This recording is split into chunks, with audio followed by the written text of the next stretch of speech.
like somewhere it would need to have a Dota hero just to pay the respect. You know what Dota players do with their prize winnings, which is $1 million, of course, for first place? They're buying their parents' houses and stuff. That's true. Like they're very sweet. They're like, yeah, but what about the racing car for yourself? Think about the Bugatti you get for $1 million. I don't think. Come on, Toronto, Tokyo. Has there been players that have bought a racing car for themselves in Dota? Because I know in Counter-Strike, people have. No, we were getting some of the cars back then, back in the days. Yeah, you could win the car. Yeah, you could win the car. Why would you buy a car if you can win a car? To be honest, that's quite a good argument. I think Dota players typically do very practical things when they win a lot of money because they just sit inside and play Dota all day, and that's still what they want to do after they get a lot of money. This is at least what I've heard from the boys. Yeah, for example, DCM, DCM, he was playing a very long time without a mouse pad, did not want to invest, so he's saving quite a lot of money on that one as well. I got to check. He's going to be playing later today to see if he upgrades. He uses a mouse pad now. Yeah. I don't think that was a money issue, though. No. That was a stylistic choice. Let's go for that. As we're going to take a look at what's coming your way today. So today we do have 2 streams going on at the same time, starting from Series 2. For the first one, the one that you're watching right here, we are going to start things off with Extreme P-Vision and then Talon versus Tundra later on. I do like how it says that the second series starts at 33 past 2, just so you're aware. It's very, very particular. Yeah, because it's Tundra playing. It's 33. Yeah. Was it 32? Or 33? No, it was 33. It was 33. Okay. It was good. Yeah, we changed the entire schedule just so he could make that joke. Like, this was a lot of effort. It was a lot of effort. Yesterday, a lot of teams put in a lot of effort as well. As we can take a look at some of the plays that we saw yesterday. We have had 4 series yesterday. Every single one of those series, by the way, was a 2-0, which I think, Jenkins, was a little bit disappointing. I will say that the very not disappointing series was Yandex versus Shopify. The game 1 was like 75 minutes. Here's a nice clip from it where, like, basically Yandex realized they could focus Yopaj at some point in the game, and they just kept doing it over and over and over again, and eventually won the game based on that. Of course, they were at a 20K gold deficit, so it took some time, but just amazing comeback there. That was kind of the only, like, really close series. I feel like today, given the matchups that we have, though, I really doubt that this series won't be close. It's not going to be 2-0. I was a little bit disappointed by Heroic Talon. Talon did play very, very good Dota yesterday, but I was definitely expecting more from Heroic, seeing how well they played 2 days ago when they played 5 games that day. But they just couldn't find the right thing, the right opening, how to match the Talon's aggression. Yeah, I think of all the 4 series yesterday, I'm with you, Lacoste. I think it wasn't necessarily the result that was the thing that was the most surprising, but it was really indeed the way that Heroic was playing. I thought they would put up a bigger fight. I think in terms of result, Talon has been very strong, so it is very cool to see them go further here. Today, we have another 4 elimination series, so we'll see how the teams will be acting. Yeah, I just had to double check the results, because I saw Virtus Pro that they were like celebrating on camera as well. I was not sure if if they won or if they lost, but they did not win. No, and I think it was fair to say, I think so far every series that VP played, I felt like they were very just cheerful all around, regardless of results. Which I guess you have to be, because they went, but did they go 0-8? They did, yes. Yeah, that's an interesting dichotomy, I will say, because it really depends on what player you ask, whether they like that sort of thing or not. Because some players on the team might be like, I'm a champion, like I'm not okay with losing. I'm not okay with just being here. You know, like Lornoff, for example, had a string of very good results very recently, so I don't know if I could see him being exactly happy with that. VTune seemed like he was happy to be here, maybe just given how like the attitude on the team was before. Like maybe they just didn't expect to get here, and they're like, okay, well, let's just may as well enjoy it, enjoy the moment. Yeah, we'll see if they stick together. We'll see. I mean, they did not, unfortunately for them, they did not qualify for anything else, so they do have a long period, long stretch where they could decide what they want to do, and potentially some of the players might get poached. I don't know. I feel like that's probably the situation. That's probably gonna happen. Where they're all enjoying because they're like, well, individually, like I feel like I played pretty well. We're going to be splitting up, but maybe a couple of them will go somewhere together. Like, there's probably no bad blood. You don't want to ruin like the relationship immediately. No. Give it a couple of days, and then Maybe we'll see that's what's why going to they're- happen. Then you send the DMs. That's why they were just happy, you know. They tried to leave a happy impression on all the other teams. Yeah, that's true. That's not a bad Let's idea. take a look at the results yesterday and what's coming today with the bracket that we have, because we are in the last chance bracket and we do have only single eliminations from here on out. As you see, every series in round 1 was a 2-0. I think again the Heroic Talent series was the only one where a position 4 team won from a position 3 team from another group. So congratulations to Talent for moving forward. As we see, everything of round 2 will be played today.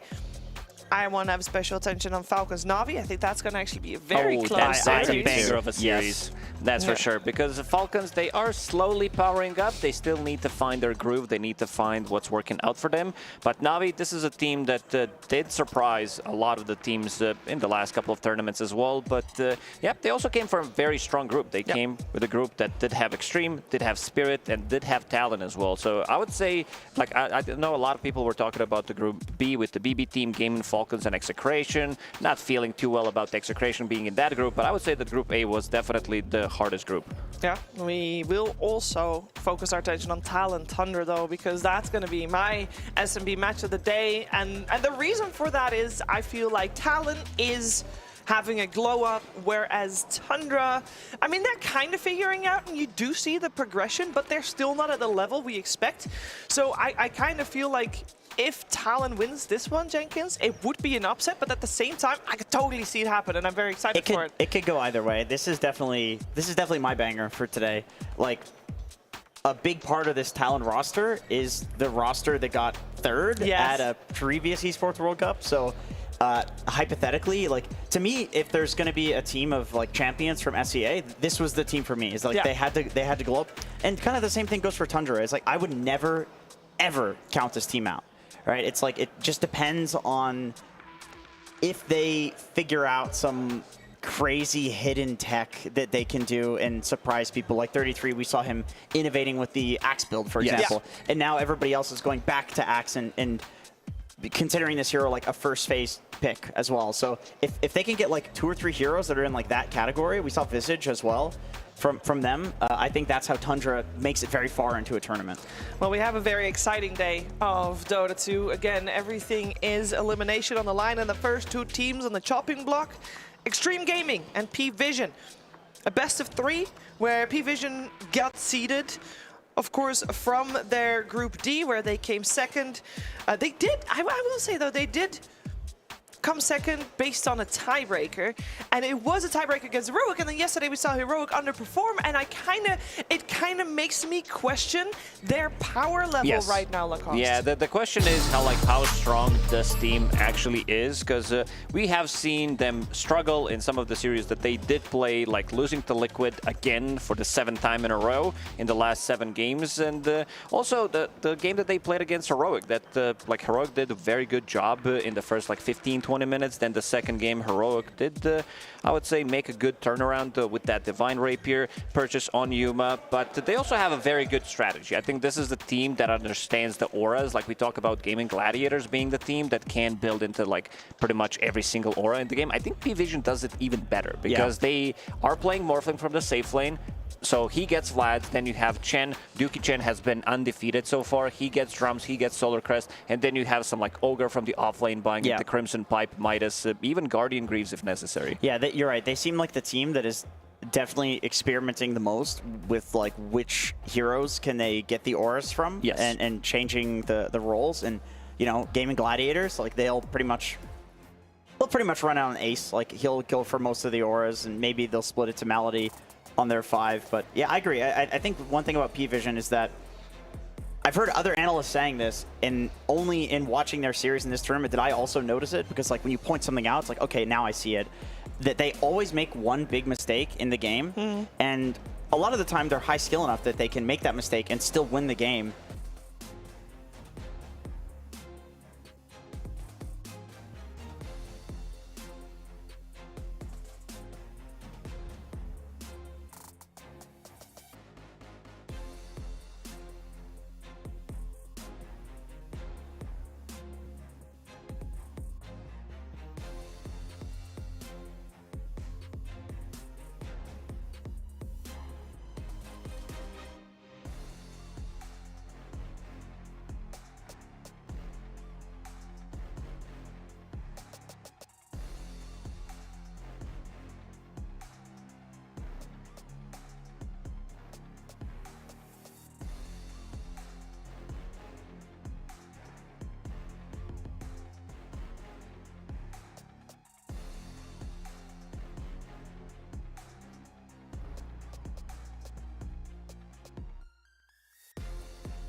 abilities, that was my preferred.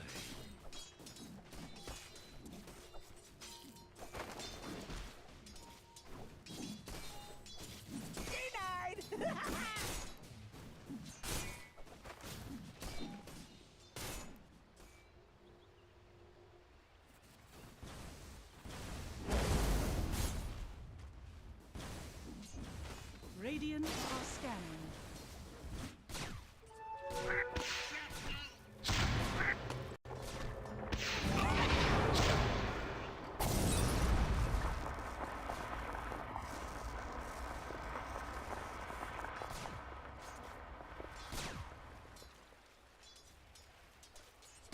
My eternal gratitude. Quick draw.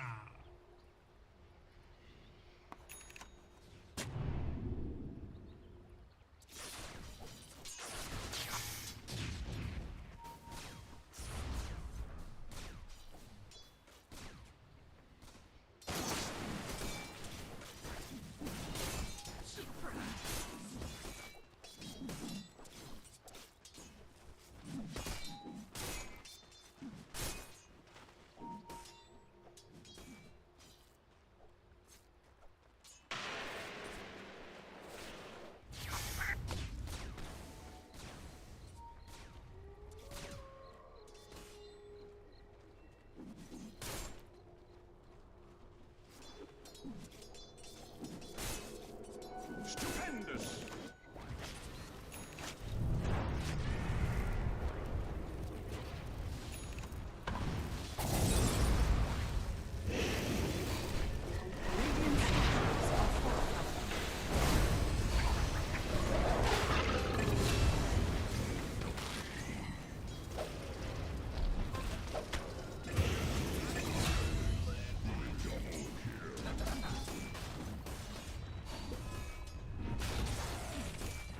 Radiant's bottom tower is under attack.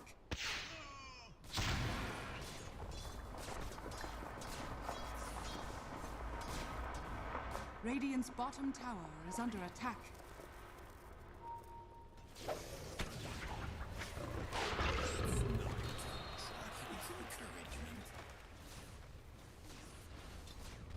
Dire structures are fortified.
Glorious thanks.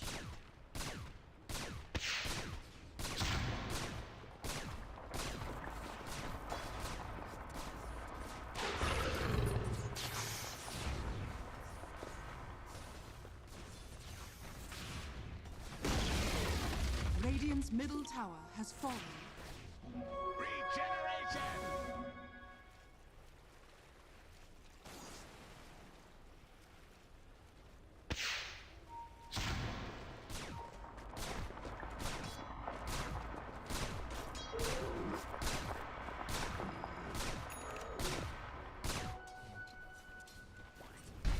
Wish fulfilled.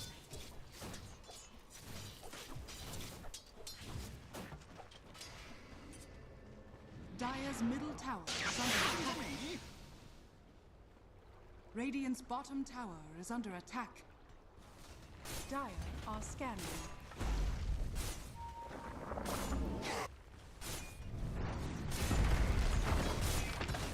Radiant structures are fortified. Radiant's bottom tower is under attack.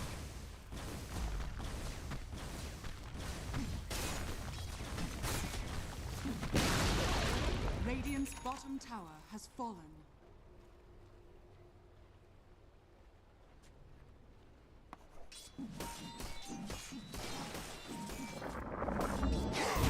Dire's top tower is under attack.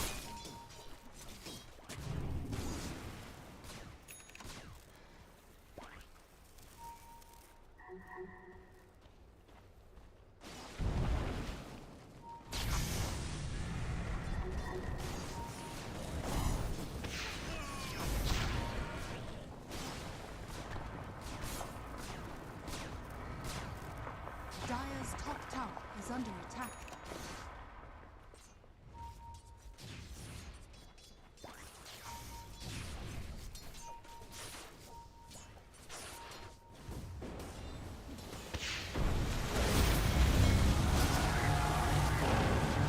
Dire's middle tower is under attack.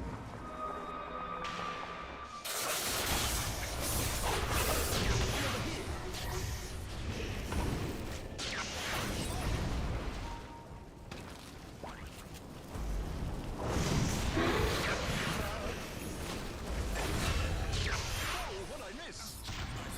Better skills in my workshop floor.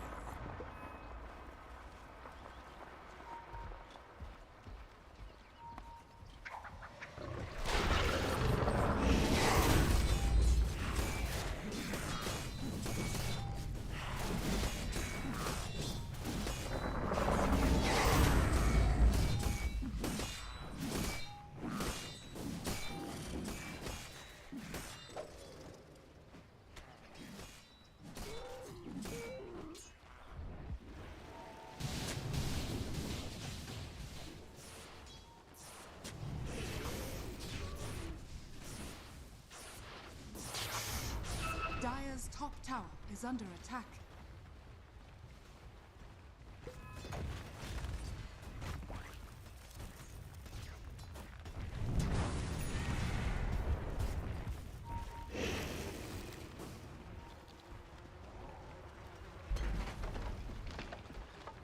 Dire's top tower is under attack.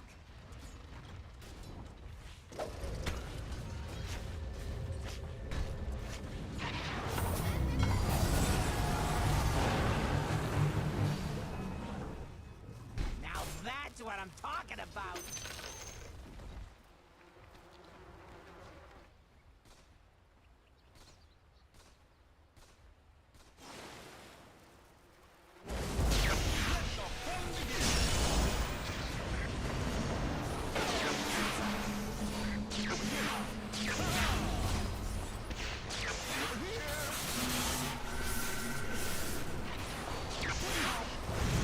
Radiant's top tower.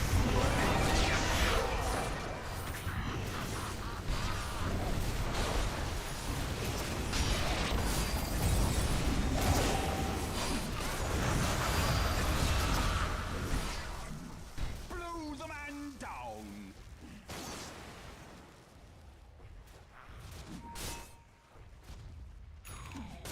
Mine! Selfish.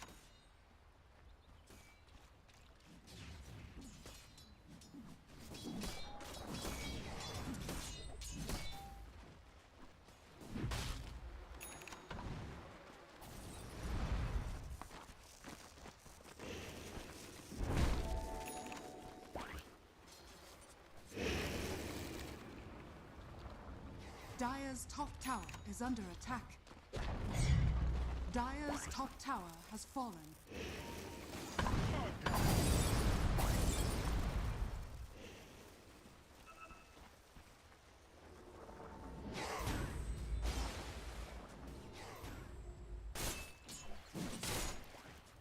Dire are scanning.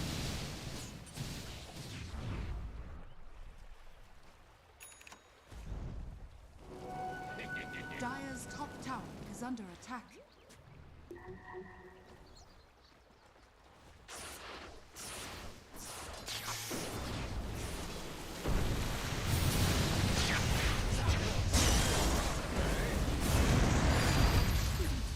Sinks.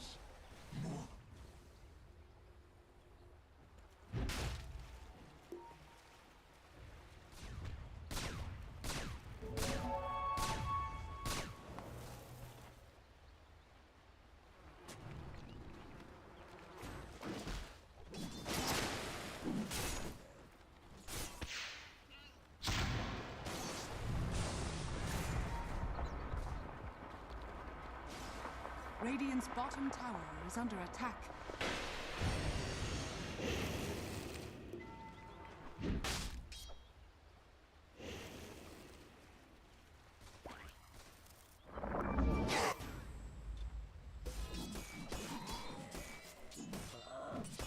Radiant are scanning.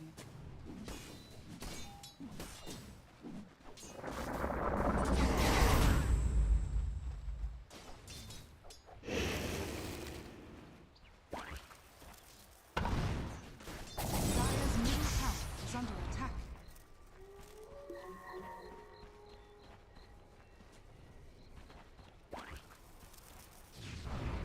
Dire are scanning.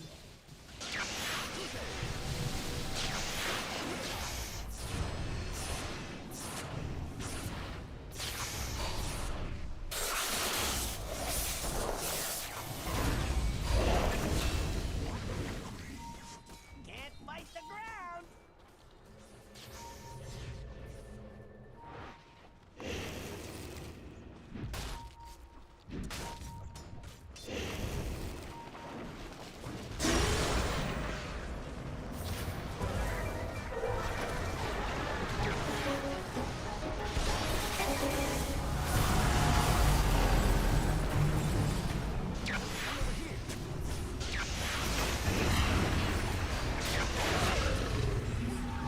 Dire's middle tower is under attack.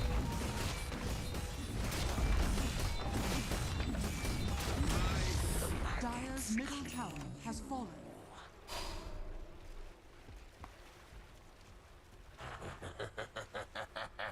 Now that's what I'm talking about.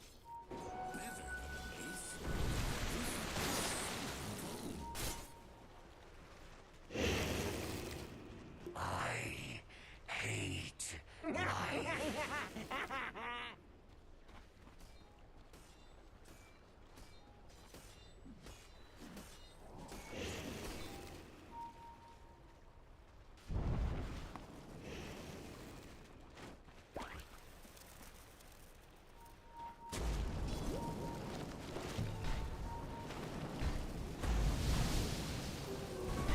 Invisibility.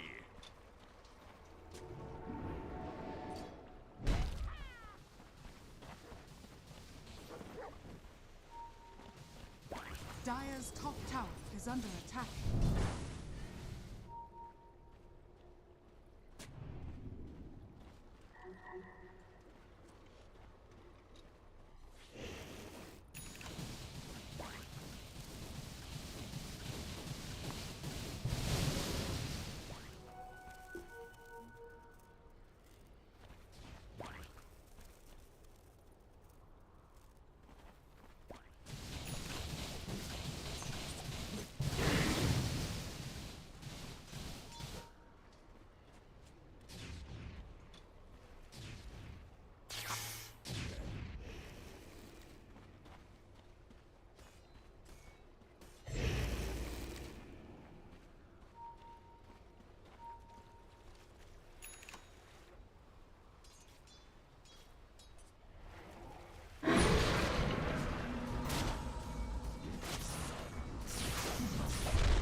Radiant are scanning.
Radiant's bottom tower is under attack.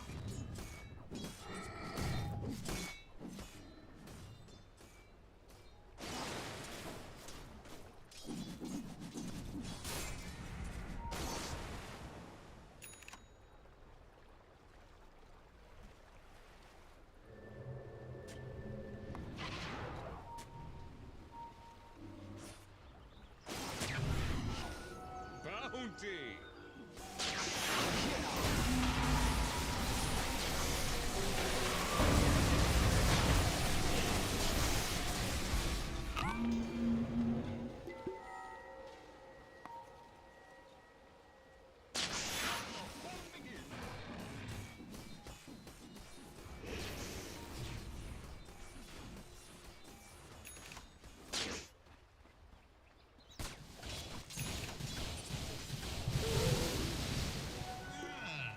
This will come in handy.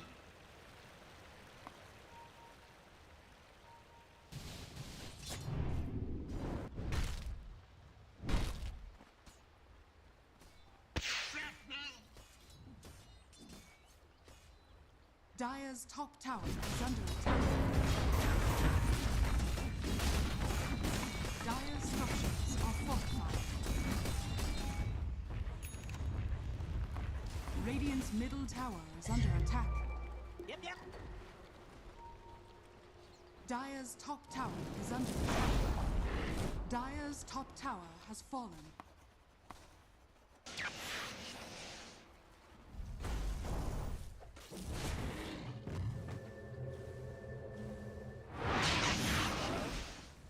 Radiant's bottom tower is under attack. Dire's top tower is under attack.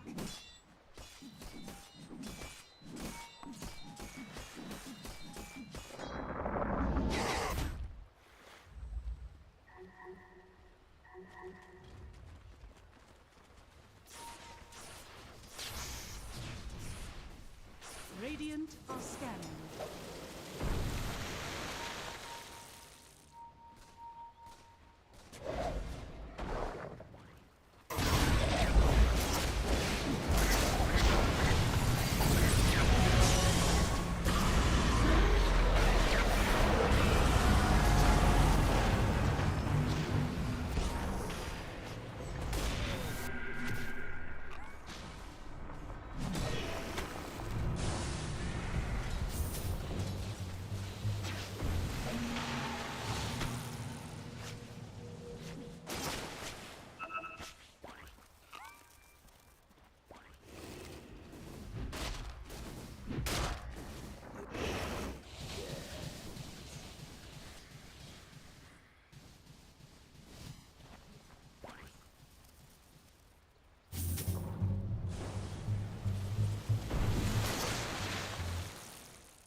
What'd I miss?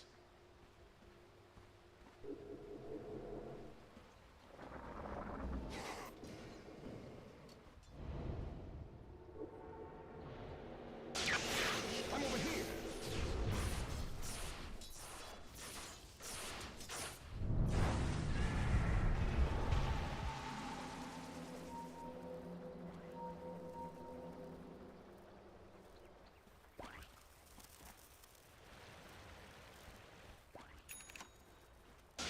I'm over here.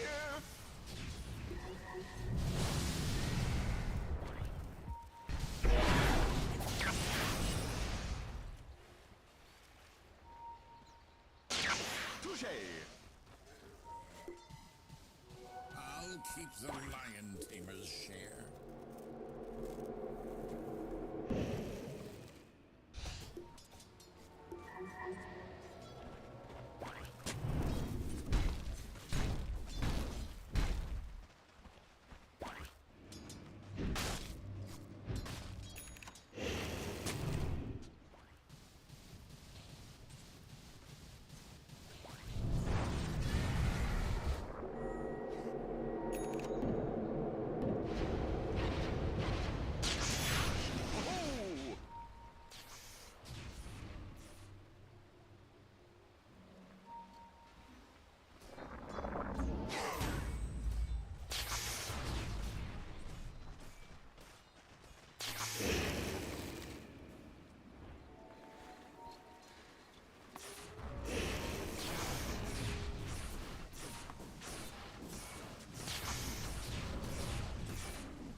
edge.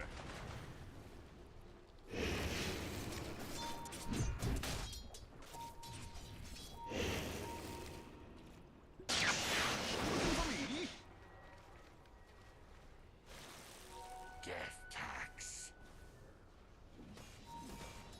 Radiant's bottom tower is under attack. Dire's top tower is under attack.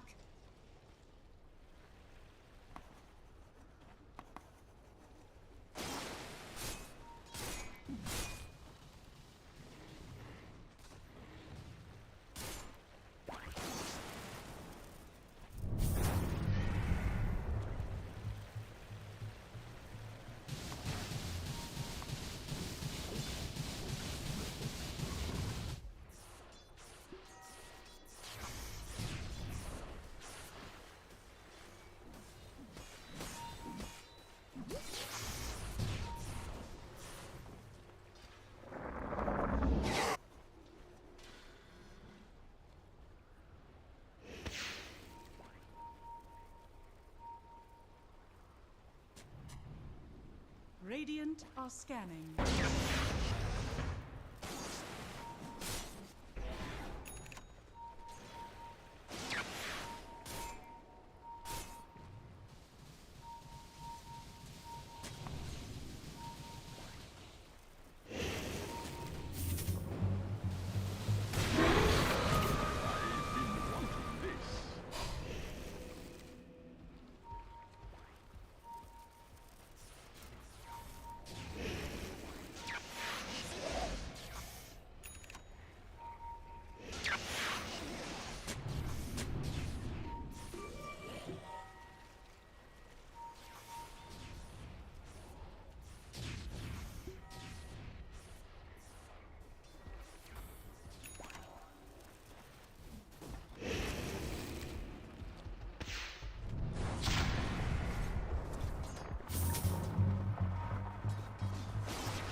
Dire's bottom tower is under attack.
Dire's middle tower is under attack.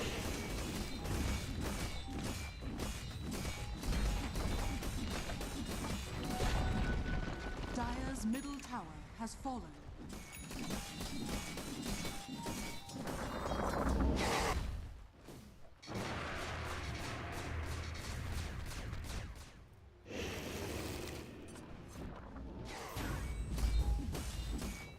Dire's bottom tower is under attack.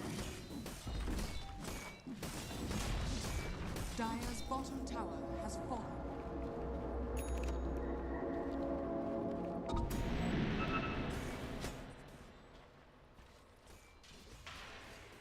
Dire's bottom tower is under attack.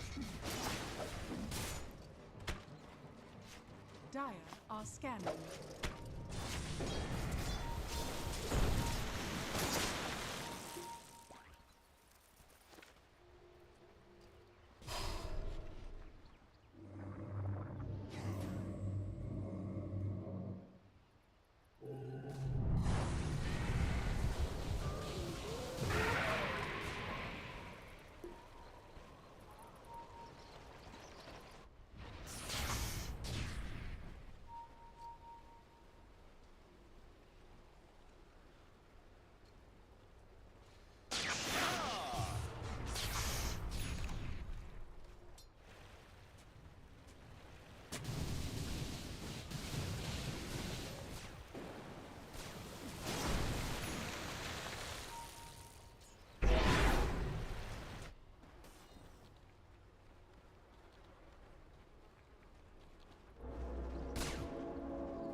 Radiant are scanning.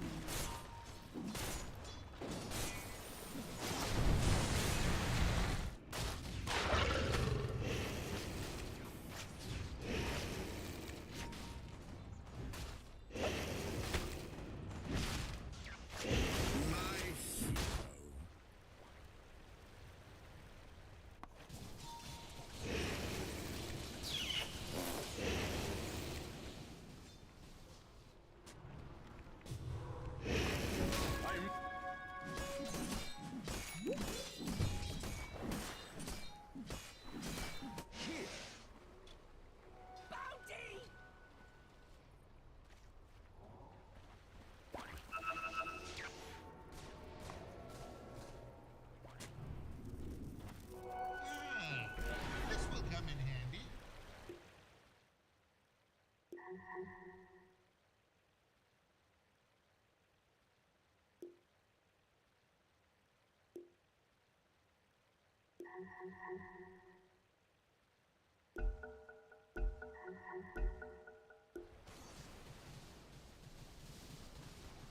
Radiant are scanning.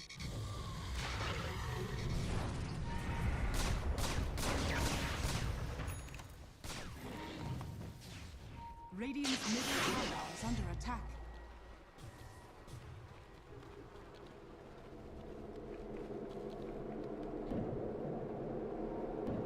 Dire are scanning.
Dire's bottom tower is under attack.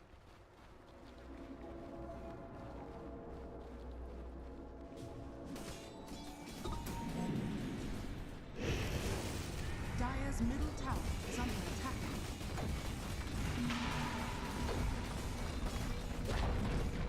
Dire's middle tower has fallen. Dire's middle barracks are under attack. Dire's structures are fortified.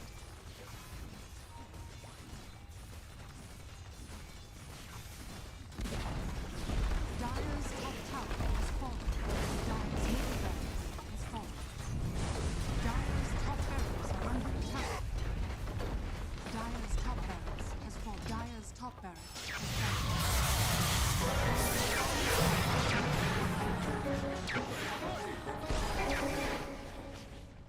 Dire's bottom tower has fallen.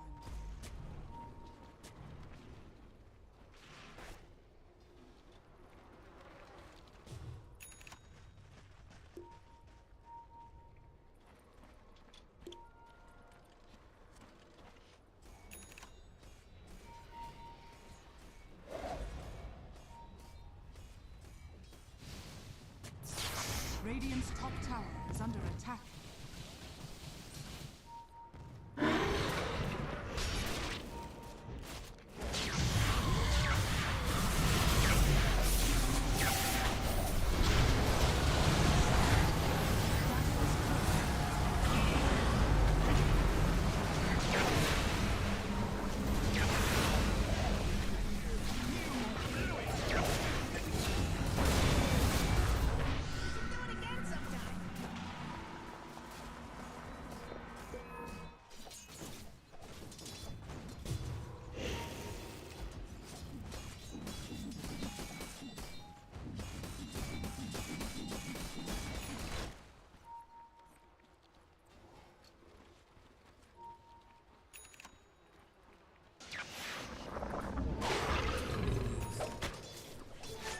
Storm Force, double damage.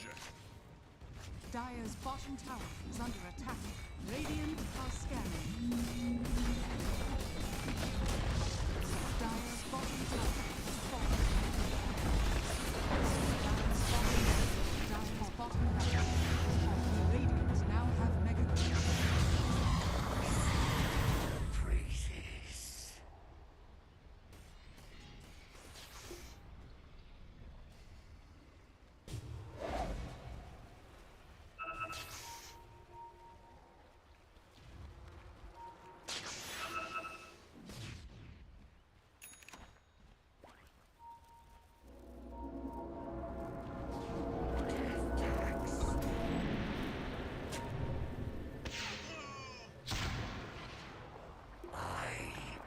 Hate life.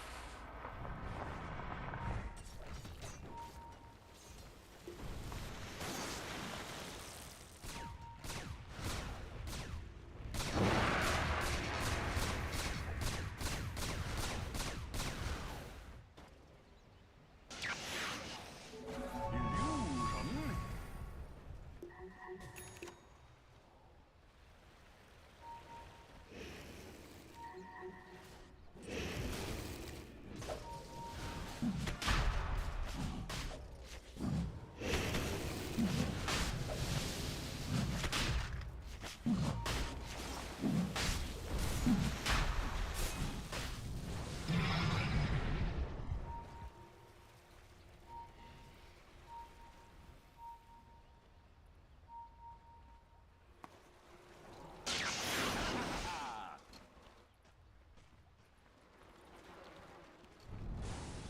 Dire's middle tower is under attack.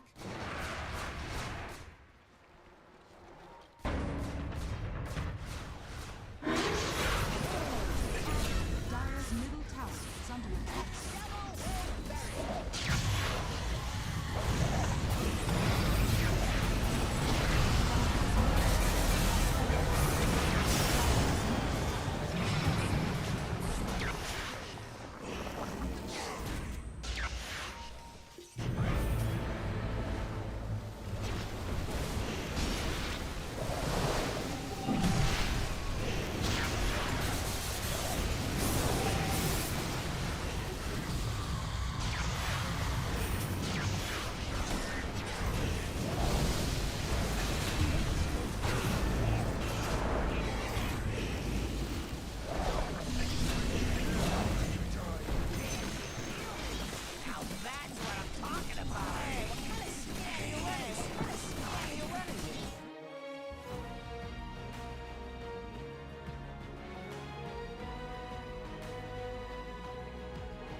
Just got interested. Tapping your will to live.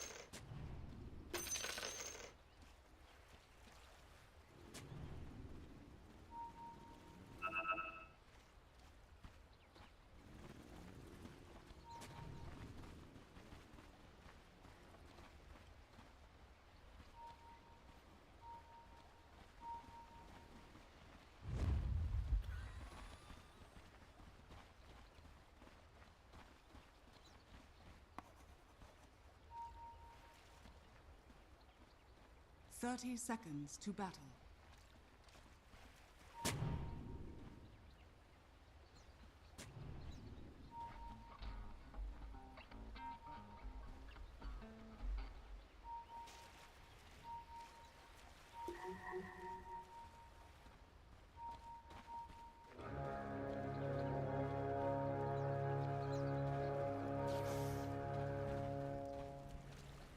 The battle begins.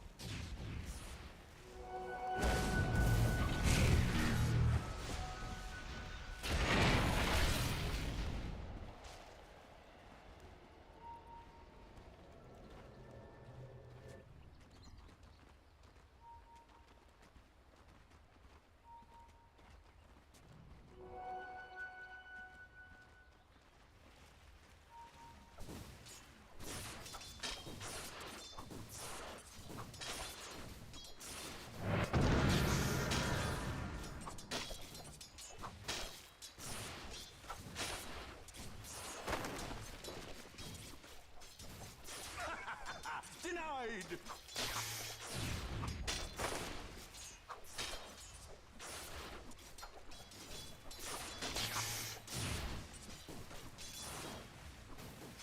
Dire's courier has been killed.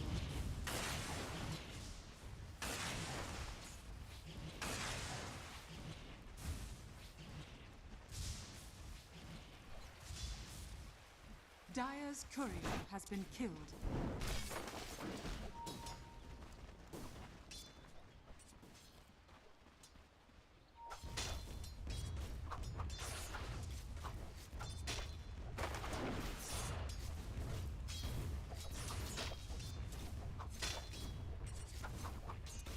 That was lame.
Tremendous! Dire's top tower is under attack. Radiant's middle tower is under attack. Dire's top tower is under attack. Dire's structures are fortified.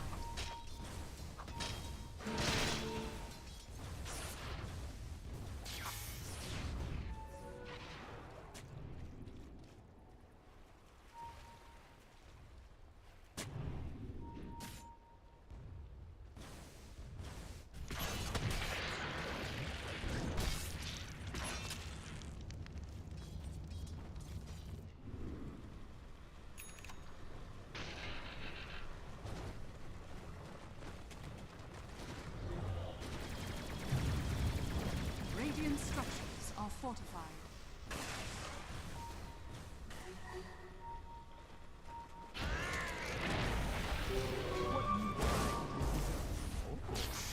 Radiant's top tower is under attack.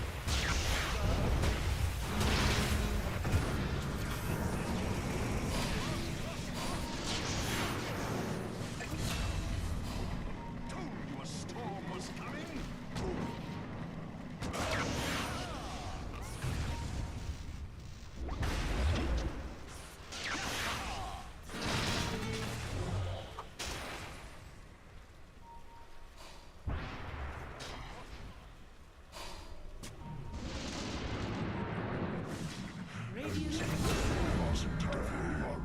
Radiant's bottom tower is under attack.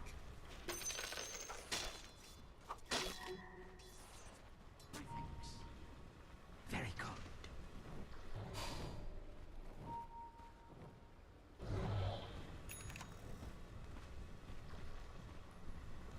Radiant's bottom tower is under attack. Radiant are scanning.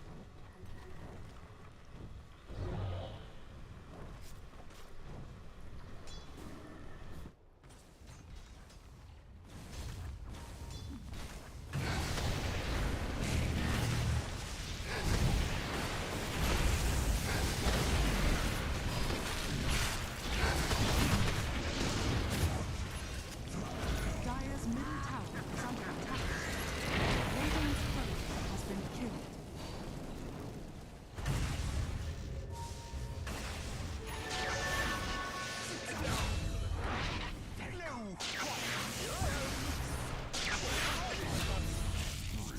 Blown away!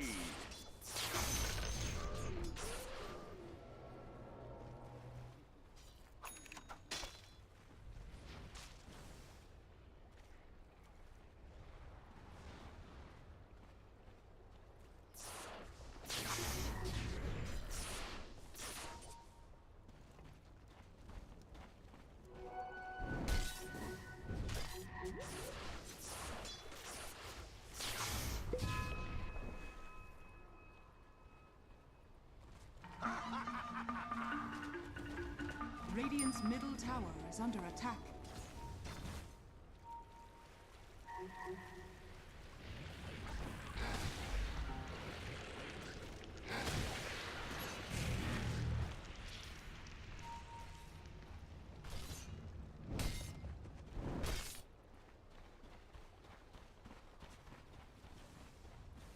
Radiant's bottom tower is under attack. Dire's middle tower is under attack.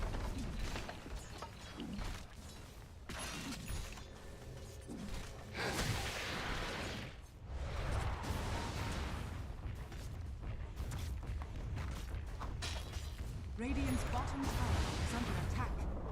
Radiant's bottom tower has fallen. Dire's top tower is under attack.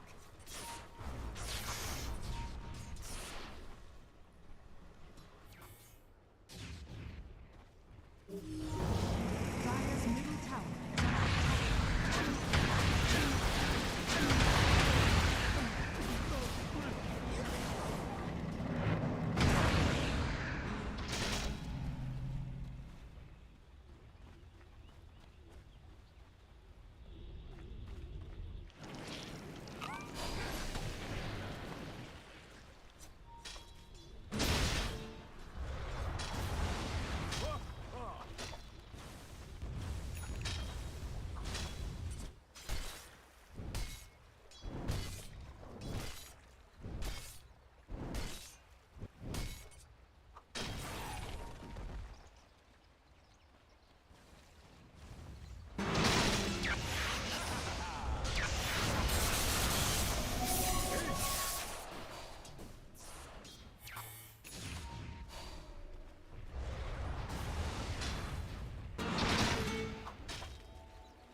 Radiant's top tower is under attack.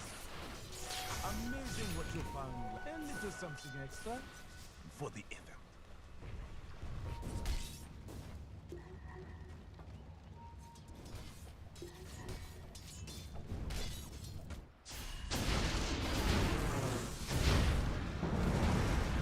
Dire's middle tower has fallen.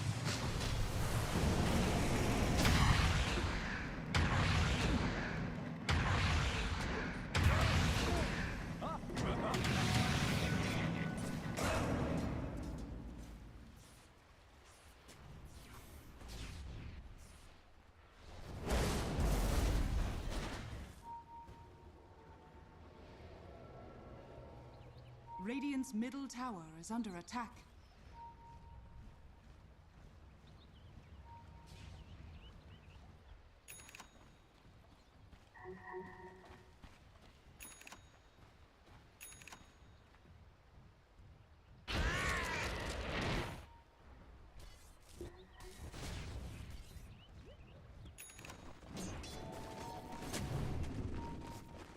Radiant are scanning.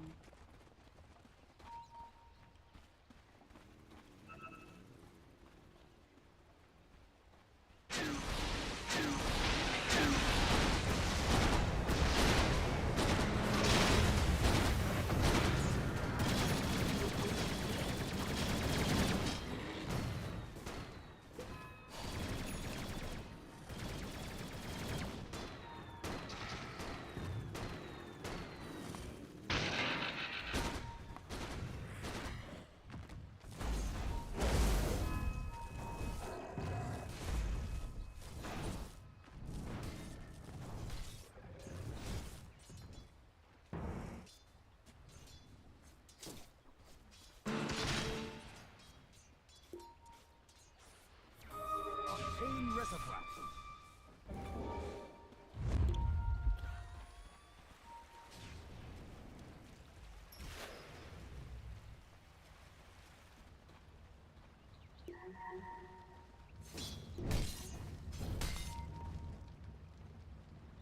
Dire's top tower is under attack.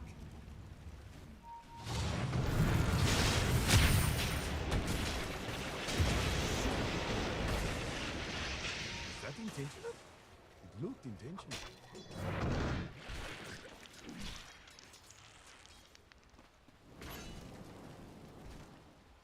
Yes.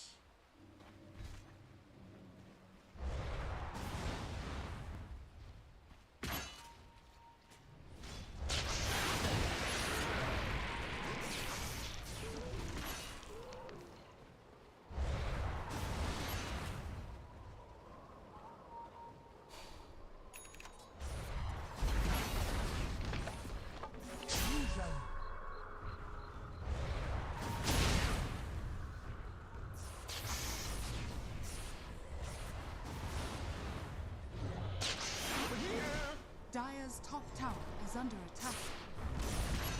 Dire's top tower has fallen.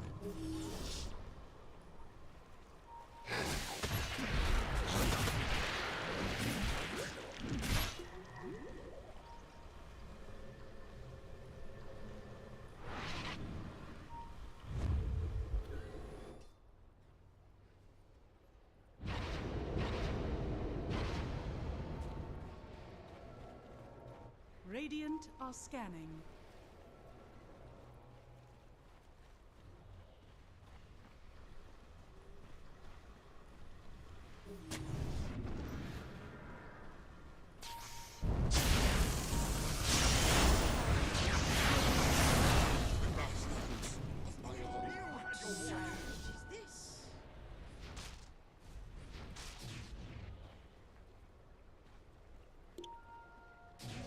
Regeneration. Over here now.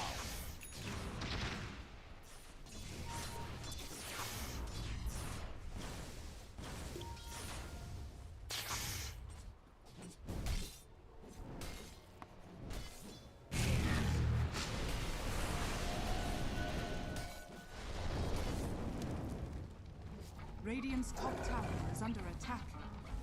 Dire's bottom tower is under attack.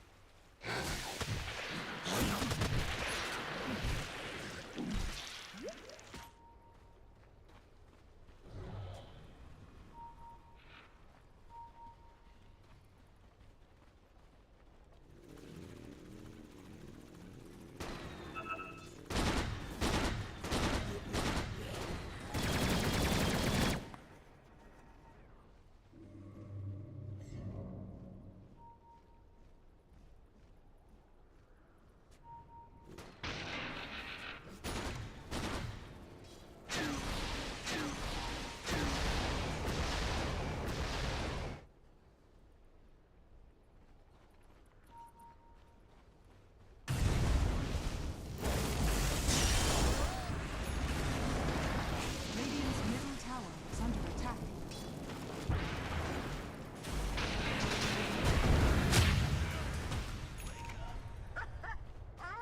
Oh, that's good.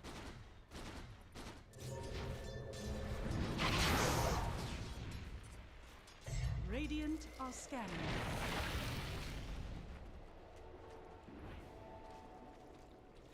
That was lame.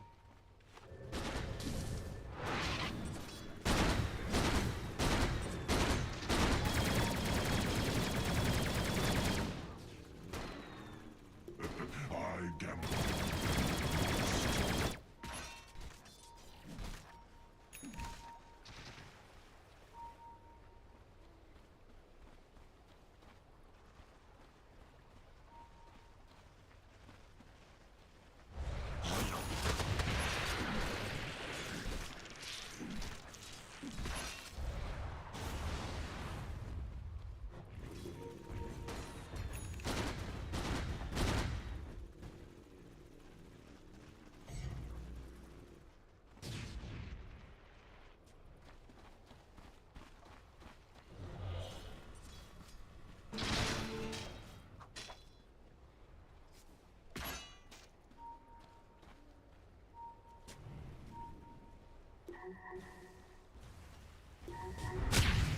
Dire's bottom tower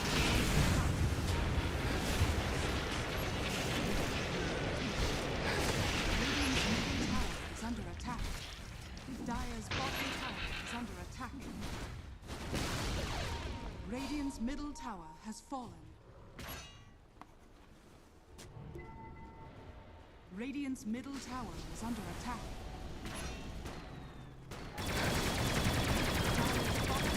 Is under attack.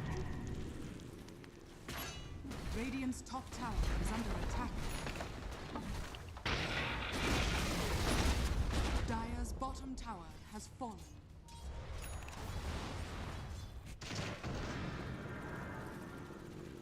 Dire's bottom tower is under attack.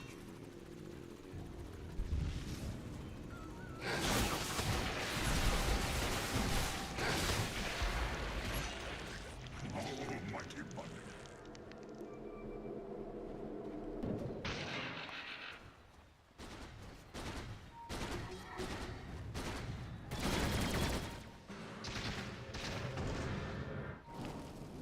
Haste!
Radiant's top tower is under attack.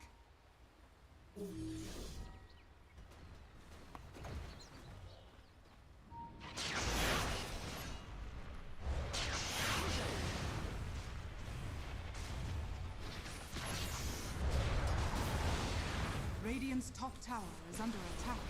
Radiant's top tower has fallen.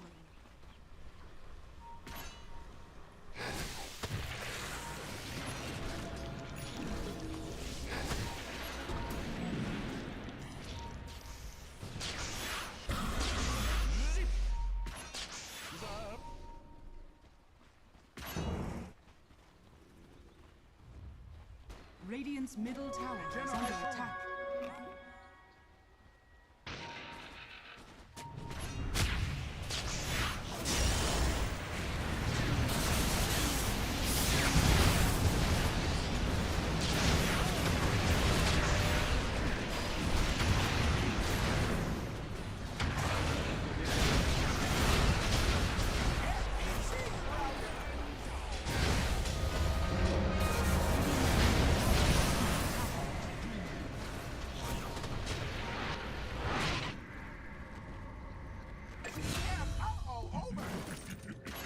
Handsome devil, aren't I?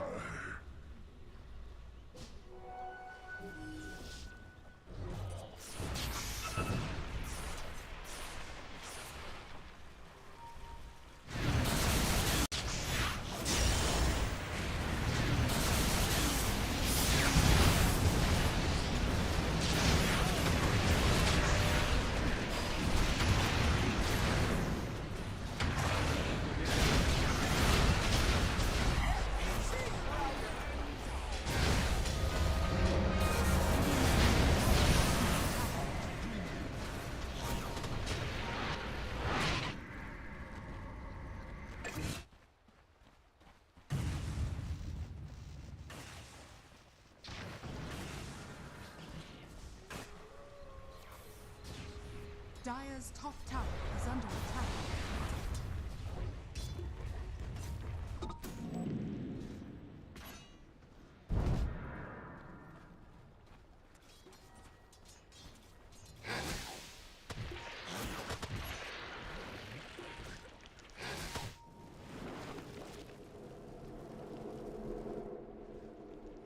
Dire are scanning. Radiant's bottom tower is under attack. That way.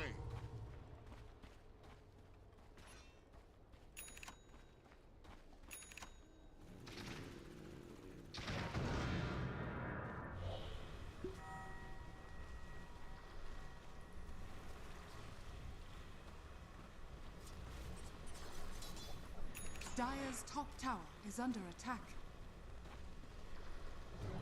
Radiant's bottom tower is under attack. Dire's middle tower is under attack. Radiant are scanning.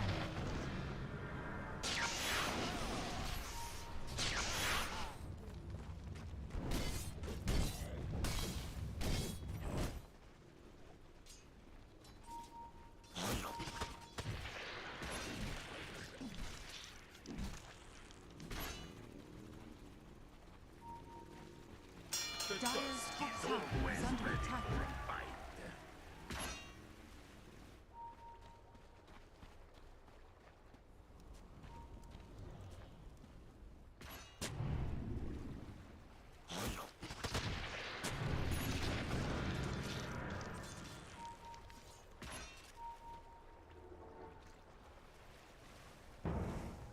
Radiant's bottom tower is under attack.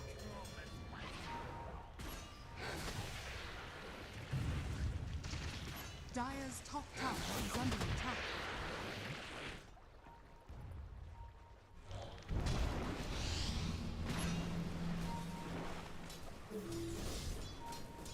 Dire's top tower is under attack.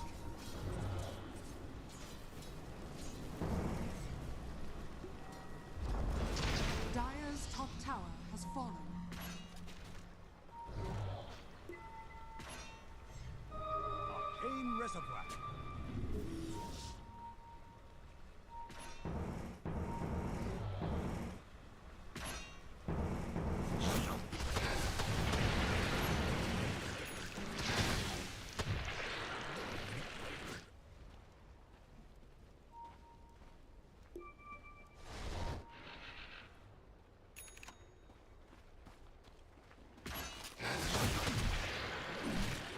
It's the spirit of it.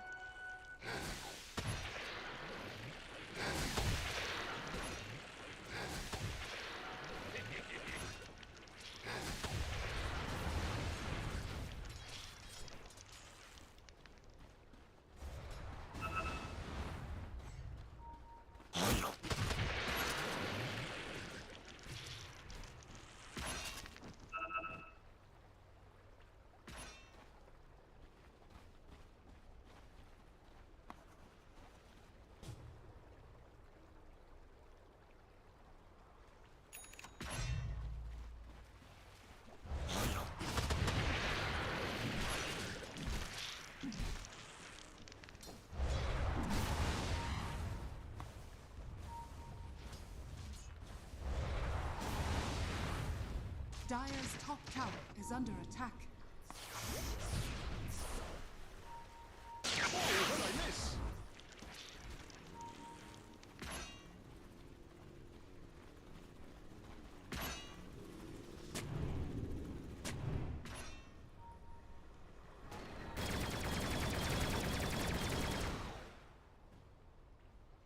I have bunting for you.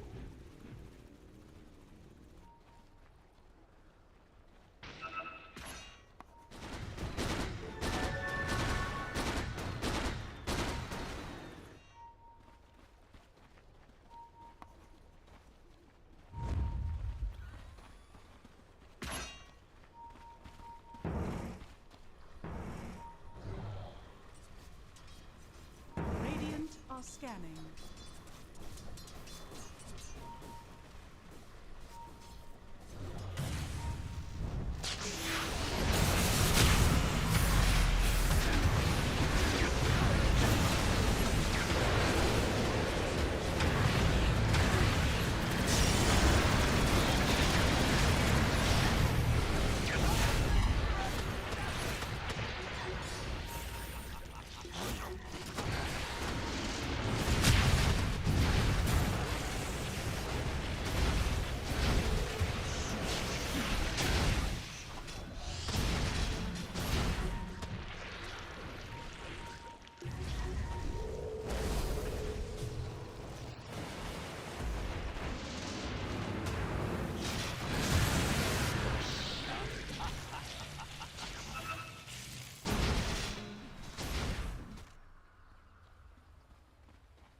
Illusion?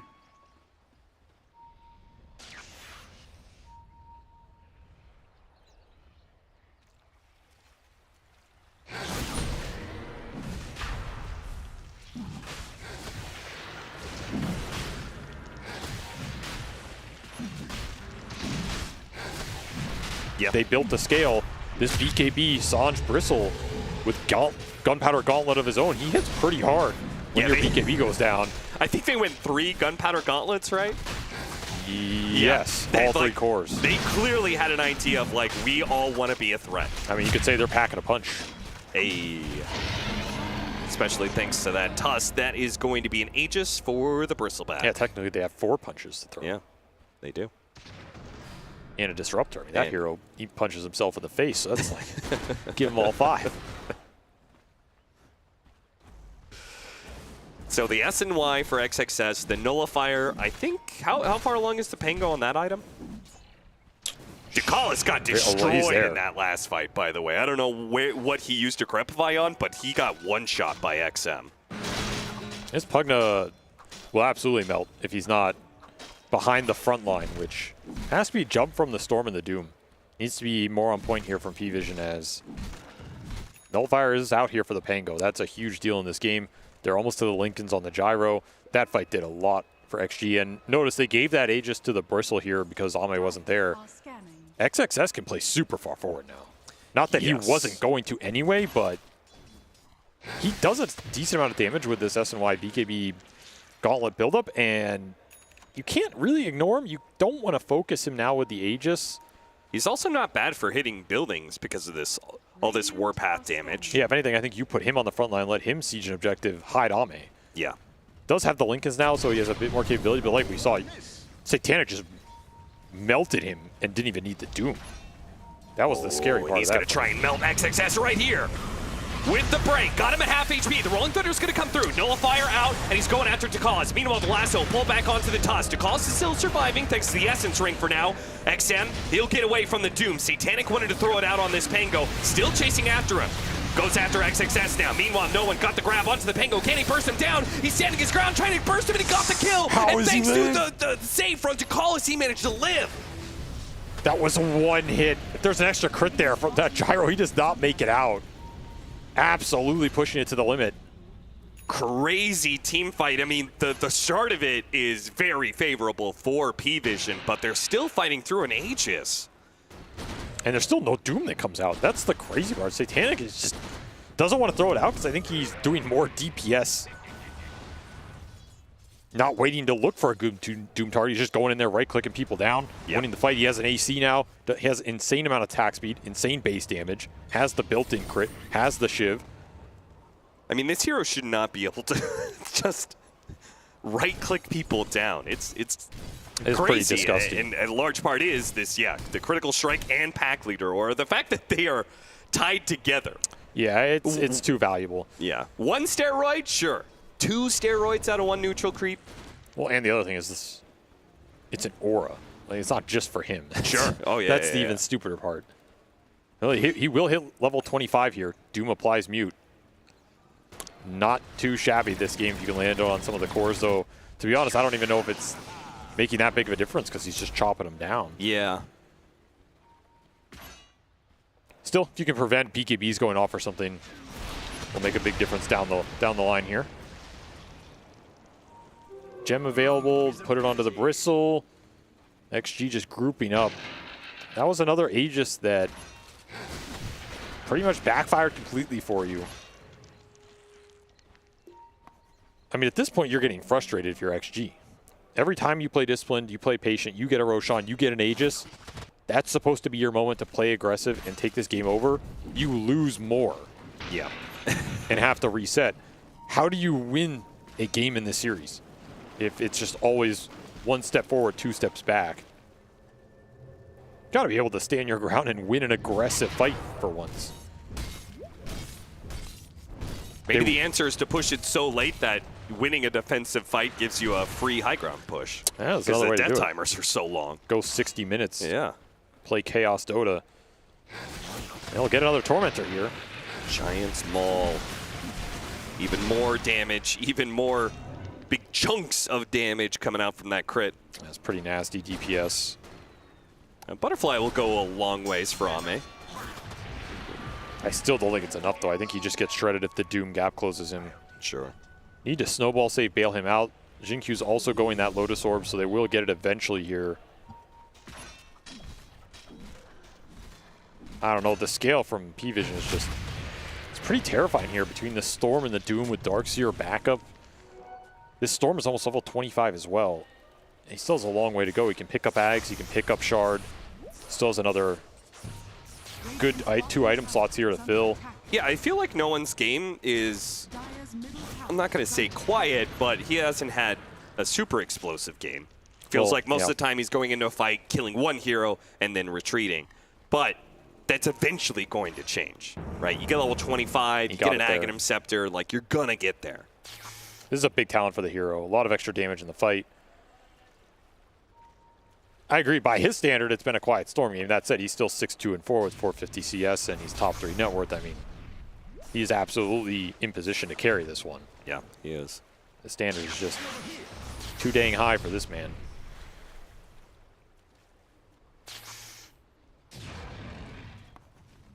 I think you need Hexes here at some point if you're XG. You need more ability to start the fight, have consistent lockdown, get your cores in there, and deal the damage, because you do not want to end up in a situation where you go in, pop BKB on the gyro, pop the Rolling Thunder, get kited, and then Storm jumps you, Doom goes in. We've been seeing that a decent amount. You need to be able to go in, Hex this Storm, and just commit on this guy with Nullifier Hex. Slay him, and hold on to some of your BKBs. Be confident about that initiation. Who's going to build the Hex? For me, it would be the Bristle or the Pango. They're both eyeing up just more Doom defensive capability. Another Lincoln Sphere for the Bristle and a Octarine Lincoln's build up for the Pango. I mean, how often do you see Satanic on Doom? And I don't mean the player.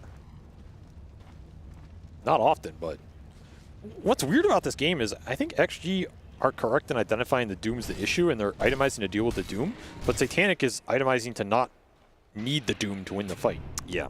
He is just going to go in there and smack him. At least these Lotus Orbs and everything give you a little extra armor. There was a Pyrrhic Cloak picked up for the Bristle as well. That could be pretty nasty in the middle of the fight. And Outworld Staff for Ame. You try and go on this guy with the Blink Doom or a Storm Jump, and he dodges it, comes back out. Could cause a lot of confusion in that first second and bail you out of a tough situation. Yeah. Honestly, I'm not sure Satanic knows he's playing Doom at this point. He might think he's playing like Alchemist or something. I think so, yeah. This is an Alchemist item slot right here. He's eyeing up MKB, Swift Blink. It's an Agi carry Doom. That's the point we've come to. When a hero's overtuned, you can build him however you want. I mean, at this point, you may as well just not level Doom. Just get stats like a true one-position carry player. That's a good idea. That's a good idea. I think at that point, Valve would know they have to rebalance this here. Smoke's going to break on Pelosin. Unfortunate for him. He's going to be lassoed up first. Oh, he snowballed in on that. Shin-Q, maybe not a position he wants to be in, throws out the Static Storm, catching the Bat Rider. That's whatever. Satanic, he's going to pop his BKB. Ame really wants to kill this Doom. The damage is not coming very quickly, but they do kind of have the hero stuck. Throws out the Doom onto the Pango. Pango's going to roll out of this one. Good vacuum. The Satanic, he activates his Satanic, and his namesake doesn't bail him out, but it gets good damage in for no one to carry out the rest of the fight. Ame's dead, and XXX is stuck. The illusion's blocking him in. He can't run away. He's dead. No one. Triple kill. We said eventually this Storm Spirit is going to pop off. You're going late. He's got 25, and he wins that fight heavily for P-Vision. Such a nice fight for the Storm to clean up. All the attention and focus is on the big bad Doom. They played the Lotus Orb well. He didn't have an easy Doom target, but he just sits there and soaks up so much time, so much damage. It costs XG everything. Ultimately, that fight is decided by 9-class fighting initiation. He basically kills Paulus in solo. The Tusk has to commit snowball save. Honestly, if I'm Jin-Q, I don't even know if I go for that, right? Like, I think it just ruined his position in that fight. I think so, too. So you're out 2 supports before the fight even begins. So also, like, if you even somehow save the Disruptor, I don't think Static Storm is worth anything until he has Aghanim Scepter. And it's only worth something if you're starting the fight. He's useless right now. Like, don't worry about him. He's a meat shield. And that will be one lane. Storm slowly taking the racks. Not the fastest, but gets the job done. There was an Ags on that Bat Rider for the fight, so you have to worry about these lassos as well. It cannot clump into the 9-class initiation or counter initiation. He's looking up the side. Oh, he got both supports. It's too good. Like a vacuum, it sucks in Pelosin. These two need to split up, man. They're not helping each other out. No, they're not. And this might be one of those situations where if you're Paulson, you have to just start selling some items to get that Ags up. Because you might be in a situation where you need that Ag Static Storm or bust. Storm Spirit taking this game over. He doesn't have too many items to sell, but... Also, speaking of vacuum, the blue hole is coming. No one's got his Aghanim Scepter. It's massive here. I mean, he got so much gold off that fight. He's finding an Ags and he still has 5k gold. That is just disgusting.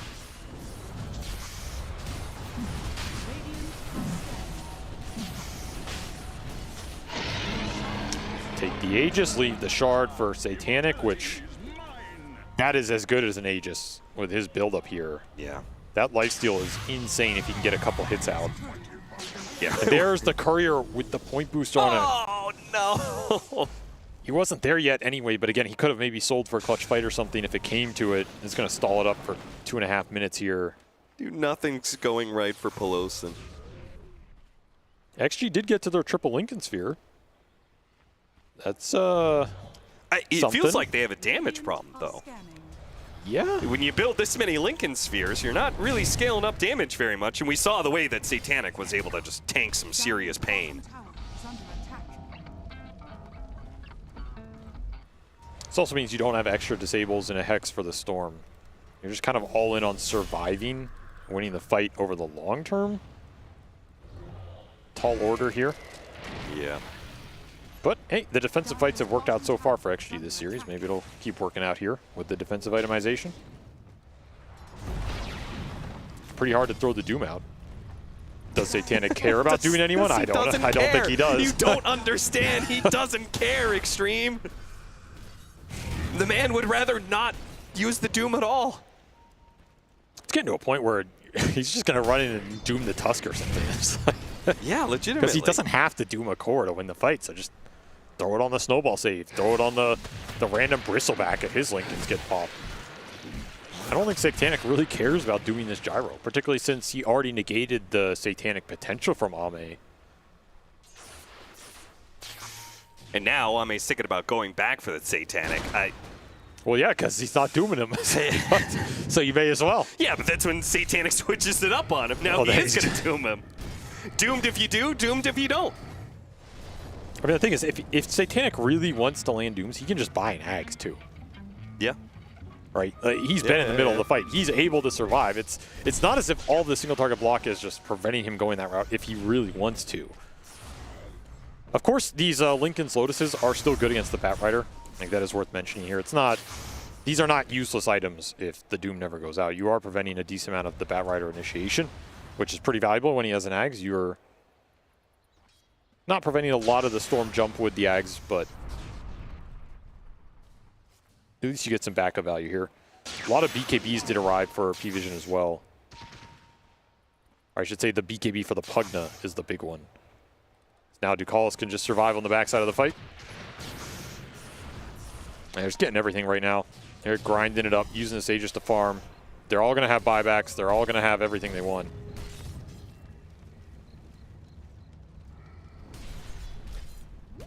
He may be in for a bit of a sleeper if P-Vision choose not to go high ground. I think they're going to go. You still have 2 minutes on this Aegis. I mean, they just don't have a clear high ground hitter. You just plant a ward, you plant the banner, and you're going to force someone to show from XG, and you can look for the lasso or like the fake lasso jump. You can go in with this Storm. I'm pretty confident in this push. Maybe they don't know about this Axelin Disruptor. Poulsen did sell that Glimmer to get it. All right. He's all in here. Better pay off. I mean, could be super impactful if the Doom gets caught somehow before the items go off. Would negate so much of Satanic's presence, particularly since he's carrying that Refresher Shard. There's the banner drop.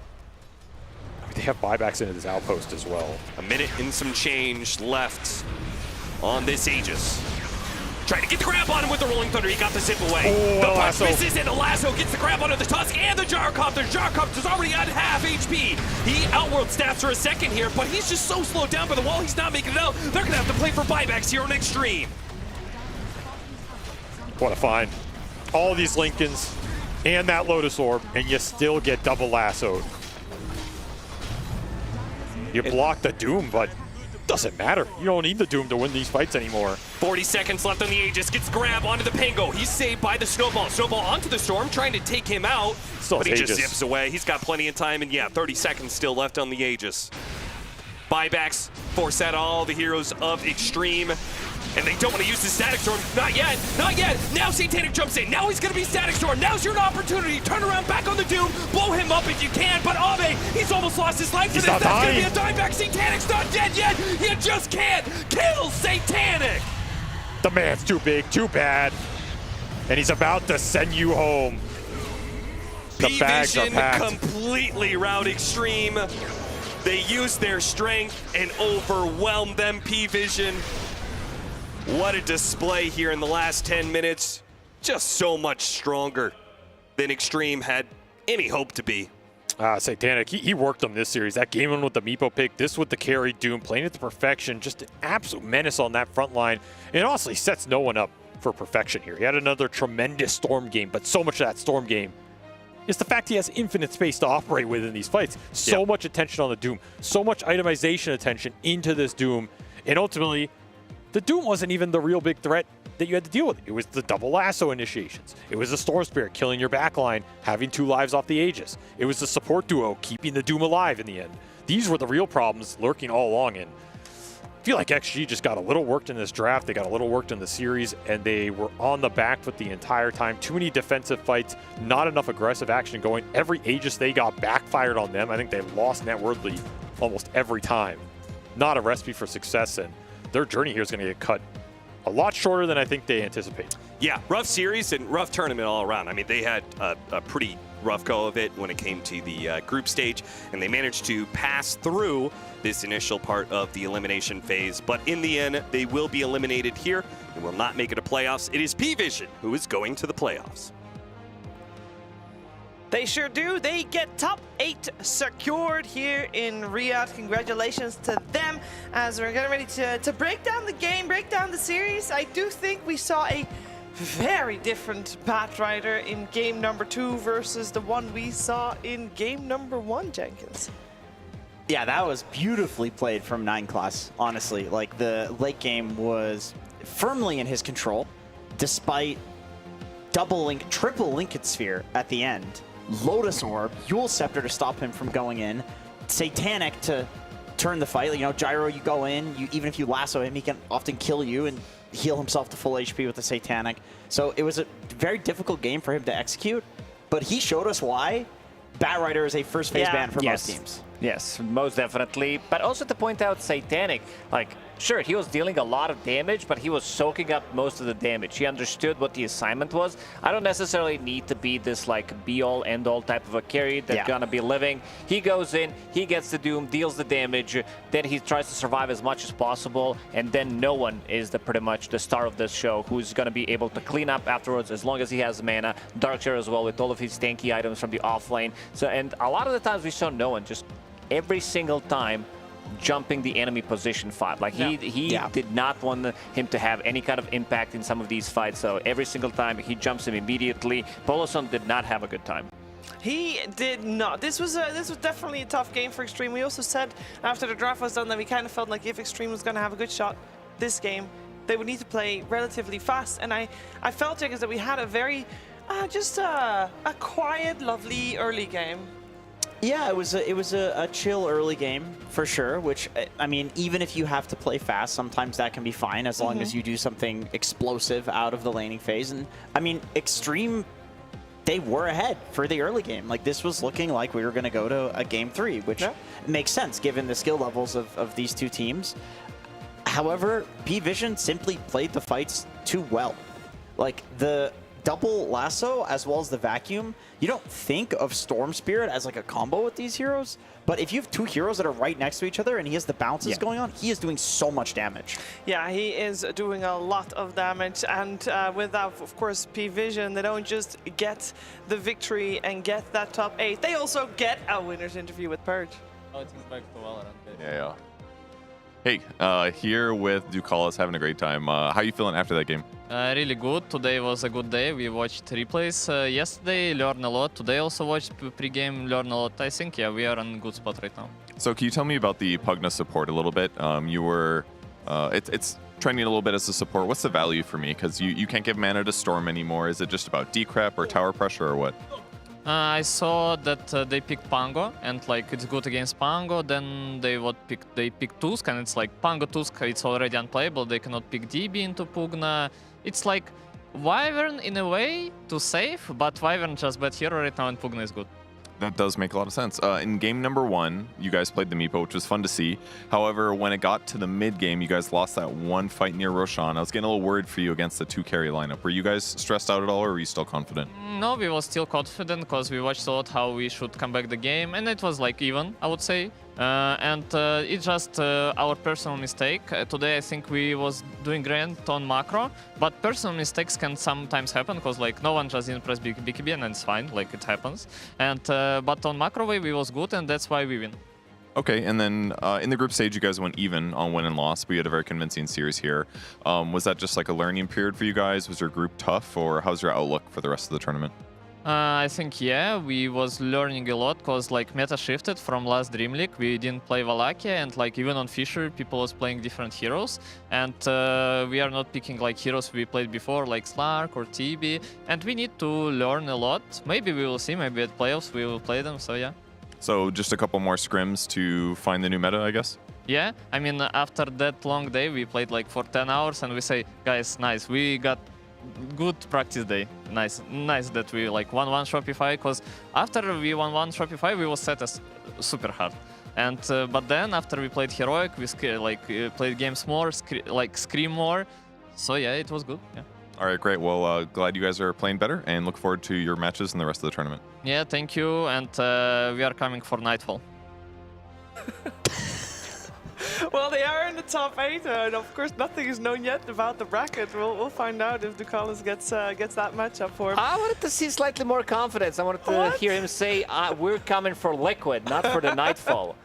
Now, you got to go through Nightfall first to get to Liquid. Because, I mean, for me, it's really obvious Aurora's going to take the whole thing. So he's aiming for after Liquid, actually. Yeah, right, you know, right. Good old Dookie. He keeps things so interesting. It's great to have this actual competition in the DOTA2 scene.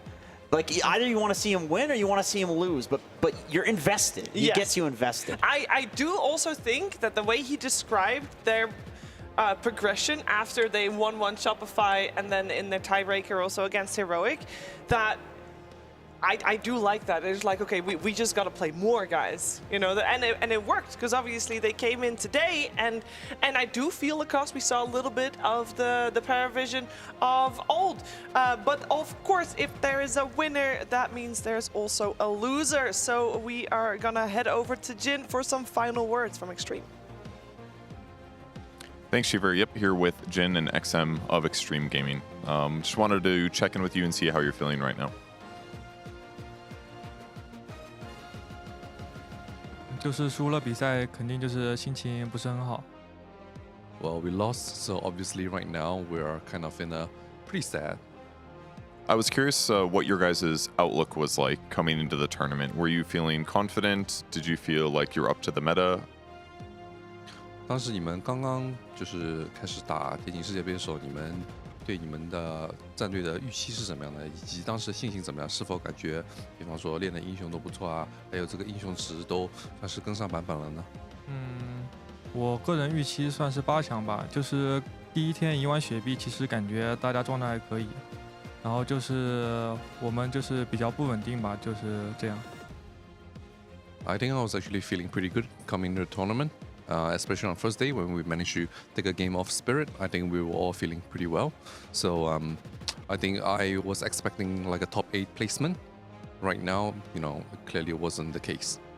Yeah, unfortunate. You guys are clearly working very hard. I was curious about what your plans are for the next couple months as you get ready for TI. Is there anything specific you're trying to fix, or you still need to figure out what went wrong? 那现在我们展望到后面就是 TI 就即将开始了嘛，然后中间还有差不多1-2个月的时间，你们有什么针对性的准备要去做的吗？就是感觉大家的英雄池都要扩展一下，然后就是我们打比赛更稳定一些。I think everyone will be working on expanding their hero pools and just being able to play more consistently, and more stable execution of our strategies. Okay, well, that makes sense. Well, I'm sorry you guys didn't go farther, but thank you very much for playing today. We appreciate it. 非常感谢王哥。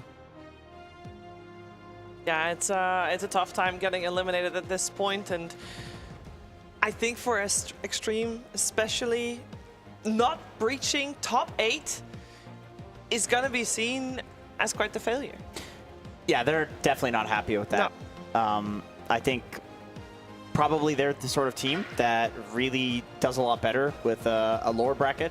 The format is unfortunate for them in particular. There are some teams that are like this, but you know, you could also argue that you know, like you said, they need to be more consistent. And a team which is inconsistent, of course, is going to favor a lower bracket. But I do want to say, Extreme is still one of the most interesting teams to watch in all of Dota. I love these guys. I love watching them. I really hope that in becoming more consistent, they're still sticking to their style. Like XM just whipping out the sniper mid, things like that. It's so fun to watch. Yeah, they're consistent in playing the heroes that they really like. He talked about them needing to expanding the hero pool, but also I would say that they were relatively consistent throughout the year because they've been not able to get into top 4 in any of the tournaments that they did play. Mostly it has been like between, I would say, 7th to like 14th place definitely not where they want to be after seeing, that they can play some good games. They were also coming out from the really tough group. They were having Navi, Spirit as their opponents, Talon as well. All of these teams are still in the tournament. So seeing that also gives me hope that Extreme Gaming coming forward in the future, that they're going to be doing better, but there's a lot of stuff that they need to work on. Yeah, let's see how they got into this position, though, because that game 2, we were hoping they would put up a little bit of a better show, that they were going to play aggressive, and it kind of turned out to be fairly even. And I believe, Cengiz, there is a moment in particular that you would like to show us. I don't think it's very favorable for Extreme. No, this was a very unfortunate team fight for them, and this reminds me of, back in the day when Bristleback was a very overpowered hero. What you would do is, sometimes this would happen. He would legitimately get clipped, and you would ignore him. First, he gets lassoed onto the cliff, and then in trying to save him, his teammate gets vacuumed up onto the cliff. And this was the advantage that Extreme had, is that pretty much P-Vision, they had to do this crazy team fighting. Look at XXS. There's a reason he didn't do the interview. The guy's he's sad. I mean, this is a sad way to lose. And of course, he does eventually TP out once it looks like his team is losing the fight. But Ame dies in the fountain to Doom. And the only reason they're able to pull this off is just incredible execution. There are not that many cliffs in Dota right now. No. True. They were all removed. This is one of 3. And they were able to use that to their advantage. And nicely done. Also waiting for him to lose the Aegis, also managing to get the Doom immediately afterwards. And we saw in the fight, again, no one going for position 5 immediately. He doesn't want him to use his abilities. Using a BKB as well. This is something that he's been throughout the whole game, where he doesn't want this static storm on top of him. Rest of the team, they're playing a bit of more of a spread out fight, and it was nicely executed there from P-Vision. It was very nicely executed. I will say, though, for a large portion of the game, the net worth was fairly even, which I always think that if you're playing against a Doom team, the Doom team should be ahead. So the fact that they were able to keep it even, I thought that was kind of like the silver lining coming out for Extreme. But then there was one fight in particular, Lacoste, that kind of had any silver lining be evaporated. Yeah, the fights that they were taking with Aegises weren't really working out for Extreme Gaming, but again, this is going to be the fight where he's going onto the Polo Zone. No one forces a BKB, immediately kills him, knowing that he doesn't have buyback. He used it in the previous fight, so he's going to be dead for a really long time. And Satanic, he's going to be pretty much the guy tanking everything. So trying to survive as much as possible, gets that Satanic. He has AC as his item as well, and they are getting stuck inside of the shards with the illusions. Very nice microing coming out from the DM, and with that fight, you have no one who's going to be ready to clean up, because every single hero pretty much focused Satanic in that one. Yeah, I think also that this game in particular, we already mentioned it. Well, maybe the series in particular. I guess we couldn't learn too much about the Batrider from Game 1, maybe how to counter it. We definitely saw P-Vision doing a good job at dealing with that. They let Extreme have the bat. They did. Extreme took the bait, took it, and it got heavily countered. Extreme could not replicate that, and we have a couple of clips showing you that this Batrider might need to be banned again. Yeah, this is 9 Classo at his finest, picking up Aghanim Scepter and managing. Look where this guy's standing. Gets in, even without any kind of vision, he managed to get double lasso, which does open up for them to go for the mid-tier 2 tower as well. And this is the team that recognizes how to enter the fight, how to close out the game. Again, he's ready to jump in. Extreme Gaming, they need to be ready for this type of a play. Kind of having a full sense of security, having triple Lincoln Sphere, but he's ready to jump in. They procced those Lincolns, and he jumped in, got the 2-man lasso, and that's how you close out the game. I really like the idea from P-Vision, the double save support and then picking cores that are making up for that. Like, this to me looks like the only viable solution to Bat. Disruptor is a little too aggressive. Like, it's like if Bat is having a bad game and you're already winning, then Disruptor is good. Tusk is not good against Bat. Like, that was a pick for Jingqiu, but it's you can't save from the lasso. So it really was just leaving the best hero in the game through and then not actually having the options to counter it, which is unfortunate. Good on P-Vision for figuring out the counters, though. Very true. It's one of the reasons they make it to top 8 here in Riyadh. And of course, 3 more teams will join them in that top 8, making that 8 teams. And of course, that also means that we're going to lose another 3 teams in the next 3 best of 3. So stick around. More Dota2 coming your way. It's going to be Talon versus Tundra after a break.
snakes and ladder. My ex-biz, come on, new one's better. It's a playground, better watch your man's getting safe out. See some play game like snakes and ladder. My ex-biz, come on, new one's better. Moves like Jagger, piss, come on, new one's better. We ain't in the mix, no grabber. Them trick bang fraud like scammer. Ex claim you real, that's a real born capper. Past don't matter, build strong still, pray this thing don't shatter. When shit gets real, so the real don't scatter. Got bread and batter, 4 hands on the bread like platter. Said it's cold out, they ain't back in beef, got the phones out. Watch where I sleep and where I roll round. Guess I'm grown now, they ain't even there when it goes down. It's a playground, better watch your man's getting safe out. See some play game like snakes and ladder. My ex-biz, come on, new one's better. It's a playground, better watch your man's getting safe out. See some play game like snakes and ladder. My ex-biz, come on, new one's better. My new one's bad, that's my baby. He let me shine and never shady. Girl, same cute, but that don't faze me. If you ask him, then he say he got a queen and that she crazy. Please never play me. He said, please never break me. He's switching station to Mercedes, thinking that it faze me. I can love you for the dark and all my days, but you just never break me. It's a playground, better watch your man's getting safe out. See some play game like snakes and ladder. My ex-biz, come on, new one's better. Playground, better watch your man's getting safe out. See some play game like snakes and ladder. My ex-biz, come on, new one's better. Playground, bitches got a ring and feel safe now. They see a pretty bird and bird, I want a cage out. It's a playground, telling me mine, I don't play about. I tell them rise up, used to cry river shit don't dried up. I lost a couple bros on the climb up, I don't mind but ain't lost nothing that ain't mine. Cause it's a playground, better watch your man getting safe out. See some play game like snakes and ladder. My ex-biz, come on, new one's better. Playground, better watch your man getting safe out. See some play game like snakes and ladder. My ex-biz, come on, new one's better. My new one's bad, he ain't entertained, he don't move like that. Tell him move right back, touch shots over time, let to shoot right back. Real boss, you can tell how we move like that. It's a playground, bitches got a ring and feel safe now. I see a pretty bird, bird, I want a cage out. There's bad games on the road like a playground, like a playground. It's a playground, better watch your man's getting safe out. See some play game like snakes and ladder. My ex-biz, come on, new one's better. It's a playground, better watch your man's getting safe out. See some play game like snakes and ladder. My ex-biz, come on, new one's better.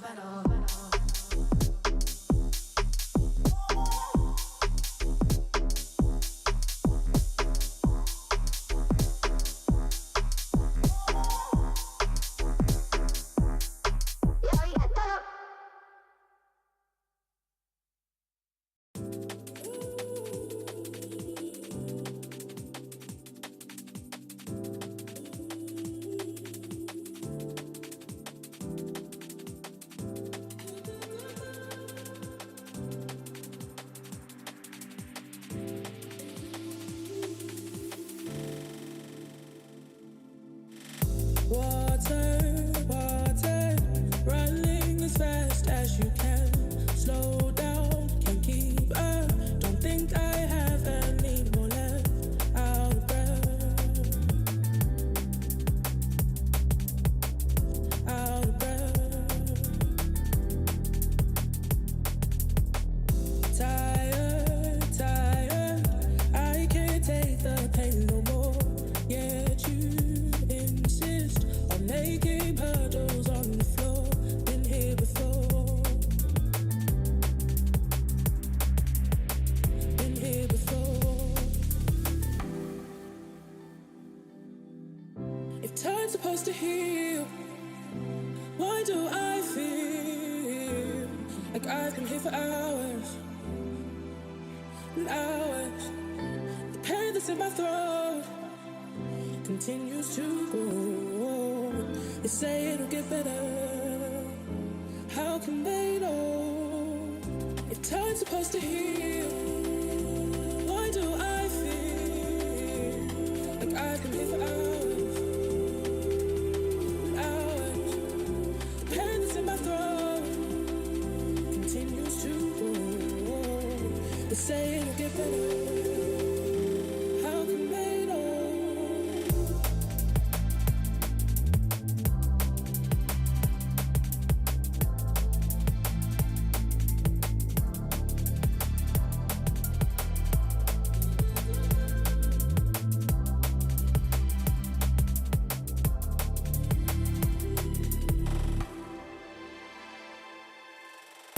Mercy, mercy, none from my head down to my toes. Immobilized, as if my brain completely froze. Colder I go,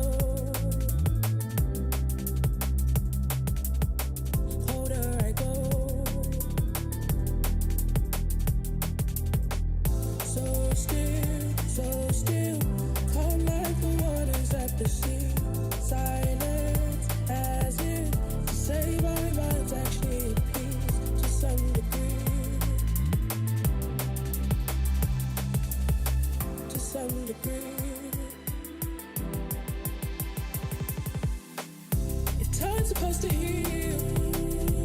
Why do I feel like I've been here for hours and hours? The pain that's in my throat continues to grow. They say it'll get better. How tomato water, dry like the cinders in the flame.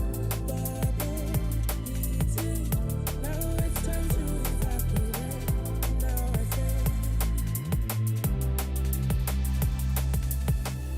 Now I feel. The pain that's in my throat continues to grow. They say it'll get better.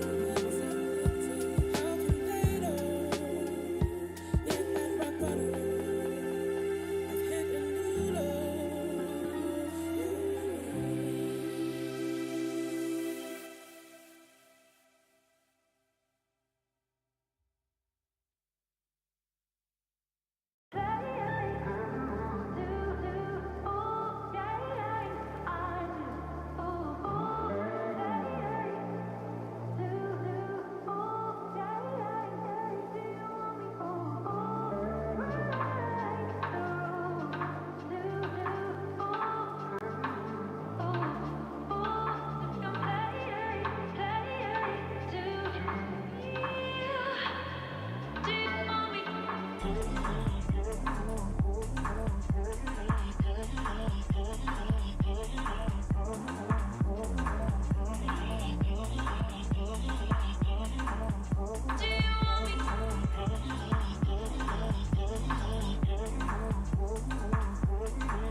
西游这边已经超过10万分了，这么快吗？菜逼。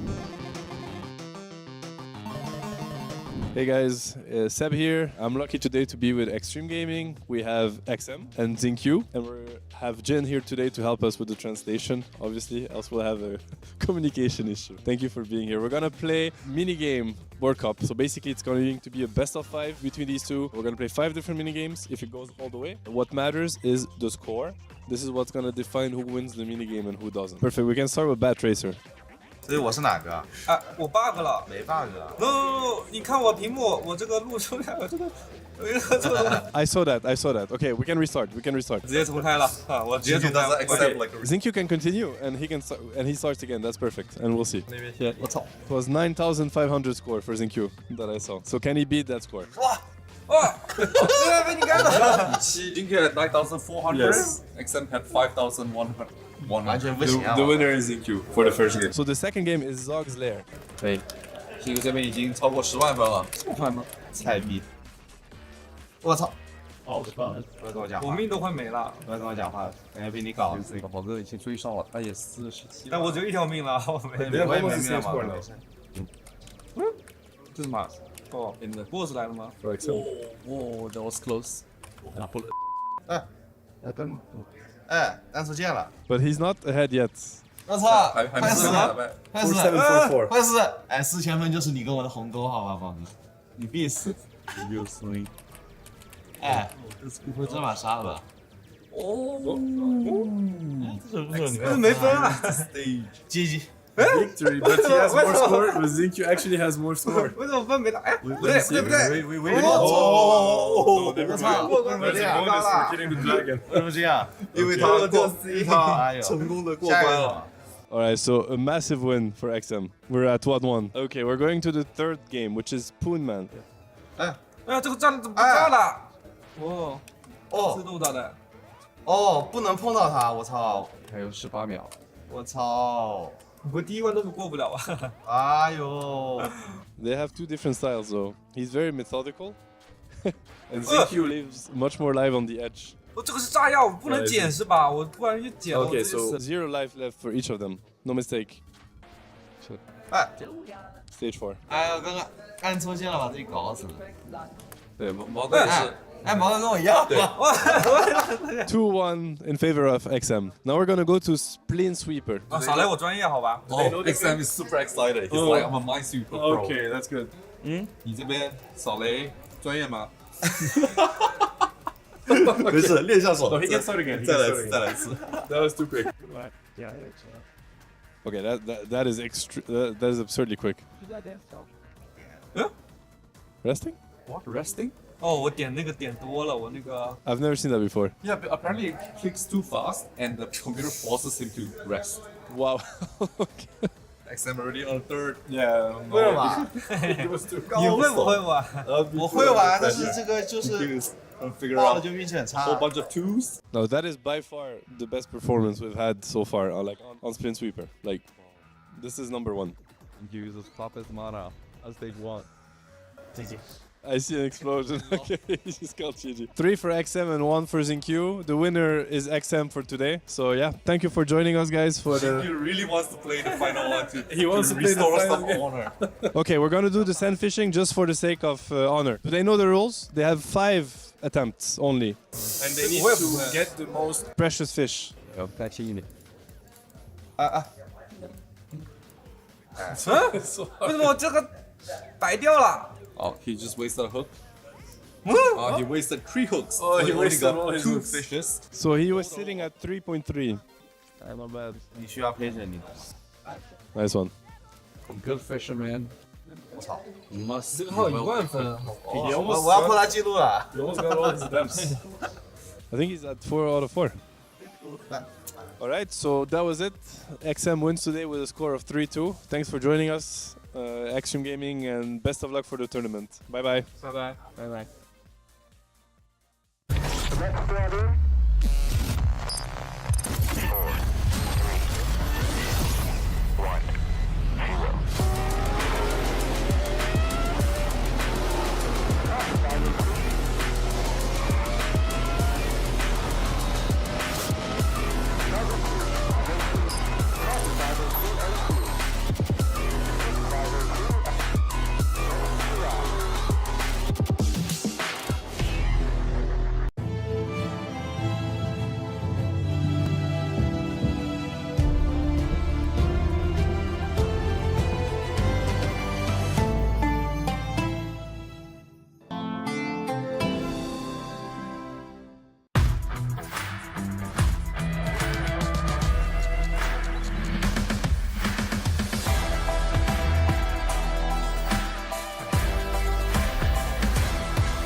Welcome back to the DOTA2 at Esports World Cup right now, as we're seeing Tundra walking in as graceful as ever. They're going to be going up against Talent, who were able to win their first round of Elimination Series yesterday against Heroic. It's a lot of fun here being on venue, on site, getting the players behind us, but also getting to have some wonderful analysts next to me as well. Effie, Lacoste, how are you guys today? Doing good. It was a good first series. You know, game one was competitive. Second game, they managed to, squeeze in the classic, managed to get the dub classic P-Vision style, I would say. But yeah, expecting more to see. More, like, we've seen a good amount of different hero picks, and seems like teams are not too afraid to experiment more, which I really, really like. I mean, saying goodbye to teams is always hard, but especially when you say goodbye to a region, which we could potentially be doing again today, maybe not. But it's tough. It's a little bit sadder knowing that there's no more Chinese teams in this tournament. Yeah, no more Chinese teams, no more SA teams. Like, seeing it kind of dwindle off is hard. So I'm sure there's a lot of fans out there right now that are cheering behind Talon, wanting to see one of those lesser represented regions get a little bit further. A bit of a David and Goliath situation for them here, having to come up against Tundra. But yeah, yesterday we had 4 teams that went home. Today, it's a whole new set of 4 teams that are unfortunately going to have to be saying goodbye to their Esports World Cup dreams as well. But with this Tundra team, people have coined it time and time again that they're not really at peak just yet. They started the year really strong, but are they still just as strong back then? Is the ceiling still the same? Yeah, if there's a team that's going to be making a comeback, that's definitely Tundra, always having new ideas, bringing in new stuff to the battlefield. We saw them playing completely different heroes, but we're talking about the itemization from the Axe, where he's going for the pipe as his pretty much first item with the Blade Mail, not opting to go for the Blink Dagger. And they're also playing a bit of an older style Dota, I would say, with some Sanking, that hero that nobody else wants to touch. They're bringing back Vizirizi with the Kanda build. It was a really good game for it. And also position 4, something that Ducalis did talk about in an interview, that they're staying away from these like Ricky's Terrorblade's position 4, but Saxa has been playing a good amount of Ricky, Bounty Hunter as well. Mostly it has been paired up with the Darkseer, so the combination is still there. And I also want to see some of the newer stuff, not necessarily the new stuff that you're going to be playing carry Hoodwink, but they're bringing back the old classics as well, which I really like to see. Yeah, I mean, so they did on group stages 5-1, but I do agree they don't look like they're in peak shape, No. and it's because they still haven't found that special Tundra Flare in this patch yet. We did see glimpses of it when you mentioned the Vizirizi, your favorite hero, but we did see that, and that was cool. But typically when Tundra are winning tournaments, they just find that set of heroes that works for them. Talon, on the other hand, still open-ended.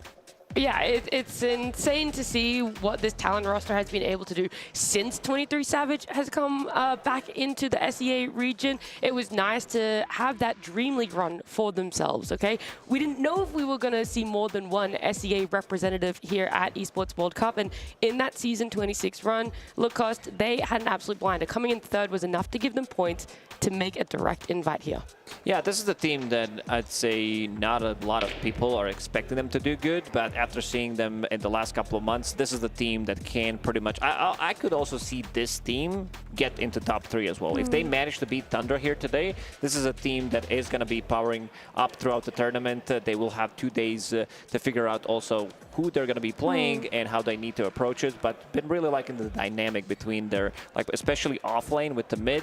We talked about the dynamic between 23 Savage and Mikoto, but WS, I think there's one key hero in this matchup, because he did play last 3 games, he played Pango, and every single time his Pangolier was godlike pretty much. Yeah, his Pango is so good. I think that's the hero that definitely Tundra are looking at in terms of what are we gonna draft against it. I mean, they do have a Bloodseeker player. That hero is potentially dead though, but they definitely are gonna have a take. They're not gonna let this Pango go unpunished, because the destruction that he reaped yesterday, that was a lot. But I also want to say that the supports of Talon, Yokam, and Cuckoo, they looked so good yesterday. Like, the most impressive thing that stood out to me, we've talked about Mikoto, we've talked about WS, we've talked about 23, but they brought their A game. Like, the supports were just running around together. They picked a core to play with. It was either Mikoto or it was WS, but they were leading the smokes. They were setting up kills. The Bane in particular looked so good for what it did for them.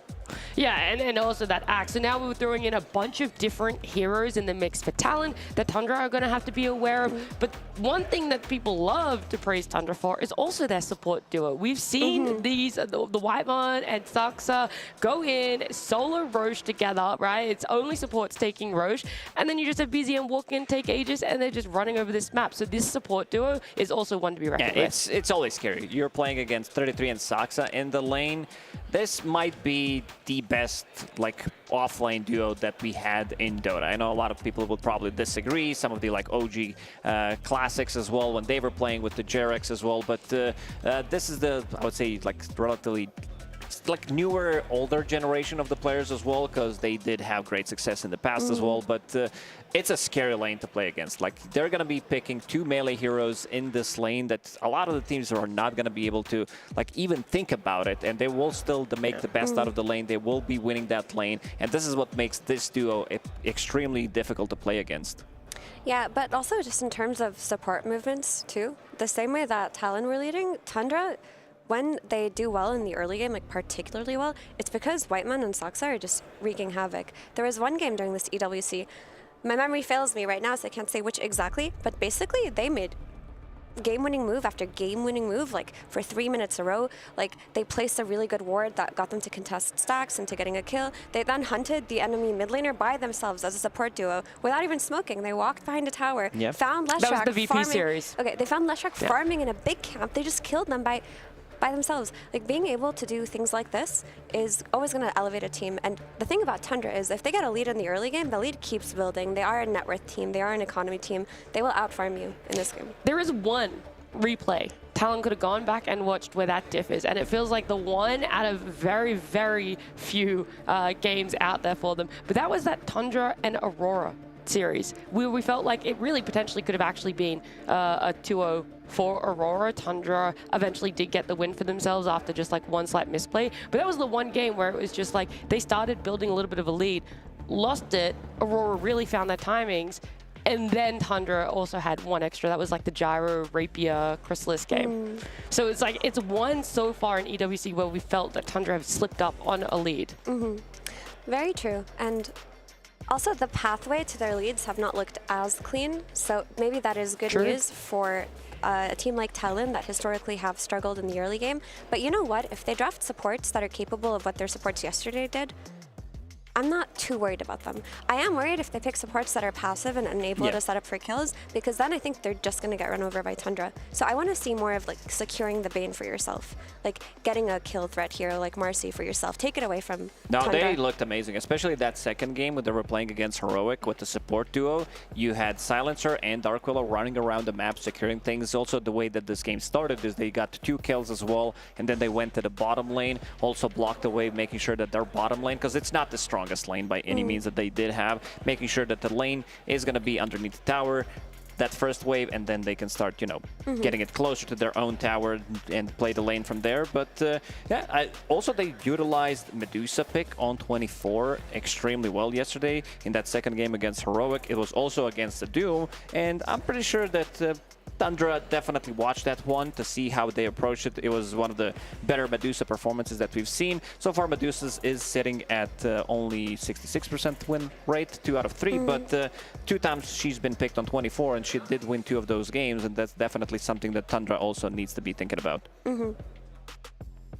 I do feel that Tundra, though, have the discipline and understanding of how to play against Medusa, because yesterday it did feel like Heroic just messed up a little bit. They dropped the ball when they played against the last pick Medusa. Tundra, I don't think they'll make mistakes in terms of timing versus heroes. Well, we've got our 2 opening picks here.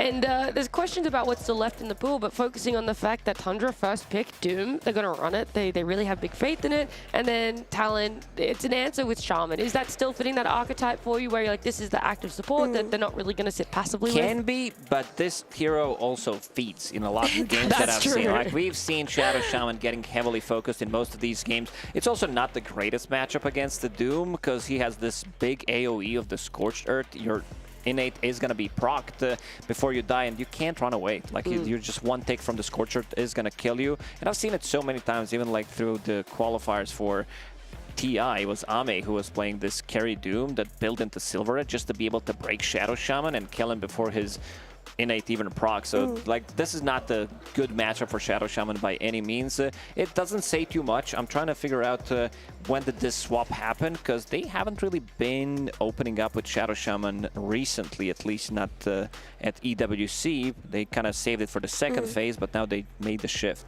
I think this would just be matchup specific. They don't want to give it away to Soxa. They don't want to also give away a strong laner to play with the Doom. But on what you said, Lacoste, about feeding, I did check his stats, okay, because I was curious. I was like, this support out of all the supports has to have the highest average deaths. I'm going to compare it with other supports later, but his average deaths are around 8. So they're 7.69 round up to 8, and he wins 50% of his games. So that's a good win rate hero.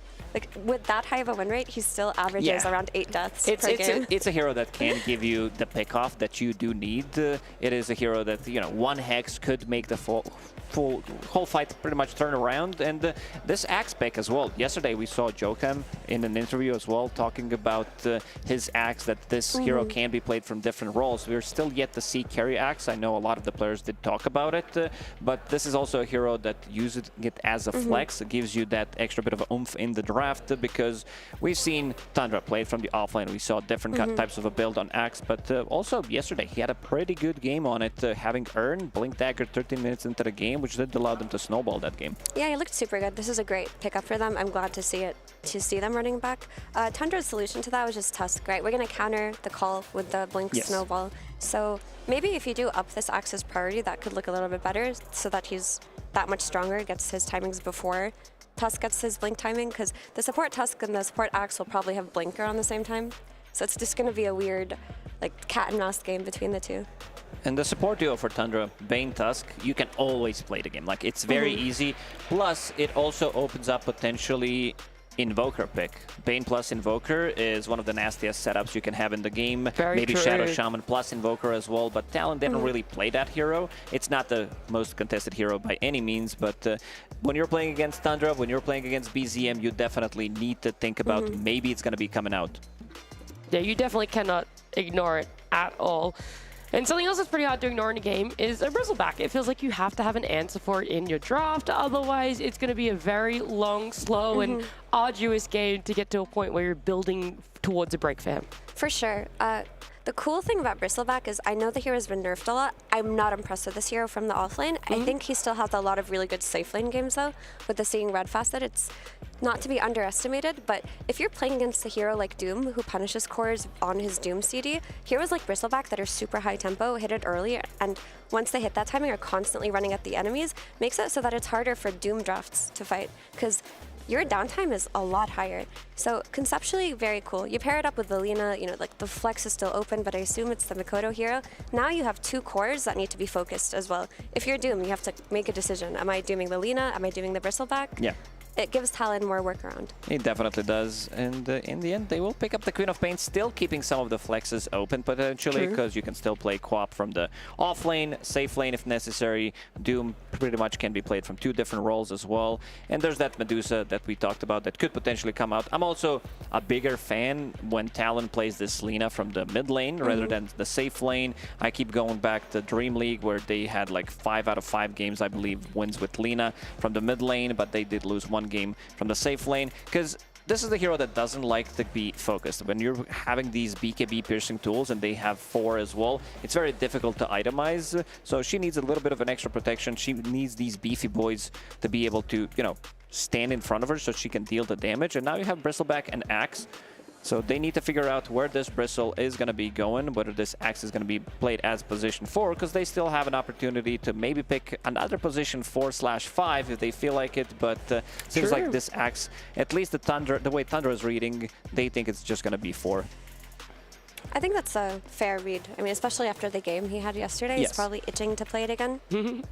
But in that case, what offlaner are you looking for if you're Talon? Because I do think that Bristleback offlane will weaken their draft. I don't like Bristleback from the offlane. I do agree with you on this one. It just doesn't feel as strong. We saw it failing so many times. Even like people are trying to play it with the green facet. We saw it in the previous series. even when you have like Pango, even when you have other carries that you are giving them that extra bit of a minus armor, it still doesn't feel as good.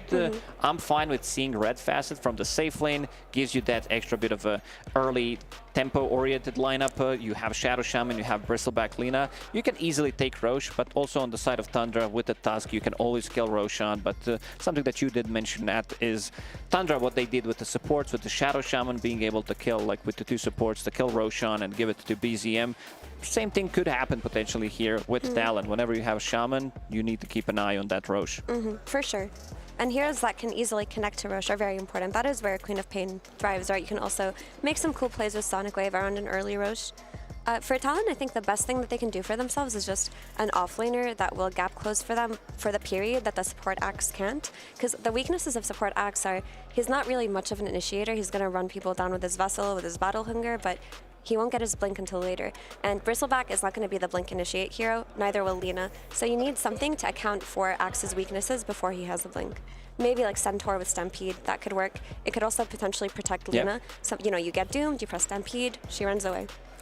There's a lot of these heroes that got banned out. This Vizirizzi with the break mechanic from Kanda that he did go for. And the last one's going to be Dawnbreaker. Good way to counter this Axe. I think this Axe can't really be played from the off lane, seeing what he's going to be playing into. So most likely they are going to be looking into different heroes. It's a very strong lineup from Tundra. I think it checks a lot of the boxes with the saves, 2 supports that can easily rotate around the map, play around the Queen of Pain. And also this Doom as well. I do like it so much more from the carry role, like we've seen even in the previous series, the last game, what Satanic can do. And it doesn't necessarily need to be the damage dealer. He can also be the one soaking up the damage so that your Queen of Pain and Dawnbreaker can clean up the rest. Yeah, and we've actually seen Dooms connect to the mid lane from the safe lane much more often because they tend to win the safe lane because Scorched Earth and like the level death is so strong. You can run through the triangle, deny stacks, you run to the mid lane. Usually they'll do their first Doom on the enemy mid laner, take the tower, and go back to farming, which is something that would really pressure the Lina. I still think Centaur looks great. Like, they do need the disengage, they do need the more reliable blink initiation, but based on Tundra's bans, they're banning out mid laners. They think it's just to carry Lina. Well, they're 50-50 to ride the puck and then do so they're not like 100%, but an ABBA last pick is what is actually going to be coming out for Talon here. So low cooldown ability that's going to be taking care of Queen of Pain, Bane's Grip, so you have a 6-second cooldown, great against it. Not the best against the Doom when it comes down to healing, but you're playing carry ABBA, so most of the time you don't even get that Q on your Abaddon. And WS is going to be playing Bristleback with the Snot Rocket. I do like Lina way more from the mid lane, but I'm also not the biggest fan of Bristleback. And also, I feel like Abaddon is one of those very weird carries right now where you need to have your Radiance time. Once you get to the Radiance, things are much easier, but if you manage to kill this guy once or twice before he gets it, his lane and his timings are going to be so much more delayed compared to the Doom. Like, like his Radiance is going to be up, I would say, 3-4 minutes before Abaddon's in this game.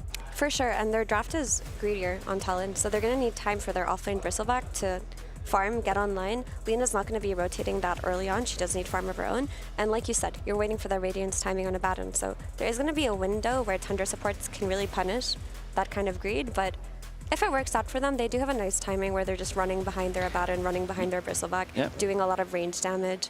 They have the Shadow Shaman, so they can take objectives. The only issue is that I've seen support Abaddon as well in this tournament. I mean, not support carry, just get doomed by a carry Doom and then die in the late game. He just dies. Like, the counterplay is there. Yeah, I'm feeling like maybe the carry for the side of Talon is a little bit lacking. And it's weird to say this. I know that 33 is a massive Doom expert. Everyone's always praised this. This has been years, right? But offlane Doom just kind of isn't really working for a lot of teams at the moment. There is a caveat to it. There is a caveat to it. That's what I'm saying. There is one guy, and that is definitely 33, that can make this hero work. When nobody wanted to play this hero, he was the one playing it. When it was meta, he played it. That's right. And you can expect him to do good things from the offlane. There's one guy I believe in. Well, I hope so, because it's been played twice by the offlane so far. It has a 0% win rate here at the Esports World Cup. So let's see if 33 and Tundra are able to bump those numbers a little bit as we head on into our elimination game, our first game with Sunspen and Kezu. Thank you very much. It is the, I was going to say it, I cannot wait for the pause to come out. 4:33, I already knew that you would look Makoto at him. pause, but I know it's 4:33 as we look at the lights. as we look at him brace himself against the lights here. Can just see the pale complexion. I can relate, of course. It's amplified. The light gets amplified. Are you looking at him? Because he was on screen. He looked very chill, actually. I mean, I'm looking at him in person. I don't need to see the camera. Don't you understand? He did write very bright lights. Thanks for fixing. Just kidding, actually. That didn't happen. That's a good boy. Good, clean boy. That's a good boy. Elimination match, as Nat talked about. Talon versus Tundra in this best of 3. Should be a doozy. Thoughts on draft? What does doozy mean? It's a doozy. Okay, very good. So we're in for a good game. I'm trying to think of how to explain what a doozy is. It'll be good. Okay. It'll be a nice one. Yep, I believe this will be a doozy boozy as well. But let's see. In terms of the drafts, so they did talk about it on the panel. It's Abaddon versus Doom, which is not a Abaddon favored matchup, but they didn't pick it for 23 to carry the game. This game for Talon is about Mikoto being in the, being like topped off by his supports. Can his Axe and Bristle go in enough? Can he get shielded to be safe? But I will say, Tundra, I kind of like the draft that they have going for them. You have a lot of tempo. Sure, it is the offlane Doom, which isn't most people's favorite. But we did hear Mr. Analyst Lacoste, of course, talk about 33 on his Doom. It's his best hero. And I'd say Soxa's best hero is Tusk, at least historically. Maybe not as recent, but that is how we recruited him on DC, seeing Very his important. Tusk. It is. To be fair, these heroes, they spam. Soxa's a bit weird to me because all of his heroes are so good. I don't know if one is like that different from the others, but his Tusk is incredible. That's true. If I think of a signature hero for Soxa, nothing comes to mind other than the Tusk for me personally, but that's DC related. That's of course. DC related. I was an owner of that team, of course, in case you missed out. Second place TI, of course. I was thinking about recruiting you, but decided against it, of course. Well, could have won TI, but what do you know? Well, because you were a package deal with Cinder, and so it was a no-go to begin with. That's a quick L. But okay, All right, Nightmare to cancel the gate play. Little shenanigans here from Whitemont. And that requires 2 casts of the gate, so that's actually some mana loss there for Joke. I'm playing the support Axe, which we saw yesterday, and it was extremely good. Will he be seeing similar avenues to success this time around?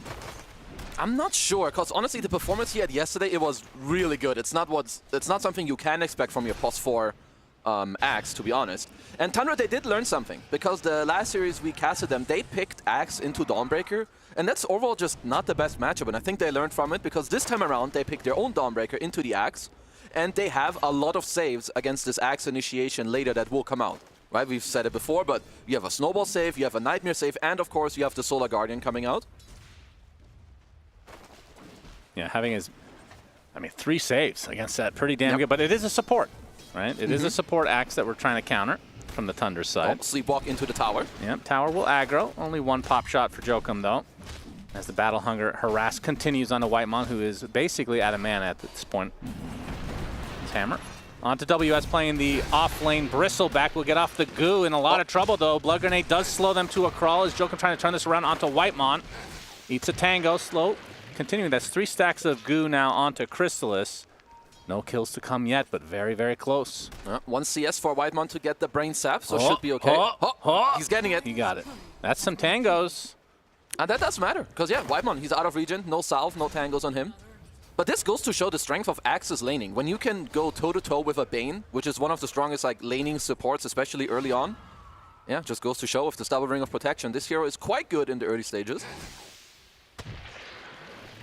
And WS able to make sure that Jokum will be able to bring the full wave to the off-lane Bristleback. Actually connects very nicely with the wave, so he'll be able to push that back a bit. Now 33, getting harassed in the meantime. Shackle on to Soxa.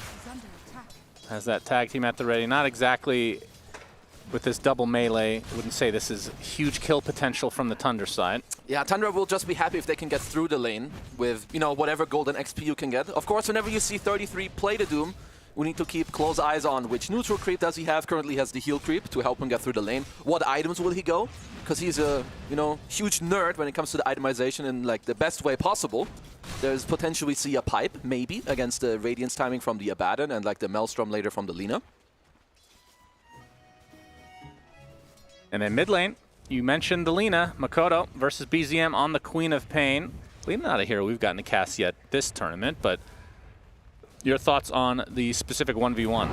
And then I guess you can move on to how it fits into the game plan for each respective team. Yeah, let's see. So, first of all, both of these players are very important for it. Like, whenever I think about Talon, I feel like Makoto is their most individually skilled player. Like, I usually look to him to have a good performance. It's a pretty good Lina game. There are some things you have to play around. Like, if the queen jumps on you and there's your early Solar Guardian with the snowball, that's when you're going to be in trouble. But if he can get farmed up, which he should, it's a good matchup here in the mid lane for him. And honestly, Makoto, he is the carry for Talon in this game. It's not really 23 Savage. It's going to be more the Lina type because you play it with the right clicks from the mid lane. Yeah, it feels like the 1 and the 3 kind of super tanky style. Yeah. Of course, that could work for Abaddon, but you mentioned the Doom counter, so we'll see how that goes long term. Whitemon again. It's like he's having this 1v1 battle with Jokum all game long. Whereas also for Tundra, it's very important that BZM... Uh-oh, here's the first move of the game. Snowball does hit for Saksa. Makoto's in a lot of trouble. Cuckoo with the Hex, though. Into the Ether Shock. Makoto pops the Fairy Fire, trying to get away. Oh, the Nightmare at the last moment. Saksa getting super low. He's going to get first blooded, though. Just barely. Makoto dies shortly after. Whitemon being chased perpetually by this Axe. He is slower on the Axe by 5 movement speed. Yeah, but wait for that Battle Hunger. 7 seconds. Wait for that Battle Hunger. It's coming any second. We're fake hyping a little too hard. Okay. Okay. So first blood for Tundra, I believe. No, sorry, it was Talon. Talon, yeah. So Jokum off to another great start on his Axe. Saw it yesterday. They do, again, have like a lot of stack clears. You were right about the Battle Hunger, Shannon. It's not fake hype. No, but the Brain Sap, very close call there. Very close. Extremely. But let's have a look. So, because yeah, I wanted to say for Tundra, they need BZM to have a good time. Like when you play carry Dawn, obviously, like the hero does scale, but you get an early level 6 and you need to play around like other heroes. 33 on the Doom, not the best laning stage, so not the hero you're going to look to play around too early. It's all going to be about the mid lane and BZM. Rotating Saksa with him. How can Talon respond to the move? Because Tundra have very strong collapse plays here in this early game. And right now, in terms of the CS, 23 having a free game. 35-12 on the Abaddon. Of course, that's not too far behind on the 29-11 Dawnbreaker, so both position 1s pretty damn happy at the moment. As Saksa continue to roam in the level 2 Tusk. 6-minute power rune is upon us, 10 seconds away. Yeah, this is yesterday where Talon fell a little bit flat in one of the early games. And BZM level 6. Makoto not quite there yet, so Sonic Wave at disposal. Let's get the haste rune. This is a big deal. We'll have to say first active rune of the game, because this always it's connected with the play that we might see in 50 seconds. You know, on minute 7, you have the Wisdom Shrine invasion. You're gonna have the Dawn ult and a hasted Queen of Pain. Yep, Starbreaker from Crystallis. Whitemon there though, with the Blood Grenade and the right clicks, and there comes Saksa from the north. Down goes the Bristle. Nice little touch by Tundra to get a kill here. The good news for Talon is that WS will respawn in time for the Wisdom Shrine. Because I will be surprised if Tundra will not bring 4 heroes here. Yeah, they're going to go through the path of least resistance as Jokum. To the south he goes. Yeah, don't want to mess with the Bane, that's for sure. Let's see. Need multiple targets. Yep. TPing kind of far away. Well, Tundra also, they're talking about their own Wisdom Shrine, where BZM is also hasting over. That's true. So we're going to have some split split action. For both. As bottom, the full channel from Cuckoo. Big Sonic Wave coming out as well as Jokum is easily taken out. So Tundra get the Radiant side as Cuckoo looks like he's going to drop eventually. So I believe they're getting both on Tundra as 23 Savage forced to just run away, still not level 6. So a big boon for Tundra. We've seen this before, like the double Wisdom Shrine. As Solar Guardian. Solar Guardian. Yeah, they want this kill before he hits 6, and they're going to get it. Down goes 23. That was a huge instance of like these last 30 seconds. You get kills, double Wisdom Shrine, and you kill the enemy carry with your fresh Solar Guardian of the game as well. Are they not done yet? Sleepwalking WS back in. Let's see if they have enough damage here. Tag team with the Starbreaker is insane, and yeah, WS continuing this death streak for Talon. 1-6, Tundra just suddenly taking control. Yeah, for Talon, it's more about damage controlling, making sure that you get through this early game without giving away too much. You know, you need your Lina to get some farm. Saksa being a little bit annoying, blocking the smokes, blocking the stacks. Yeah, Jokum can get the deny. I mean, it's good that he denies, but when the game is about the mid lane, which it really is for both teams, what Tundra is doing is very, very good. They've double sentried both the left and the right side, which means mid lane is completely cleansed when it comes through for about the vision for Talon. So it's a little bit annoying for them to play, because Tusk also used to be, I mean, he still does it now, but he's like a big counter to the Vanguard heroes. You have tag team, you don't really care. You'll just over-damage it like we saw before.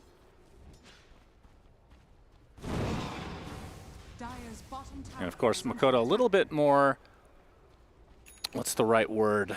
He has no escape mechanism. It's kind of like a Shadow Fiend to a degree, where if you get on top of her, Lina will just drop really fast, as opposed to the Quap that has a little bit more tankiness and can obviously blink away.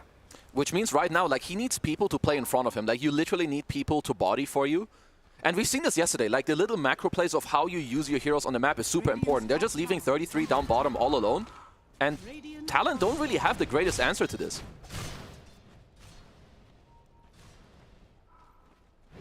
And typically, if you leave 33 all alone for a long enough time, he is just going to be a monster. Yeah. Especially on the Mr. Doom, of course, as they're making play around mid. But remember, there is a Solar Guardian as well. Solar Guardian is coming. Makoto gets off the Laguna Blade, but is stuck inside the shards with a big Sonic Wave now from BZM. But Makoto is actually rocking away with the bottle as the TP came in from 23 Savage, but Makoto being pursued by BZM. Still finding a little good amount of distance as eventually 23 does fall. At the very least, Makoto for the Talon side does survive. A nice hammer onto 2 with the Starbreaker onto both as well. One support down, and Soxa's not done. Another one bites the dust. Double kill for Soxa. 3 dead for Talon. Could have been worse, obviously, with Makoto, but still, Tundra getting basically everything. Oh, absolutely. And this just goes to show, like, sure, Axe 4, right? It's strong early. We saw him have a banger performance yesterday. But if you compare his impact to Soxa's right now, it is night and day difference. Whereas Tundra just making all the moves happen. At the moment you have a snowball coming onto Makoto, there's alarm bells going off on Talon. They did save him, like you said, but they did have to pay the price. And WS, he's the one struggling. Yes, he's 1,200 behind the next core in the game. And we did see the interaction. Like, sure, you have Abaddon ult against Doom, which, well, let me tell you, it's not good. Sure, there's a few seconds where you don't take damage, but you're not healing anything. A lot of underwear is picked up for the Tundra side. Yeah. And Cobalt Cups also for the movement speed, of course, very good. You said a lot of underwears. There's one. You're lying. Well, I guess I did. WS? Well, when you go commando style, I guess one is everything. That's true. It's already infinitely more than what you expect. Did I just... Wait, hold on. I need to click 33. Yeah, he has a Holy Locket queued up. Is that real life? Huh. I have never seen that, so let's see if that goes through. And Jokum caught off guard, gets punched in the air. Should go down eventually, so BZM finds him. 3K lead for Tundra right now. And momentum certainly in their favor at the moment. Shackled on the 33, this would be a big kill, but not much kill potential with an Abaddon position 1. Just have to get that farm before you're really fearsome. It's an absolute downside and weakness of the draft, where, especially when you're behind, they need time, right? I mean, you literally can't kill without Lina, basically. Yeah, right? you need your Radiance on the Abaddon. You want, like, your Maelstrom into more items on the Lina herself, so, of course, they need more time. But Tundra, they need to be ahead, and they're doing the absolute correct things at doing so, where, yeah, Jokem, we're seeing him struggle a lot. Yeah, I mean, the Wisdom Shrine play was just crippling for Talon. Because it's like a multi-layer. You don't do super well in lane. You lose the Wisdom Shrine. And then when Tundra took over your triangle, you also cannot stack for your Bristle for you to recover. Goku does hit level 6 and will be the recipient of the Walrus Punch. Puts down the Serpent Warns. There's 23 Savage on the way, but Solar Guardian is coming with a Snowball to follow. Starbreaker. It's going to be enough to take out the Rosses. 23. His ult is down. Uh-oh. And now the grip on top. That is the death of the position 1 of Talon. As Sonic Wave onto Makoto. A lot of damage being reciprocated onto BZM, though. Blinks in. This is really close. He actually does get the kill with the Scream of Pain. So Tundra, again, not punished at all. Uh-oh. We're in some bad news here in this early game for Talon. I mean, I will say, when Queen gets some of these items, it's super annoying for you to do anything as Delina. She just blinks on top of you with Bondage and now with the Blade Mail as well.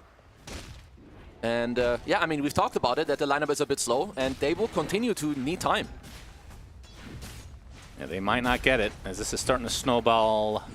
That was a southern accent all of a sudden. Snowball out of control here.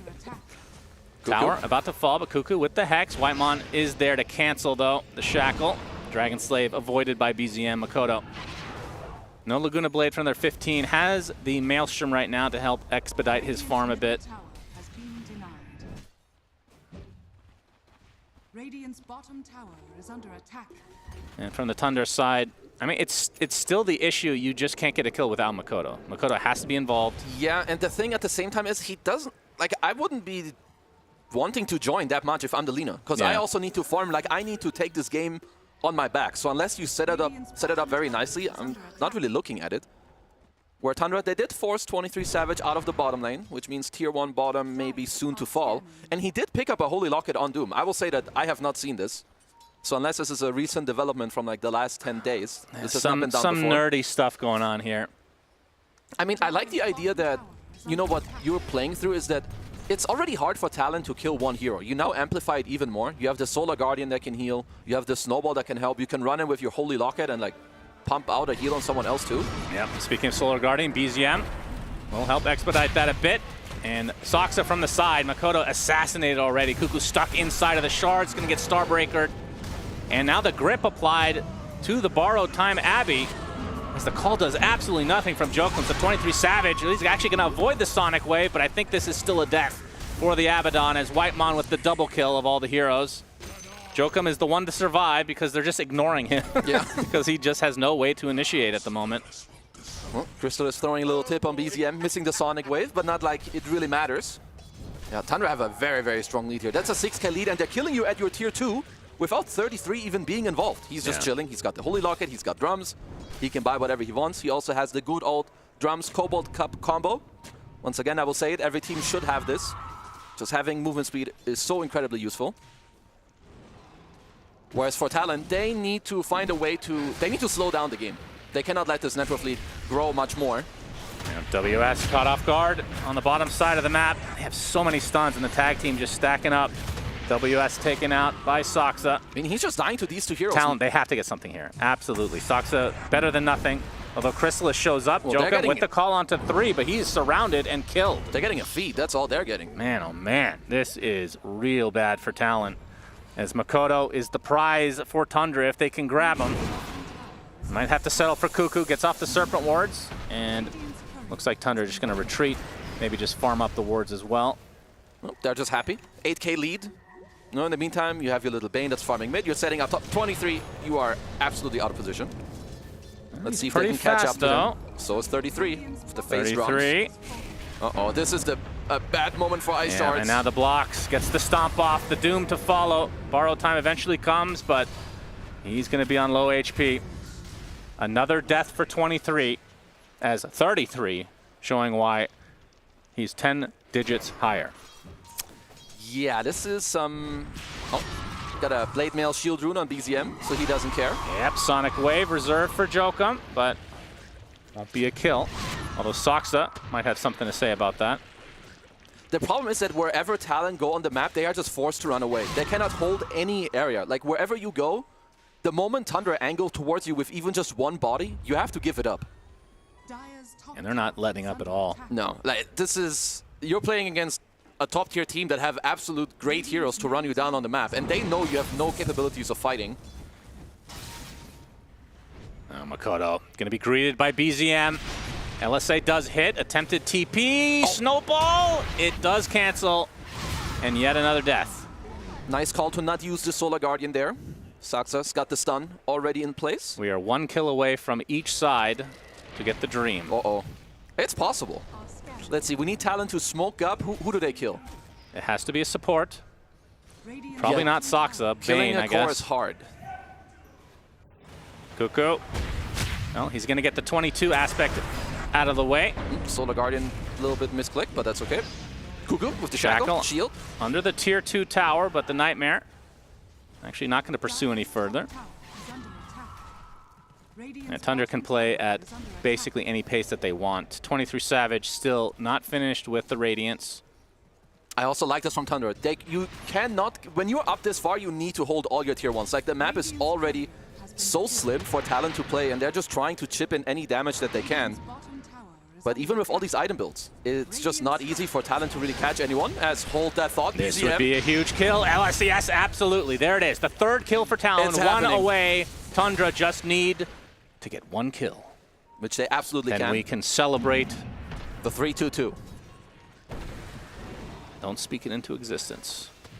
My apologies. Chrysalis. Knowing how important this moment is for Tundra, going to be very careful. As they should Probably be. will wait for the Quap to come up 20 seconds away just to ensure that they can get that one sweet kill. They do have the Ags available on Crystallis as well, so of course he is very, very happy to join all of these plays.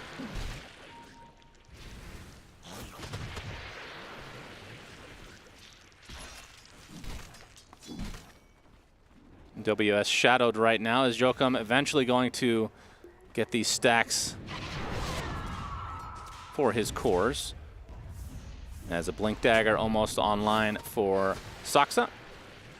Makes that snowball save that much easier. Feels like he's not needed to save anyone, really, this They're game. just on the perma aggression. Nightmare from Whitemont. Jokum trying to make sure that this 3-2-2 does not occur. Walrus Punch in the air, but the Starbreaker brings us to fruition. The 3-3-2-2 is there, and now it's gone. Cherish these moments in life, ladies and gentlemen. 2 dead for Talon. Solar Guardian on top of Makoto. This is a dumpster stomp if I've ever seen one, ladies and gentlemen. Let's not mince words. Let's not pretend. Doom applied to the Abaddon. The Bristle gets away. He's gone. But it matters not. Tundra are completely dominating. Yeah, they have full control of this game. And at this point, all that Talon can do is hope to split the sides, get farm, and get to the stages that they want to get to. I mean, they are generally a slower team, right? Yesterday they did last pick the Medusa, and of course they did get there. But yeah, in this game, not the same story.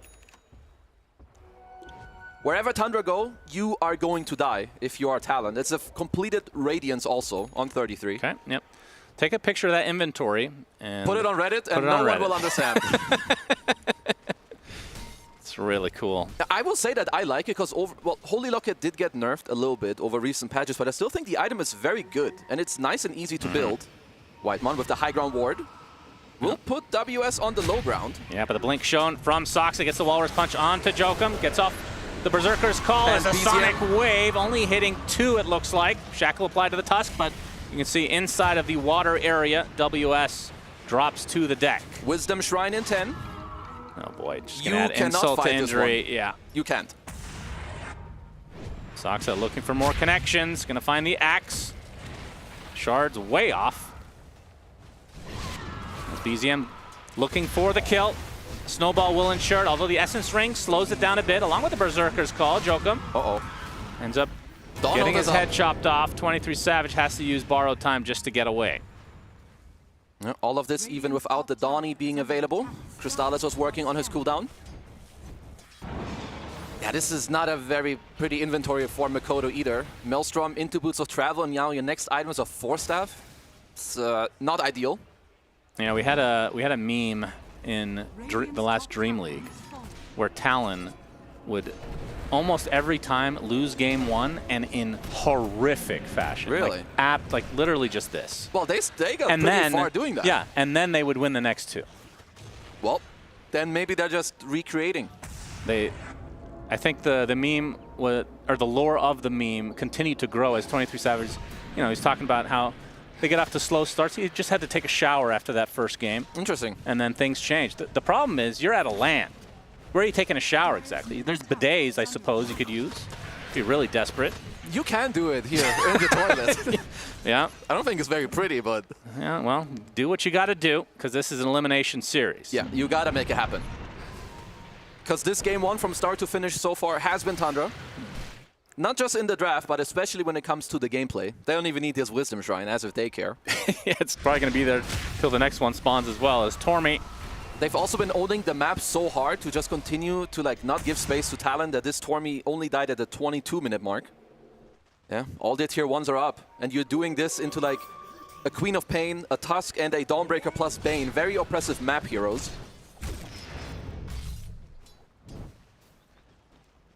Yes, Harpoon looks to be the next item that 33 is eyeing up. 23 finishes his second item. It's a half one, though, in the Yasha. Very sad inventories here for the side of Talent. Just one of those things where a couple things went wrong in the laning stage. Your Wisdom Shrines get stolen. You take one really, really bad fight, and the game just gets mega hard. Absolutely. This one is a big, big snowball. WS likely to fall again, or Jokum, or both. Yeah, let's see if they can. Nope, it'll just be Jokum. Gets punched, gets killed. Well, for me, if there is any comeback to be had for Talent, it will be off of the back from Mr. Makoto. But he needs to get a couple more items on the deck. You're gonna need like a Pike, you need a Mjolnir, maybe even a BKB. Because the problem is with 23 Savage, yeah, you're in a Abaddon, and even if you get highly slotted in this game, you're playing against a Doom. You are not going to carry this game. Yep, 23, gonna get doomed. Is he dead? Once this wears off, it might be ticking out as Solar Guardian on the other side, trying to focus everything onto the Bristleback.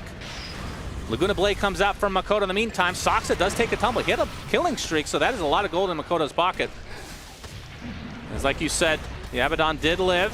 Starbreaker not fully connected, but a big Sonic Wave comes out, deletes WS as Makoto pretty far away at the moment. 23 Savage coming to play finally after that healing expedition. Crystallis, though, the Starbreaker is too much. 23 Savage, no ult to work with. Ultra kill for Crystallis. They just don't have the damage to pump through it. Like, you have Luminosity heals, you have Solar Guardian, even 33 walked by and gave him a drive-by Holy Locket onto Crystallis to keep him alive as well. I will say there is something in these drafts with these elusive mid-heroes, you know, your Storms, your Quap, your Embers, your Pucks, when they're played with so much backup. You have the Tusk that can both help you aggressively and defensively, you have the Snowball save, you have the Solar Guardian. It's just looking too strong when these heroes get out of control. Mercifully for Talon, game is still quite early on, so their death timers are not. They respawn quick. And not even a single building was taken during this team fight win for Tundra. And Talon, they want to fight again. They have a good high ground ward. Cuckoo, Serpent wards, taking a lot of damage from BZM, though, but he gets a full shackle onto Crystallis, attempting the Solar Guardian, but he dies. So big kill for Talon. To say that was needed is an understatement. And that was a big kill, as WS will inject that gold into himself, which does give them the Pipe Crimson timing, which helps, but do you have enough damage to back it up for now? Any time and space they get, of course, is great for them, as they did use a very nice high ground ward that Cuckoo got to place a couple minutes prior to get this kill onto Crystallis.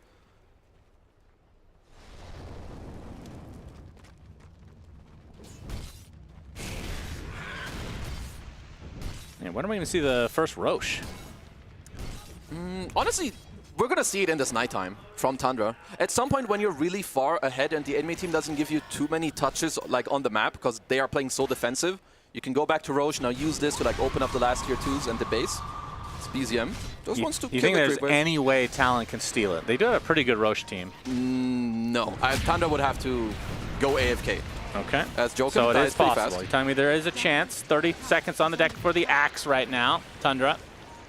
Soxa with the snowball as Kuku on the other side will be picked off. Now they're going to TP in mask. Soxa does drop to the deck. Makoto gets that kill, but BZM now pursuing. Attempted TP. No Sonic Wave to work with, so he's out of there. Doom applied to the Bristle, so that'll be a freebie for 33. Double kill. Ends up being a 1 for 3. Yep. Next time Soxa is alive, most likely that's when they will head into the Roshan. Because yeah, 7 to 36. It's been a while since I've seen such one-sided game when it came to the kill score. Currently Savage, of course, trying to work on the Manta to help with the map, but also his own scaling.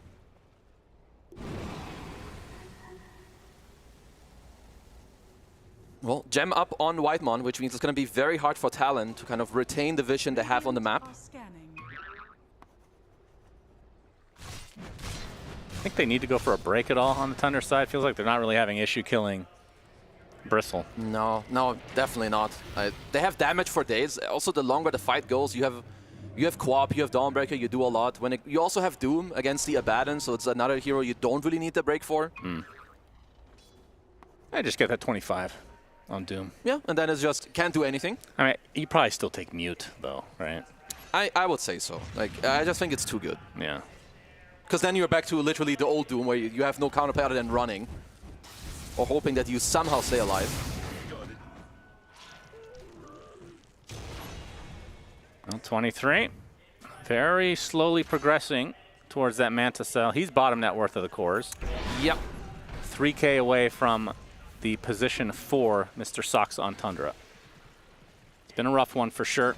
Yeah, now that he does have the Manta, this will, I mean, if they can hold on long enough, which is a big if, at least can amplify his farm. WS gonna pop the smoke, Socks up with the wall, punch the Ice Shards, box them both in. Beautiful Solar Guardian. That is a wombo combo.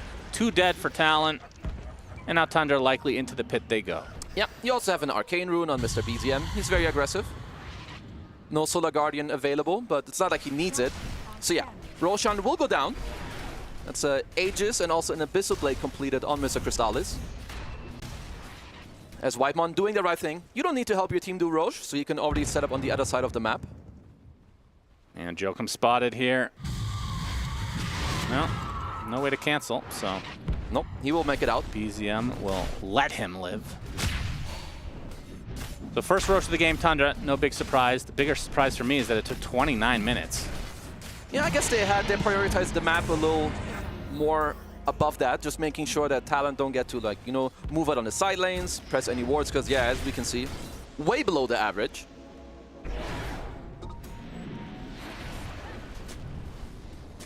Let's see here, Cuckoo trying to place a couple of wards, but when you play against the gem, you're either full protecting it, or if you leave this area, I mean, Whitemon, he will just cleanse straight through this ward later.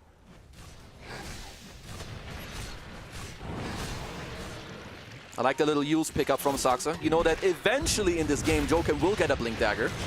They're going to try their efforts onto WS. Maybe rethinking it as 23 Savage shows himself, applying some pressure to Saksa, but 33 is there. Sonic Wave pops the borrowed time, and now the Nightmare into the likely Doom if 33 can get in the vicinity. And he gets the Harpoon off, doesn't even need it, in fact. Easy kill. Starbreaker connects. Doom applied to the Bristle just to keep him out of the fight. 2 dead for Talon, and now some buildings will surely fall.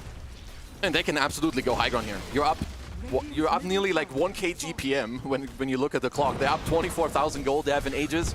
They're so tanky in all of the heroes. Absolutely hard for Talon to answer this one. And if you come too close, you're getting harpooned into Ice Sharded and you're likely just fall. Yeah.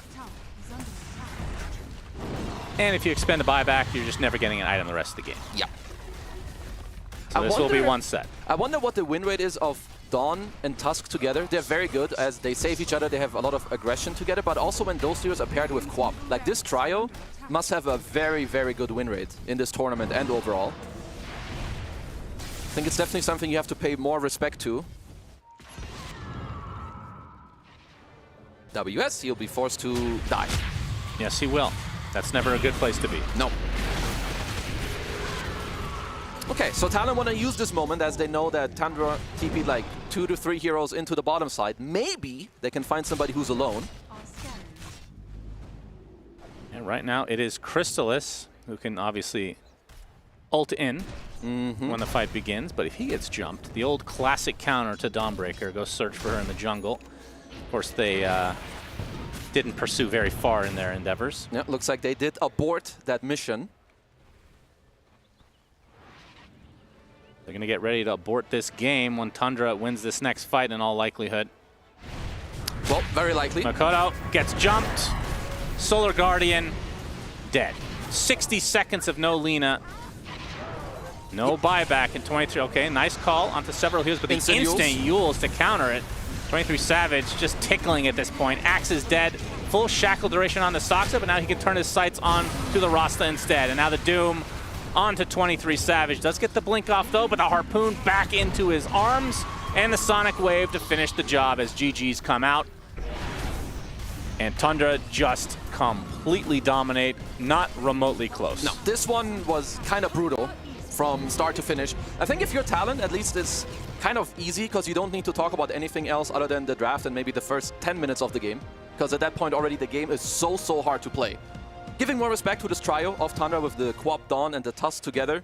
And also, you know, you pick Abba into the Doom. And overall, this is too slow against Tundra. You know, they've had some time to think about what they want to do because they looked incredibly clean. So Talon, they need to show something better in the next game. Yeah, the Axe was shut down. I mean, we talked about kind of the early game, what happened, but the Wisdom Shrines it just felt like they could never come back after that. Which begs the question, are they too strong? I mean, they were outplayed at every step of the way this game. I mean, of course, they can do it. It's just there's like multiple layers that cannot go wrong for you. The first move mid for Tundra, it succeeds for them. It allows BZM to get 6 first. He gets the Haste Rune, which allows them to not only invade the enemy Wisdom Shrine, but also to protect their own. And from then on, I just think the whole draft from Talon, it's quite slow. It's not that easy for them to deal with what Tundra have. So I definitely think Tundra had the upper hand here from start to finish. Yeah. Do you think he's going to take a shower, Kazu? I don't think so. They got some nice bidets over here. I wouldn't recommend. Could get drenched. It's not the most efficient, but if it works, it works. It worked at Dream League. To wait and see if they come into Maybe the we studio. should go join them between the game, and then we will update everyone after. I could do a little waking up after that game, I'm not going to lie. That was a stinker and a half. But Talon have come back so often from a 0-1 deficit to start the day that I just have a feeling this will go 3-net. Ooh, feels like a big call then. 3 games. That's what Sunspan is feeling. Kazu, we didn't get to hear his thoughts, so it doesn't really matter at all. What does matter, though, is just how in control Tundra was for this game. 45-7. The scoreboard really just reads it all of how difficult this game was for Talon from the get-go. That was tough. That was really tough. I mean, Tundra, they're Tier 1 team. They've won the most Tier 1 tournaments this year, and they may have had a slump for a while, like with the last Wallahia, you know, taking a break, maybe not doing so well the first of the group stages or not looking in their top form. But when they're in top form, that is what a game looks like, Lucas. Yeah, this one was a bit of a rough one. I would say expected, considering the way they drafted in this one. If you're going to be playing from behind with these type of... It's not just the supports, because let's say Shaman's not having a good time, which he didn't. Then you also have Axe, who's like level 5, 13 minutes into the game, so you don't have like even your dunk available. And then you also have Bristleback, who's a very farm-oriented hero from the offense. Like, this hero is not going to be joining in any of these fights. And you also have carry Abba, who wants to farm. He wants his Radiance. So a bit of a slower lineup from Talon. And if they lose the early stages of the game, they're probably just going to crumble, as it did happen in this game. Yeah. What about the last pick? Abba specifically just really struggled to get anything going for himself, Mira. I mean, I think the nature of that matchup really changed. Back when Abaddon was really strong and he had the Mephitic Shroud facet, his timings are a little bit faster, it would just be that he would win lane so hard versus Doom that it doesn't matter that the spell Doom itself is a counter to him. Like, his team would be snowballing much faster. They would take advantage of Doom's lower cooldowns. That's really not the case anymore. This hero has been weakened in the laning phase. That facet has been removed, and it doesn't really provide the same impact. But what carry pick do you pick in the end there that was fixable? I think just throw the Bristleback carry. I don't know why they didn't do that and just pick a better offlaner for WS. But honestly, at some point, it felt like no one could do anything in that game for Talon. Every time the supports tried to make a move, they were countered by the Dawnbreaker Solar Guardian. Every time a hero was getting ganked on the side lane by both supports, no one really could react.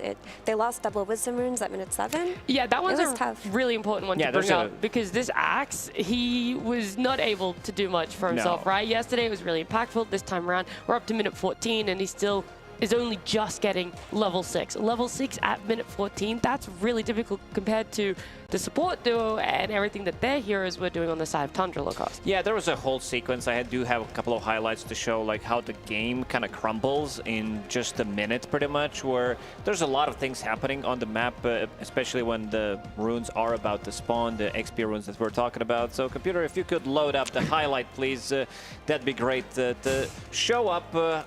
To show how they were managing to, do these things. So 6:45, they are going to be ready to try to invade the enemy side of the map. You can see Axe, level 3 at this time with 2 points in Battle Hunger. You're trying to battle against the best hero in the game, that is Bane. You're not going to be stealing the rune away from him. Even Crystallis shows up, knowing how important it is that both of these supports, they get those level 6s and try to steal away the enemy XP rune. You can see that Abba tried to go for the play, but also BZM shows up, he gets the XP rune, so that's why the two supports didn't really manage to do much. And you can see the very greedy move from 23 Savage. He stays in the lane. There's Donald ulti that is going to come in the bottom lane. They're also going to stick with the BZM, so they're going to be grabbing the kill. And they're like, oh, they just showed 3 heroes in the bottom lane. I feel pretty comfortable what I can do. So WS, he comes here, and there's already another fight happening because he just used Solar Guardian. He did go back immediately to the top lane. Suddenly 3 heroes in the top lane. So basically what they did in this minute was way too much for them. And also the bait that did happen here. You could see the very nice move from Saksa, what he was able to achieve as the position 4.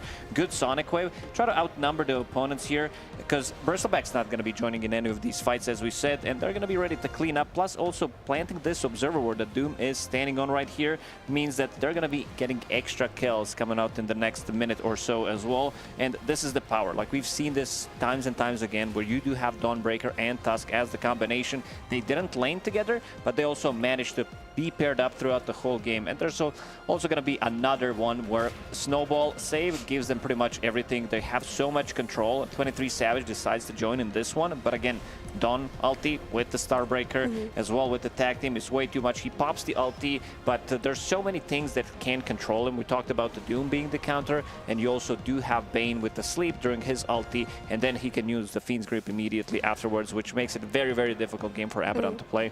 It feels so bad watching that for Talon, where it's like, okay, you think you have the 2-on-1 here, and then just how quick everyone and everything from the side of Tundra is to just collapse in on it, and then you've just lost all your heroes. Yeah, pretty much. Like, if you want to make a play from behind, it's so hard to do that. And also, your Axe is quite weak. Not level 6 until like minute 14. Doesn't have a Blink Dagger. You don't really have initiation because you opted for an offlane hero without initiation. It's really tough to play from behind as Talon in that game. Like, they needed to win their lanes. They needed to have a better start in order to play into that, but that wasn't the case. I also just wanted to comment that I really think Dawnbreaker carry looked very good for Crystallis because the player conceptually, like when he's on Monkey King, he is super high tempo, keeps pace with the rest of his team, looks really great, but they haven't been able to replicate that exact style with other carry heroes. Like, a lot of his pool is just not in meta right now, like the Razor, the Bloodseeker, not so good. No, it doesn't feel as good. So Dawnbreaker, he can keep up in farm, but also keep up in tempo. So I really like that recipe for them. Yeah, and I don't know, maybe the Talon guys need a little bit of time to wake up. Maybe they're not really feeling the best, you know, and luckily for them, well, I got a doctor's note, okay? And right here, the prescription says that they need a hot take from Mira. Oh, that's exactly what the prescription says for this doctor's note. Guys, we've got Dr. Suleiman Al-Habib's doctor notes here, and I do have a hot take for you if you guys want to pull it up. My hot take is that Bristleback sucks. Okay? Just straight up as a hero. I'm tired of this hero. I'm tired of teams trying to draft this hero. I'm tired of them brute forcing it into drafts, especially offlane Bristleback. Like, it just looks so weak. We have seen carry Bristleback have some good games, especially when he's picked situationally. It's that they don't really have any breaks or a means to counter him later on in the draft. But offlane Bristleback, what is he contributing to your team? He's getting ganked. He needs to sit in the jungle. He doesn't have a blink stun. Like, in this patch, the teams that are still looking at Bristleback as a viable offlaner, stop doing it. Stop doing it. Stop doing it. That's all that needs to be said right now. Bristle, maybe just look over it, all right? Gloss over it. That's where the reset needs to come from, is that the heroes not even in the pool anymore. And hopefully that's a lesson Talon are going to take away from this, because they're on the brink of elimination right now here out of the Esports World Cup. We're going to go to a break. When we do come back, we'll see if they're able to fight back and take a game off Tundra.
I stepped into a realm of wonders where the sun kisses the sea.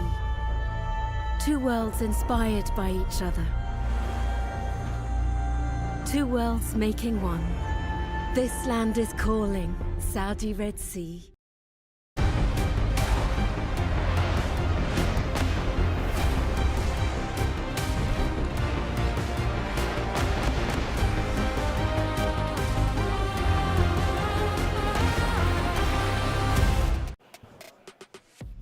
Welcome back to the Esports World Cup. We're in the midst of an elimination series between Tundra and Talon.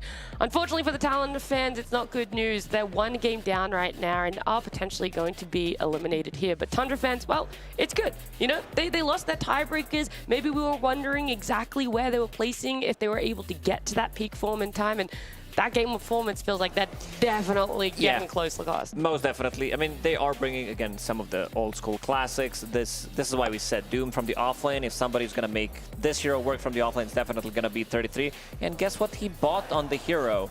Holy Locket drums, and then realized I need a bit more damage because my Dawnbreaker is going for this Aghanim Scepter Blade Mail type of a build, but he also did go for the scaling, but also being very active on the Dawnbreaker. But I also do like this Holy Locket because they were lacking damage, and if you add that extra Holy Locket heal that comes in, it's like 350 heal. It gives him also 200 HP, so makes him super tanky on top of the Dawnbreaker ulti as well. So they can be anywhere on the map and have pretty much extra 500 plus heal that they didn't have any damage. Like Axe is not going to be dealing damage. Shadow Shaman as well. They need to bring the heroes. Bristleback, you're playing the green Bristleback that you said you don't really like. I got to agree on that one because, sure, you turn your back, you're not dealing the damage, you're slowing them down.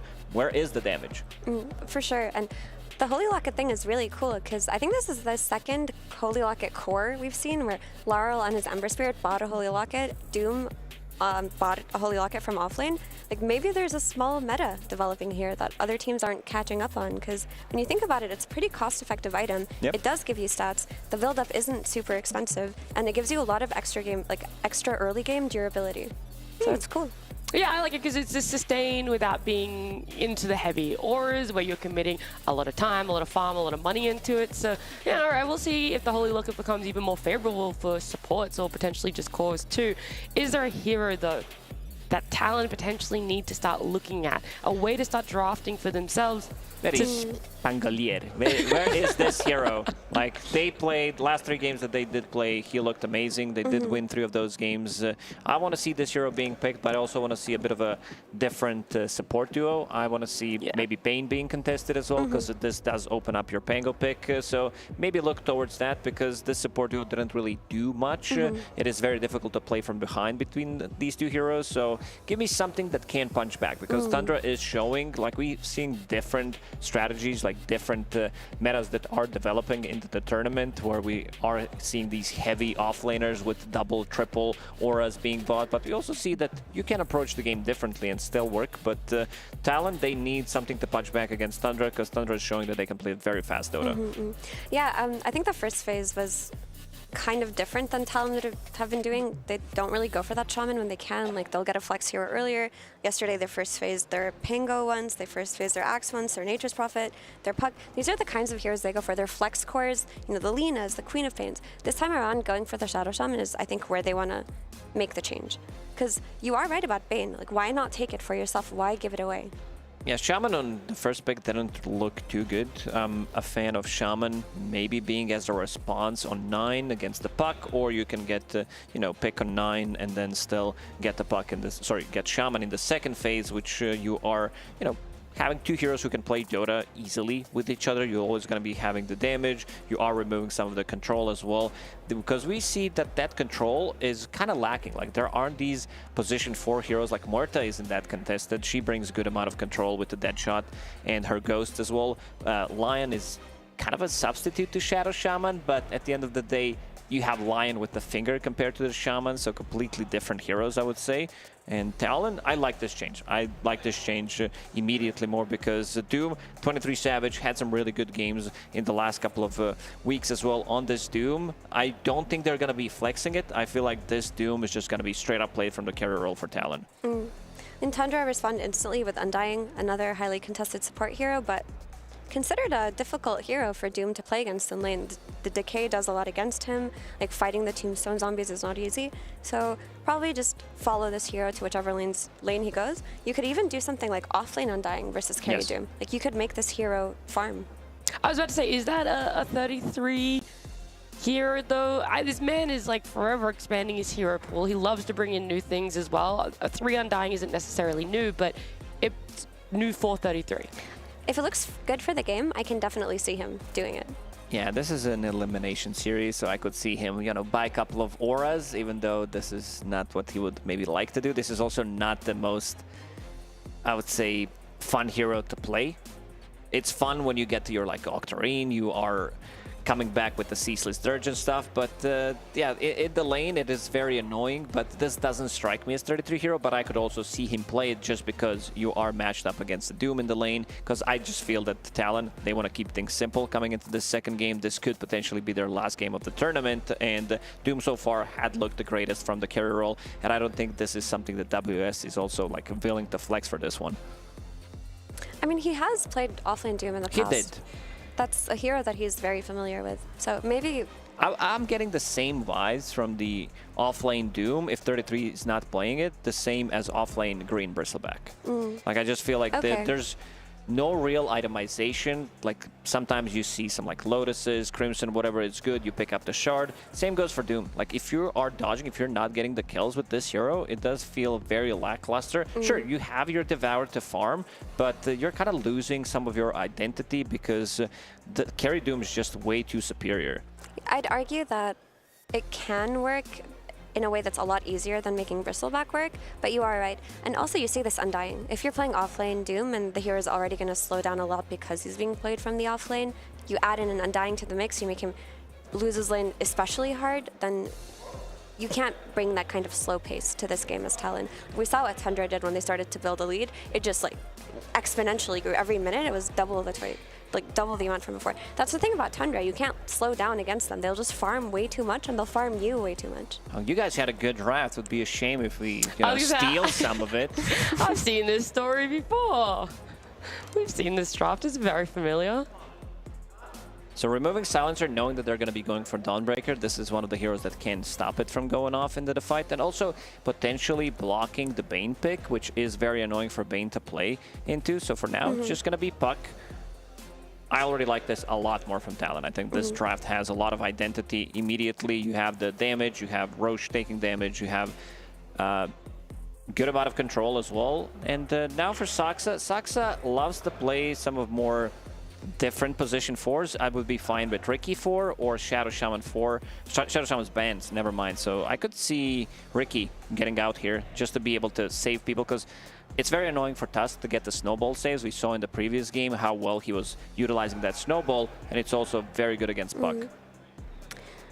I guess the one concern with Ricky would be that if Undying is your other support and not your carry, you're going to lack Disable from your support duo, which just makes the game a lot more complicated. And the Void Spirit as well. I think this hero could also work out. They did use it 2 times yesterday, or 2 days ago, when they were playing against Aurora Gaming.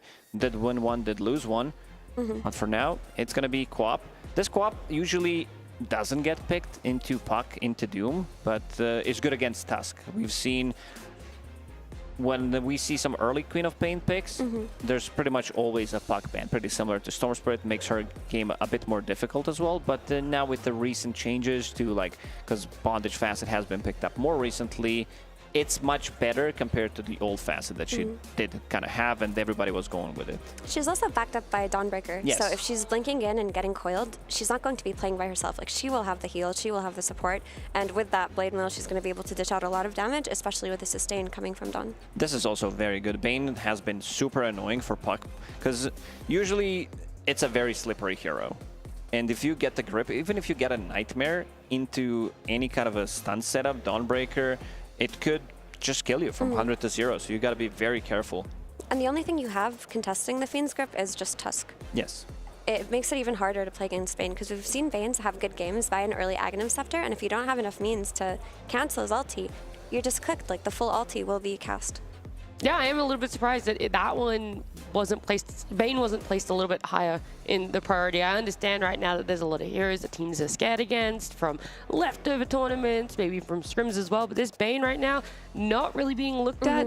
I guess it was a coin toss. Do you let through a Shaman, or do you let through the Bane? Is there more answers for this Bane? It's a good game for Bane, unless they pick some like Warlock. I think this is very good to counter-initiate what Dawnbreaker wants to do in the game. Great against Bane as well. Or if you want to go a different route, I think it's a good Dazzle game as well. You want to have extra bit of a sustain. We saw in the previous game the sustain that was coming out from the Holy Locket and Dawnbreaker if they want to be playing slightly longer fights. But I am leaning towards a hero like the first one that I mentioned, the Warlock, because it's such a strong lane with Doom, but yeah, they're going to be leaving position 5, maybe, or position 4. They could also be flexing some of the things as well. We saw a decent amount of position 4 Dooms. But without a Darkseer, I hate that. Yes. Like, it's just really bad. I mean, if you have Darkseer, you can make a lot of position 4s work. I mean, Dusa comes out early. They don't want to get it banned out in the second phase, and it's a great Dusa game. The thing is, like, what she has to worry about is the Fiend's Grip. Mana loss, she has to worry about getting dove by Undying. Undying is a really great support if that's where he's being played, or an offlaner. Like, dropping Tombstone, bringing +1 heroes, and you just chase this Medusa down forever. But as the game progresses, she's your hero who's going to hit Tombstone. She's your hero that's going to be tanky and hard to kill, going to have a lot of focus on her, making it so that Puck has more maneuverability in these fights. Are you also a little bit worried because Dusa loves to just farm? She likes to be by herself a little bit more, that there's someone on Tundra, you know, 1-2 supports, just need to hunt her down, the Dawn's there, all of a sudden it's a 1v3. Like, how closely do you have to play to this Medusa now? How scared are you of that early game being really ruined for her? They had a great game yesterday when he was super active on 23 when they were playing against Heroic that second game. But you also do have supports who can easily, at least one support. You also have Puck. This is the hero that likes to rotate, grab something underneath the tower. One of the best heroes to TP rotate with. Maybe Queen of Pain is up there, Storm Spirit, these type of the heroes. But yeah, I don't think she's going to be having too many of the issues. And I also want to be seeing where this Dawnbreaker is going to go, because they still have the flex potential on side of Tundra, like multiple of those, whether this Dawnbreaker, they showed it in the previous game. It can be played from the safe lane. It also could be the off lane, but it could also be Undying, but this Undying can also be 5. So a lot of the things that they can do with the draft, they do have overall pick. So we'll see how they're going to approach it. They're going to be seeing the full draft from Talon. I'd like to see carry Dawn again. I mean, I think you're going to get a lot of value out of the Solar Guardian playing with Queen of Pain, so whether that's played off lane or safe lane, it doesn't matter. But the issue with Dawn is, like, when she goes into the late game, she just doesn't do damage. She just has that one Solar Guardian. Unless you go BKB refresh your Ags and you're refreshing your Solar Guardian, she does fall off in scaling, but if you're carry, you can go for an entirely different item build. And it looked really good for Crystallis. Like, I thought the archetype of how he played it really fit his playstyle.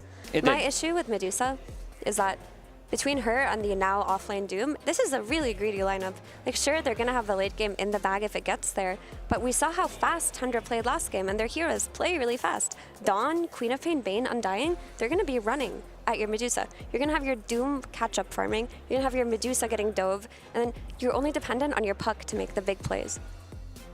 And your 1-3 combination, Medusa, these two heroes, they do rely a lot on the farming. They don't come online fast by any means, and still will remove the anti-mage after seeing the Medusa and also removing the Darkseer.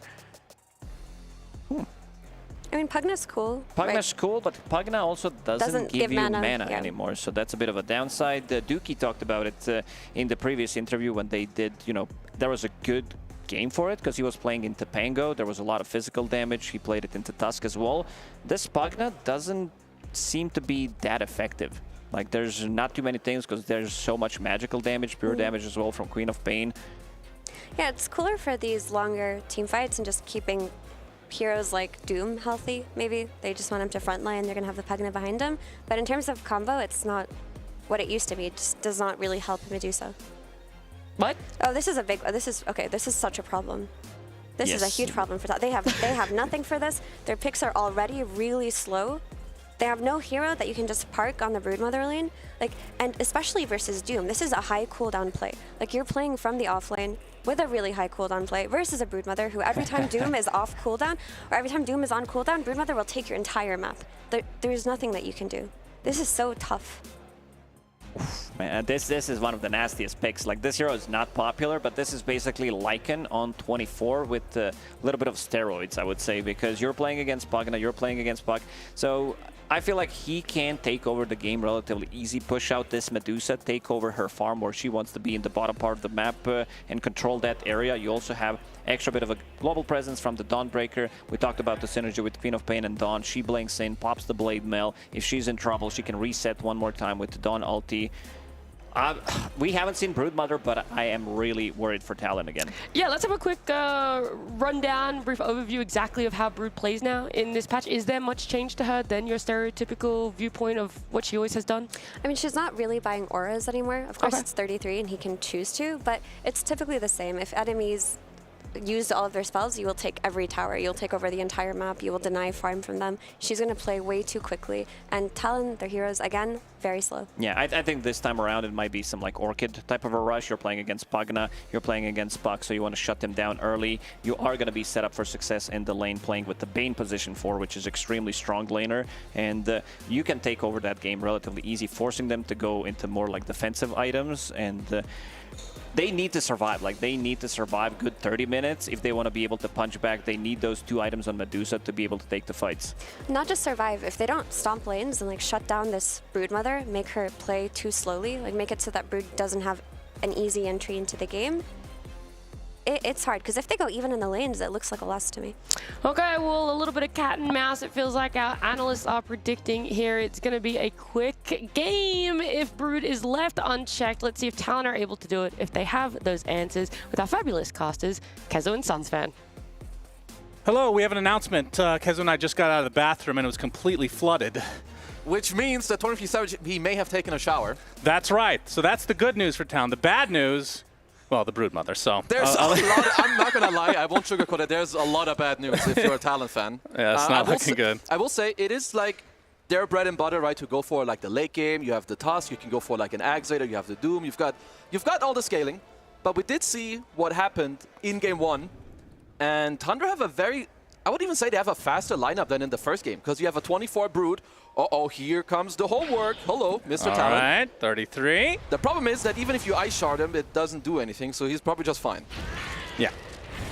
He'll be able to traverse easily. Does take a decent amount of damage, but it's actually going to try to go through the gate. In front of Blade! In front of Blade! And Yay, let's go. first blood for Makoto. The shower in the bathrobe has been successfully maneuvered by the side of Talon. Oh, it goes. Good start. It spills over to the rest too. It's not just Savage. It might, based on how much water that was in Maybe there, his hand was still wet and he like high-fived Makoto. It may have been a team shower, if we're being real here. Well, at least this goes nicely into my next point, because it is not easy for them to shut down 33 on the Brood. The only catch you have for him, like for real, like later, is Coil. So Makoto has to put up a show here, at least in my mind. He's in a bit of trouble. Uses the brain sap. Scream of pain from BZM, and looks like Soxa will take a tumble. 2-0 start for Talon. You are not capping the shower strat. It's strong. I'm telling you, Talon, and it's consistent. The game wants, it's like not a real team that's playing. they end up with like 4 or 5 kills, and then they dumpster the next 2 games. I don't know what the deal is. Well, hopefully we'll see something better in this game, at least for now. An infinitely better start. Oh, yeah. Than what ended up happening there, as we have Makoto on the puck against the Quap, so he'll be pretty happy in this matchup. Crystallis playing the Dawnbreaker again, which was pretty flawless from game 1. But I will say the one thing I am worried about, and they did touch upon it on the panel as well, is that a lot of your cores are very slow.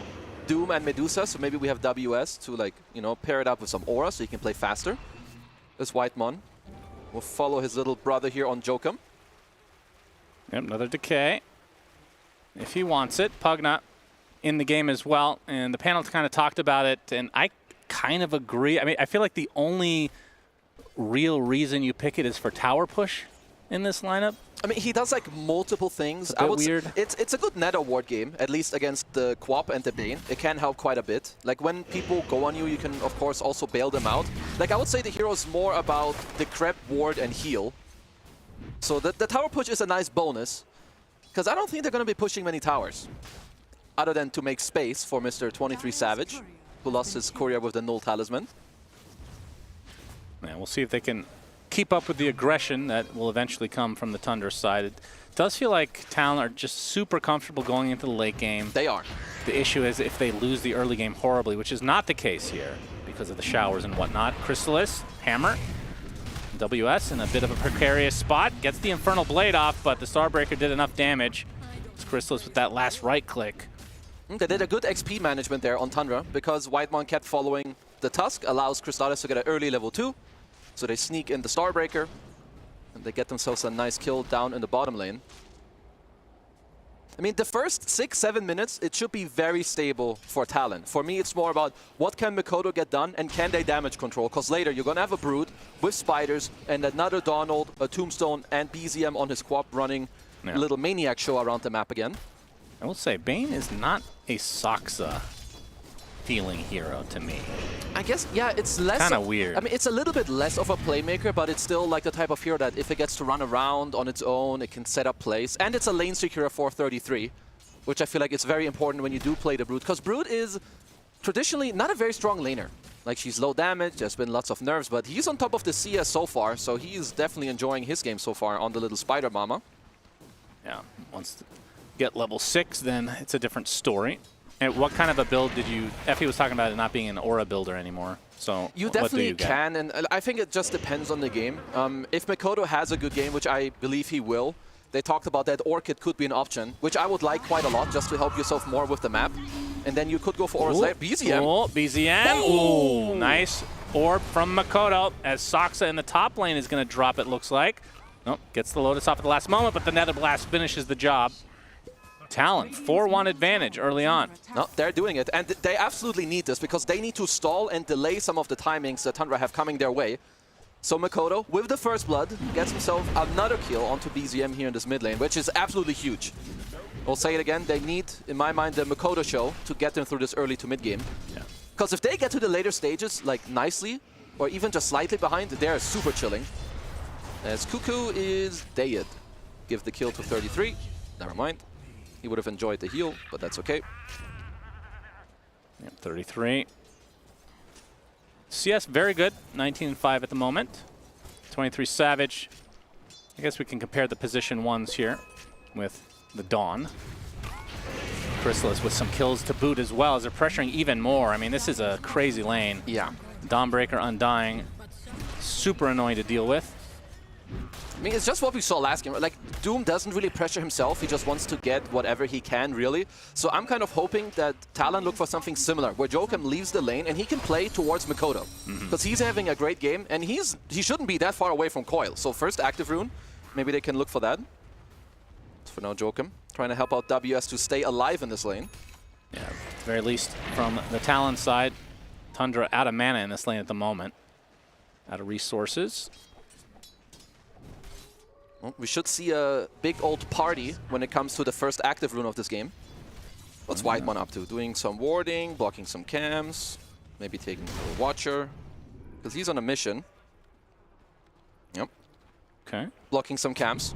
Because he knows that this Doom ain't gonna do that much in the lane. Let's see if he leaves a ward later as well. But yeah, I'm expecting a lot of heroes in the mid lane. Has not put down the Observer quite yet. Looks like he will hold on to it.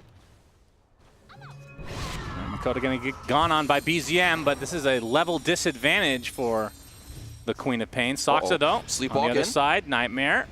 He has a new orb Whitemon in soon. the area as well. Mikoto does have the orb, like you said. It's going to be fine, but pressured out of lane for the time being. But this is still a big deal. This is what happened last game. Mikoto was doing well in the lane. Tundra bring both their supports. Now let's see if Mikoto can still fight the rune, because he's out of HP. Yeah, Soxa will snag the Arcane Rune, which would have been something either of the mids would have loved to grab. At least for Talon, they do still have the coil available. And it would be really nice if Talon can make a move before the Solar Guardian comes out. Because Puck, I mean, you don't kill very quickly in the coil, right? It's more about the longer lockdown and squeezing in the damage. So we'll see if Talon can find this move before Crystallis does get the Dawn ultimate.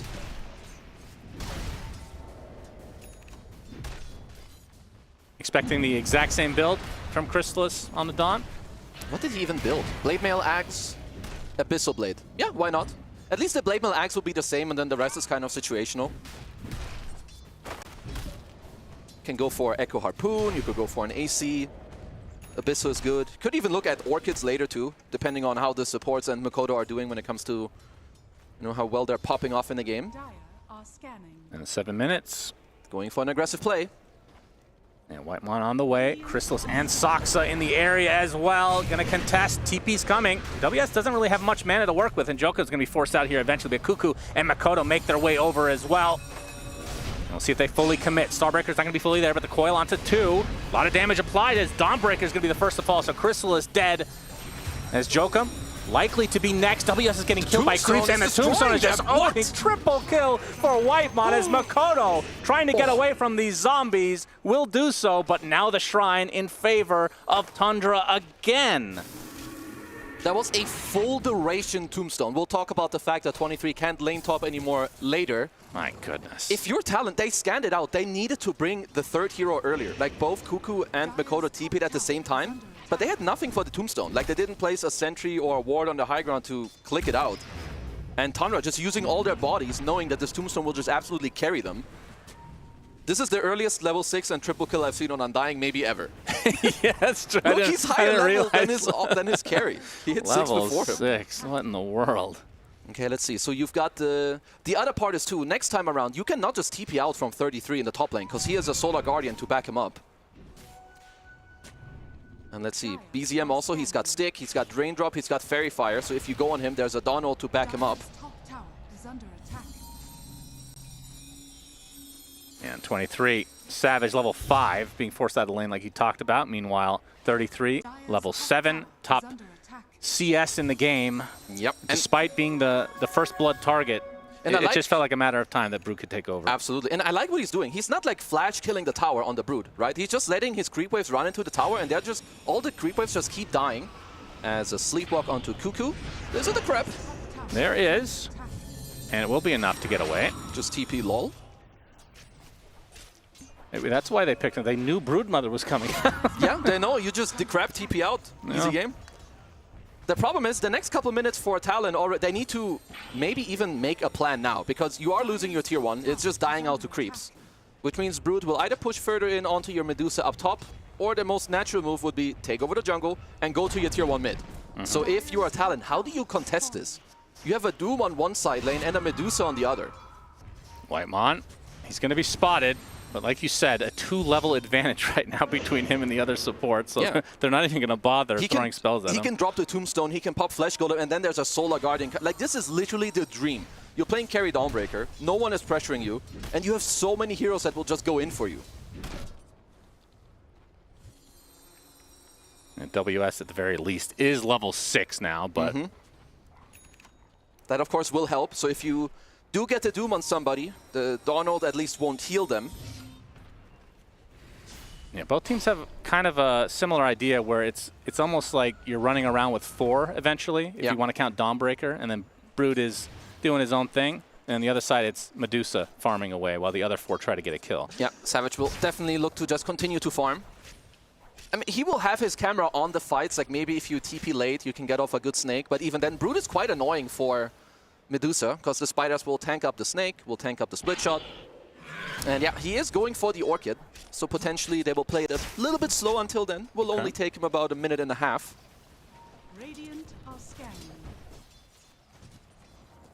Is a smoke from Talon, though. I on like the way this to one. the north here. This is these are the only heroes that can pressure the Broodmother. So this is going to allow 23 Savage not only to push in the lane, but also potentially push it back and get a kill on 33.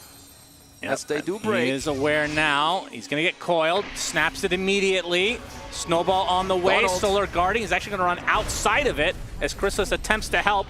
Starbreaker's not going to fully connect. Oh, dodge on the blast. 33 still alive in the trees. They might be able to get away now as 23 Savage has come to play with the volley. We'll focus down the Tombstone. Don't want a repeat of that. And there's the Doom onto the Brew. That should do it for 33 as the Infernal Blade finds Chrysalis now. Trying to get some damage on the way out. Good snowball. Illusory Orb is there as well, but already 2 lost for Tundra, and they're both cores. BZM as is WS rips apart Whitemon, and now Tundra as BZM, okay, shows up at the last moment, not able to find that kill in the end. But 23 Savage would be a huge one to get, tries to go through. As Saksa triple kill on the Bane. That is completely absurd. Yep, triple kill for the other support. So I'm dying in Bane triple kills in one game. Yeah, what in the world? I will say, though, overall, this is... Uh-oh. Well, maybe I should hold that. Mikoto, good dodge, will give himself some more mana. This does favor Talon. It stalls out the game. Sure, your Medusa dies, whatever, but I am still looking at Mikoto. He is the player and the hero in this game that will make the space and give them the time to get through this early and mid game.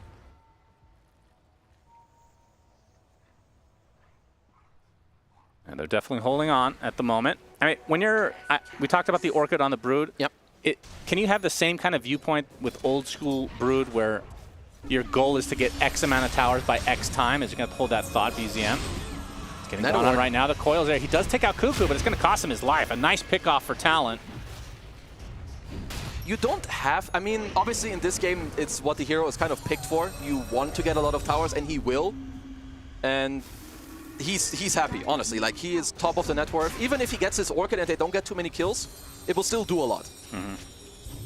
Like, Orchid is a type of item that just because you don't get the kills, there's a lot of pressure that's coming out. You need people to constantly body each other. Because Talon, they do have saves against the Orchid. You have the Snowball save that can delay it. You can decrep your Park. You can heal him up. BZM, though, he does have to respect this net award. Like, Quap does use a lot of mana throughout these team fights. Did deal quite a bit of hefty damage to him in the last fight. But it is a 3k lead, and this is where it can start snowballing a little bit. You take the enemy safe lane tier 1. You take their mid tier 1 as well, which opens up the map a lot. Now 40 seconds for the next Wisdom Shrine. Do Tundra want to go for a move? All their spells are up. Could look to invade somewhere. Radiant are scanning. And Cuckoo struggling a bit, still level 5. Would love to squeeze in his level 6. Sucks, huh? Nightmare setup. Remember, Fiend's Grip drains mana as well, so if you can channel it, is quite good against Medusa. They're just pressuring for now, looking if Talon would kind of bite. Let's see. Talon, they are smoking, and they need to be ready. Let's see if Tombstone is going to run it back round 2. He's getting ready for it. He puts it down already. 23 Savage, they have come with literally everybody. A 3-man decay from Whitemon is going to pop the Flesh Golem as well. Knowing that he's outnumbered, will try to get the hell out of dodge. He's going to get chased down eventually. Infernal Blade with that max HP percentage damage. Too much to handle for Whitemon. It did require 5 heroes for Talon. It did. But anytime that they get to like kind of stall the game and don't lose too much, it is in favor for them. But let's see what Tundra can do from this move. Only then we'll really know if it hurt them a lot that they did bring the 5 heroes. How well does Brood scale these days? Honestly, quite well. It's not like in the past where the hero doesn't do anything. I mean, it's not like the best late game hero, but she's strong. You can right-click. Yeah, like there was on. certainly a time where it just dropped off a cliff and became useless almost. It's definitely not the same. You have still decent talents when it comes to like scaling. You have Makoto. attack speed talent. He's Your shot spotted. is good. If they can get this Orchid. Yeah, 33 is going to have to go for the support instead. It's going to be a super easy one, but the snowball save that you talked about. Sonic Wave sets it up, though. So that's a freebie on to Cuckoo as Jokum. Okay, they get the coil. But he's on the high ground. Yeah, he's looking for the Doom. Don't have the vision as Solar Guardian set up thanks to the Fiend's Grip from Soxa. Big Starbreaker, death to WS. Uh-oh. I mean, it's good if you save each other, but any fight that you get baited into, Tundra are stronger if it's like a straight clash. As 33 abusing the spin web movement speed and the terrain walking. He will be fine. Fortification popped and Tundra will now disperse. Well, this should mean that in this nighttime, I believe Talon will lose their top tier 2 tower, which is the next little step of you losing your map control. But for now, Tundra will look for the 60-minute active rune. Scanning.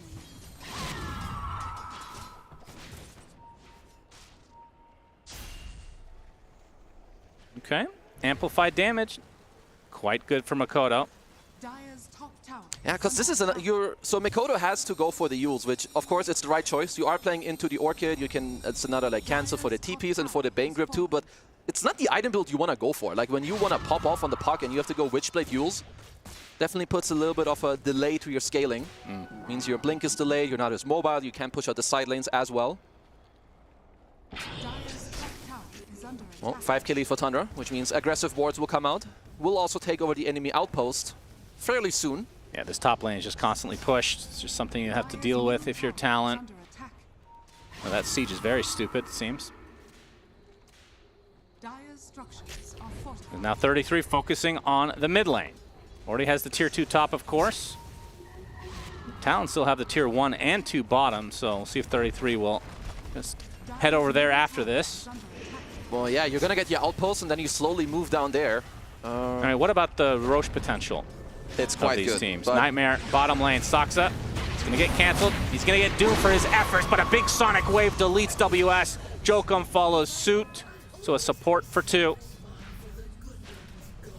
They're in big trouble, Shannon. Yeah, I think so. They have lost 4 towers. Your Doom is gone as well. And we can tell by what's happening in the last couple of minutes that Talon, they know themselves that they can't fight. So they're just trying to play the time. It'll be fine. But still, like, look at the map. Your top lane, you can't even push it out more than 1 wave. Mid is pushing all the way, and bottom, you're not touching Chrysalis either. Yeah, Makoto but they will wanted the bigger one. prize. They will expend the coil for the Undying. Good little kill for them. 23 Savage gets himself some more gold. Active Rune as well. Maybe Makoto can get his hands on that once more. I mean, in terms of late game, if they were able to get there, Talon, I assume you agree, has the better lineup. Yeah, the problem is that net worth makes up for anything. Yeah. So if they're down like 15k gold at 40, they're still, well, cuckoo, bye-bye. Good. Yeah. Well, it's going to be a support for support. Soxa takes a tumble. Yeah. This ward that Cuckoo got to place earlier definitely has put in some work, as WS did finish up a pipe. So this could mean that Talon are looking for a little fighting chance in one of the next fights.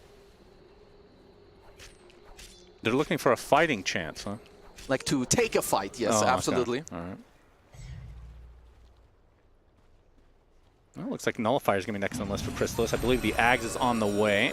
Yeah, he's got some crazy good timings. And he's not even top net worth, because that's 33. Yeah, I feel like that's expected. Even after the first blood, like, yeah, he'll still be the net worth leader at some point, probably. He has Manta, he's got Poorman Shield to tank it out. WS. Uh-oh. Spotted, Nightmare, he's dead. Don't want to expend. Oh. Okay, the Sonic Wave horribly misses for BZM. Put that on fails of the week. As WS actually gets away. They didn't want to expend grip for it, but in hindsight. I guess they thought they had him, or maybe someone behind him. I don't know, but he will just walk it off. I think BZM will have a play like that or two every now and then. It happens. As with the drums and the Cobalt Aura, WS just walks it all off. Yeah, next up on the line for Tundra will be the Tormentor into the first Roche that you touched on. Their Roche is pretty good. Dawn is not too bad. Zombie, by far their best hero taking Roche. You have both the Flesh Golem Damage Amp and the Tombstone. Brood as well. Quite good. Let's see. If Talon want to take a fight, I do think you need to do it around WS. Like, you need the Doom so that the Dawnbreaker doesn't, like, just save the guy. Yeah. So at least you won't have the... And he also has the pipe. So all your team fight is on this Doom at the moment. All right, Tormy. Will we get the grab ally? Damn it. Not yet. BZM gets the better shard. We'll definitely see it later. Yeah, for sure we will. The grab ally is definitely a good meme. At what point does 23 join the team? Is it a 3-item type of game? I think it's as long as Tundra allow him to not join. Well, round 2 on WS, that's, yeah. Goodbye. Okay, so 23, he's going for the Maelstrom Mjolnir as Cuckoo should be okay. Will not be okay because there's a use on BZM. And the drain is coming, but being reflected by the Blade Mail. Double kill BZM. Jokum cosplaying a ward. Yes, he is. Has the Blink Dagger. 8K lead for Tundra. Feels like this is just going to expand unless Talon can do something about it. Well, this will be a start if they can grab a Broodmother kill. He's going to get volleyed, rooted up, trying to get to the tree line. One more right click would do it. Coming back in for the kill. He's going to try to turn this around. Under 23 Savage's head. He's getting on the left steal. Big Sonic wave to follow. 23 is dead. The huge turnaround as 33 will get revenge, and they find a grip on the puck as well. This is as disastrous as it gets for Talon. Oh my, they were so close. They did perfect layering of their spells. Like the Stone Gaze after all the stuns, but I will say, 33 first, he played that really well. He applied his mischance on both of them and then hit the Tusk because you don't lifesteal off Medusa, of the Medusa. Yeah. But this is why some neutral items are incredibly strong. Without the Poorman Shield, he doesn't get a single spell off. He tanks so much more just because he blocked 30 damage on every single hit. Man. But yeah, nicely played by him. That's a backbreaker. Absolutely. No amount of showering can get you out of that one as Doom lied to the Quap. Gets off the Yules. Might be able to walk this off. There's Soxa in the area to slow down. He's fine impending anyway. Doom. And yeah, Soxa's also going to be A-okay. And another ult down for Talon. I mean, they also have 2 Essence Rings on Tundra, which is quite good against the Doom on both the Bane and the Quap. Harder for them to burn out.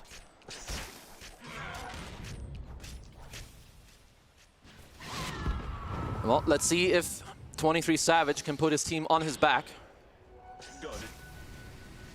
Yep, time for Rapier, I think. Let's see if they get there. See, he's going for the Aghanim Scepter to proc the Maelstrom, and yeah, wants to make sure to proc that all the time. I wonder if that's better than going straight Mjolnir. Maybe just... If it's not gonna, I don't think it's gonna happen. They do have some interesting high ground potential with Tusk Ags if they could ever get it. We have to talk about it. Yeah. Their win rate increased by at least 3% because Jokum got the greedy enchantment on the Essence Ring. Oh my goodness! Incredible display from Jokum. You're such a dumbass. You're like pretending this doesn't matter. Incredible. I mean, it's just you mentioned it every time. Because the only way, like right now, if they want to win this game, he needs Aghanim Scepter. And how does he get there? He needs gold. Can he farm creeps? No, he can't. Stop laughing. Go take a shower. I'm really excited about the greed.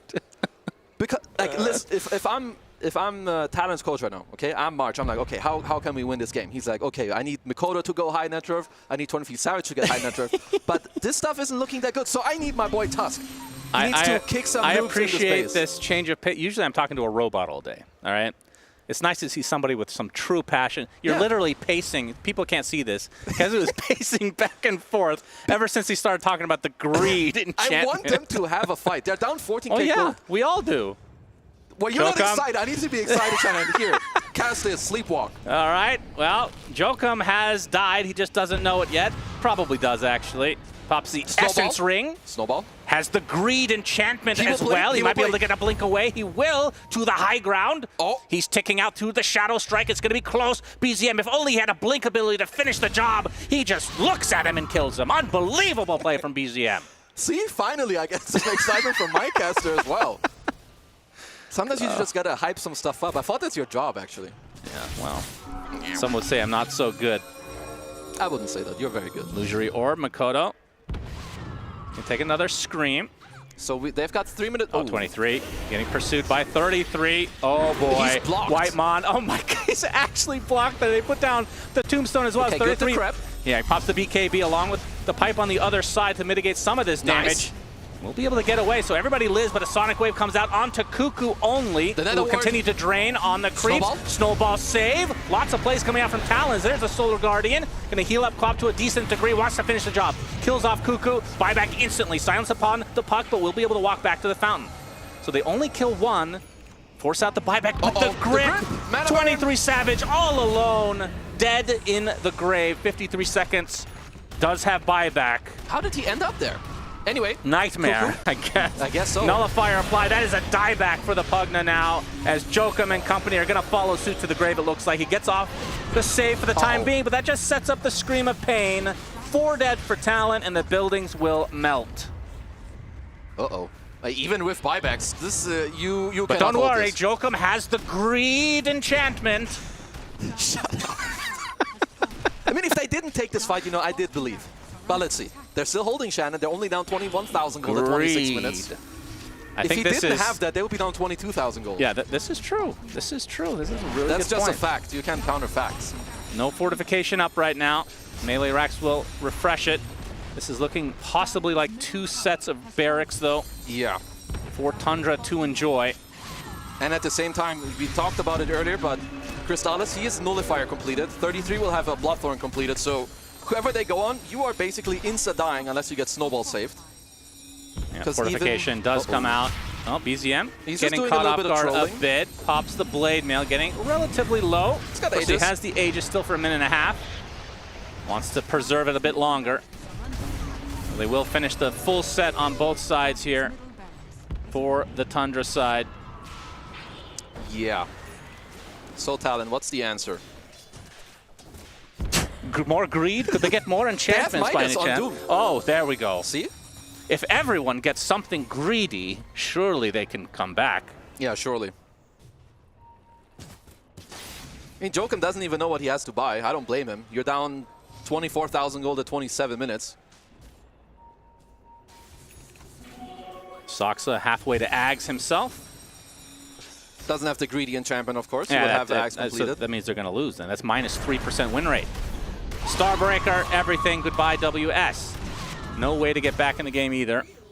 Aegis is expiring in 30 seconds, though. We'll see how disciplined Tundra want to be, if they want to wait for the next Roche or just take a fight. I mean, won't have the Solar Guardian here, Nothing though. stops them from going high ground, honestly, if they just go. What about greed? Well, sure. If you really love gold, then you're not going. But you have Tombstone, you have Sleep Save, you have everything. There's no need to wait. Yeah, BZM. Hex is shown onto the Pugna. This tier 3 tower is going to drop. 15 seconds until WS is back in the game. And now that the Aegis has officially expired, see if BZM will back away. Indeed, that is the case, at least for now. So showcases the sheep stick. Yeah, and this is also like, especially when you're behind, you want to like try to play the map, get some farm. But this round of items for Tundra, how do you farm the map against Bloodthorn, Hex, and a Nullifier? So Talon can't really do anything but sit in their own base and, I don't know, pray and hope. For a tier 4 that gives greed. No, That's all they can pray for. It's only a tier 2 and tier 3 enchantment, Shannon. Yeah, but you can just keep the same one. Absolutely, but then it's not really a tier 4 enchantment, Well, is it? it'll have a tier 4 artifact. Absolutely, what a great game. RIP. Shout out to Gaben. Soxa? Looks like Soxa is going to get picked off, so a good kill for Talon. Any kill's a good kill for Talon right now. As you can see, 33 and company not dissuaded to go any further. They're actually going to catch up. The puck gets away. There's going to be 2 support kills pretty quickly in favor of Tundra. So it's looking more like they perhaps wait for the Roche. Just to close the door. Okay, as I say that, 33 into the base he goes, of course. Gonna force that one TP. He does have Manta against 23 Savage. Okay, they're gonna use the Solar Guardian, get the stun. WS jumps in, instantly silenced though. Sonic Wave from the sideline. Looks like Doom is just gonna die before he gets anything out. Tries to TP back to base as 23 Savage completely out of mana. Just a couple right clicks will suffice. Double buyback for Talon. They do have the Doom, but of course, their Medusa is dead. Jokum's still alive with that Greed enchantment on the neutral item. They get the range barracks, and it looks like this is gonna be Megas in favor of Tundra. As GGs are officially called. Tundra will move on. Talon eliminated 2-0. Well, Tundra today looked a lot better than last time. They've definitely powered up quite a bit. I'm a little disappointed with Talon. I expected a bit more from them. But just looking to play this slow against Tundra, who will always pace against you, especially they already did it game 1. They do it again in game 2. And there's just so many heroes that you cannot forget about. The 33 Broodmother, sure, you ban the Darkseer, you ban the Anti-Mage against your Medusa. But then kind of begs the question, is it the correct pick if you need to ban this many heroes and it makes you play so slow? I'm not sure. Now, if they got 5 greedy enchantments, do you think that would have made a difference? Surely. No, it would not. You don't think so? I love the item, but no. 3 times 5 is 15. That's 15% increase of win rate. It doesn't work like that. Does it stack or is it multiplicative? No. Multiplicative. If you're behind, it matters more, but no. This game is, there's too much about the draft. What if you get 5 greedy enchantments and all 5 players take showers in between? You're trying really hard to fill, huh? What do you mean? What's Phil? This is interesting conversation. I'm riveting. The shower only works for 23 Savage, but you know, it did give them 2 first kills in the game, but even that was enough. You did get the first blood on Mr. Makoto, but the game is hard, Shannon. Yeah, 33 was just uncontested, it feels like, after that first death. Only one more. The rest of the game just owned it up hardcore. Just going to continue to talk here. What is Lacoste? I can't take him seriously. I was you can't told that take you him can anywhere. Nat, can you take over, for God's sake? Yeah, it feels like I'm the only one that can take Lacoste seriously, the only one that can handle him on the desk here. Because this man, well, Lacoste, you got some good insight, you got some good information to give us about this Tundra and Talon game here. Fortunate for Talon, but big props for Tundra. When they don't top the groups in an area that people expected them to, they ended up coming out swinging. Yeah, this was just a beatdown. 30 minutes. I was kind of expecting maybe a 25. So Talon, with the greedy enchantments, they were in the game for extra 5 minutes, I would say. If I had to choose 2 heroes from the position 1 and 3 that I would consider greedy throughout the Dota history, it would probably be Doom and Medusa combination, and they had both of them, which didn't really work out for them. And this, again, 33 overall last pick, getting him Broodmother. He completely dominated the game. Like, the score doesn't tells the story because he has like 2 kills, but he has 20 assists, so that tells a bit of a different story, huh? Definitely. When you factor in all of the numbers there. Yeah, I mean, this is why Tundra, when they have second pick, are so scary, because you can't forget that you're playing against 33. His hero pool is vast. There's a lot of cheese in there, and you can't really account for cheeses like Broodmother that haven't really shown up yet this tournament when there's so many other things that you have to factor in, and all of a sudden you get Broodmothered. Like, there's just nothing you can do. Like, it was lost the second that hero was picked in the draft. Yeah, look, it was the overall last pick, so there is a little bit of a, sometimes you just get Brood, sometimes you just get Husked. Like, sometimes there are those games. It is extremely unfortunate for Talon that it happens in an elimination series and in the game that they're already 1 down for. But the thing that they didn't counter, and that was picked much earlier on, was this Bane, all right? And I want to talk to you guys about it, but we're not going to talk about it right now. There's someone else that has to do the talking. It's Purge, who's standing by with one of our winners. Thank you, Nat. Yep, I'm here with Saksa of Tundra. You guys just won with a Broodmother, first time picked this entire tournament. What do you like about the hero? I mean, I've been saying for a while that 33 should play Brood for us, and I've been trying to get him to play it, but every time it's like, I don't know, he didn't end up for it, and I don't know who suggested it, but 24 Brood in this game, there was like kind of no counters, so it was a kind of a free game. Yeah, I mean, I was surprised because I was wondering if it was like a 3-3, like, oh, this is like he believes in it, but you guys were pushing him to do it in this case. I think so, yeah. All right, that's pretty sick. You played Bane game 2 as a 4 position. Do you feel like there's some lacking there? Were you maybe going to last pick your hero there and force him to play something else, or? Yeah, probably we were thinking about last picking my hero, but then the Brood idea came up and we kind of switched things up, I guess. And I mean, I've liked Bane since before. It's not like I haven't played the hero, so yeah. Okay, and what's your confidence level going forward in the tournament? Because obviously you guys had a fantastic year. Recently, maybe been a little bit of a slump in comparison, but you guys still look really good so far this tournament. So how confident are you? Not confident at all. Really? Why? What's wrong? Scrim's going bad? I mean, no, it's fine. It's like they've had these moments where, well, the scrims in the bootcamp were shit for us. We've kind of been losing a lot. But I've been in these situations before where you lose a lot of scrims before a tournament and then you end up like doing very good. So I don't know. It's like I have no expectation going into it. It's just hopefully just play game by game. So no more stress about like scrims going bad. You've just been in enough tournaments now. Yeah. I mean, we've kind of, you know, so far I'm just glad we made the playoffs and the rest is like, you know, it's good vibes.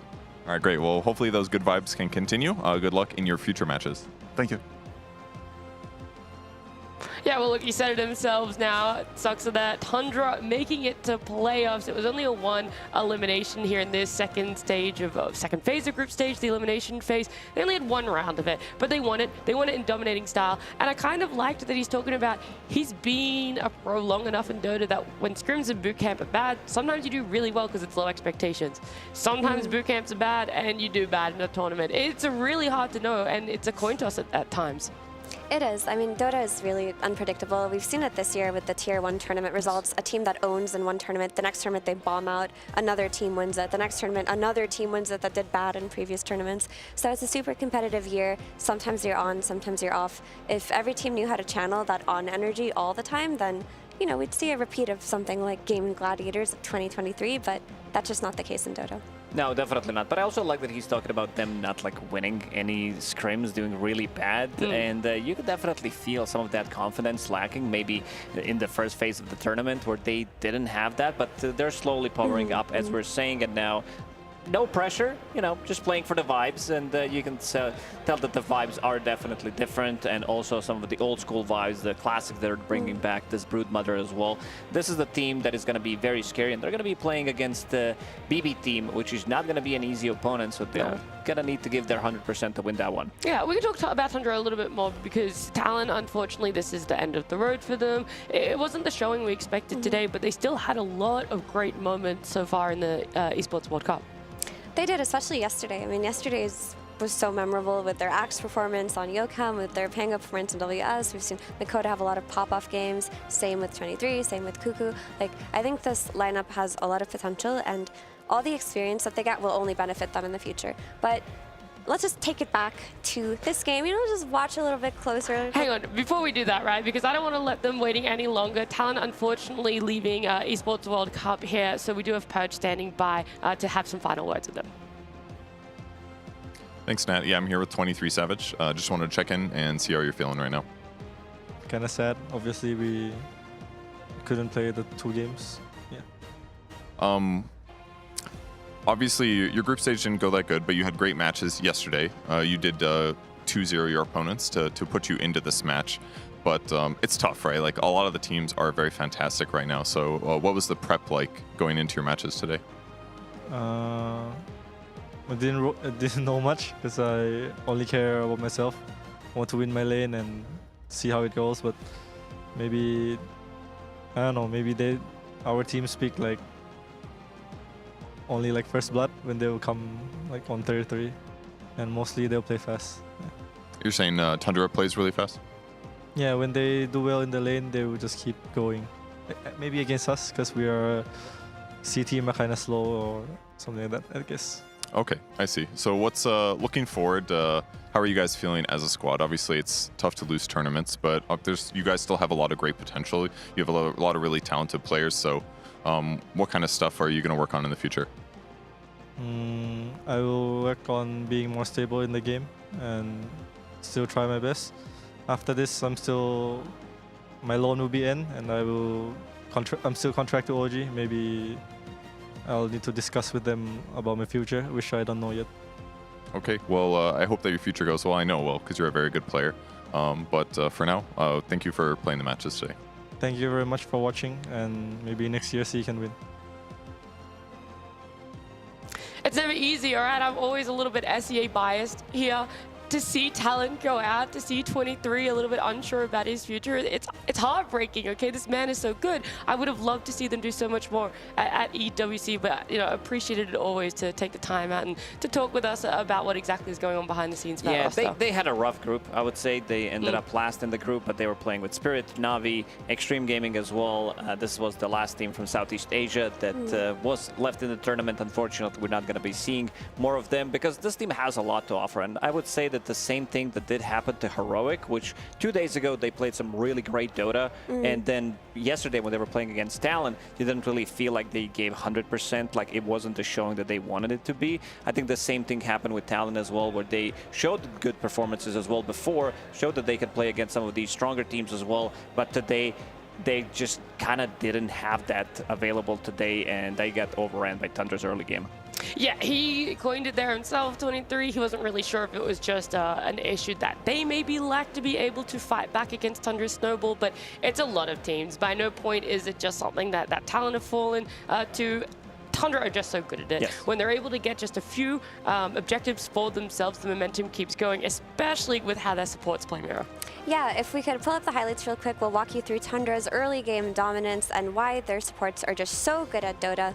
So here we're going to see Wisdom Rune contestation. We're going to see the power of Undying, why this hero is so highly contested this tournament. But Crystal is here, nice hammer in so that they don't get the Wisdom Shrine on Yakum. Whiteman with the Tombstone high ground, the Cliff Tombstone, you know, it's a tried and true story in Dota, but this fight at this point is just not winnable. You have no one that can kill this Tombstone, and, you know, look at that. The heroes seem to be whittling down. Mikoto does come in to try to salvage it, but Whitemon is just so low HP here, playing on the edge. All of a sudden, a triple kill with the Undying Tombstone. Unfortunately, he couldn't get the final kill there on Undying, but I'm sure he's so happy with that.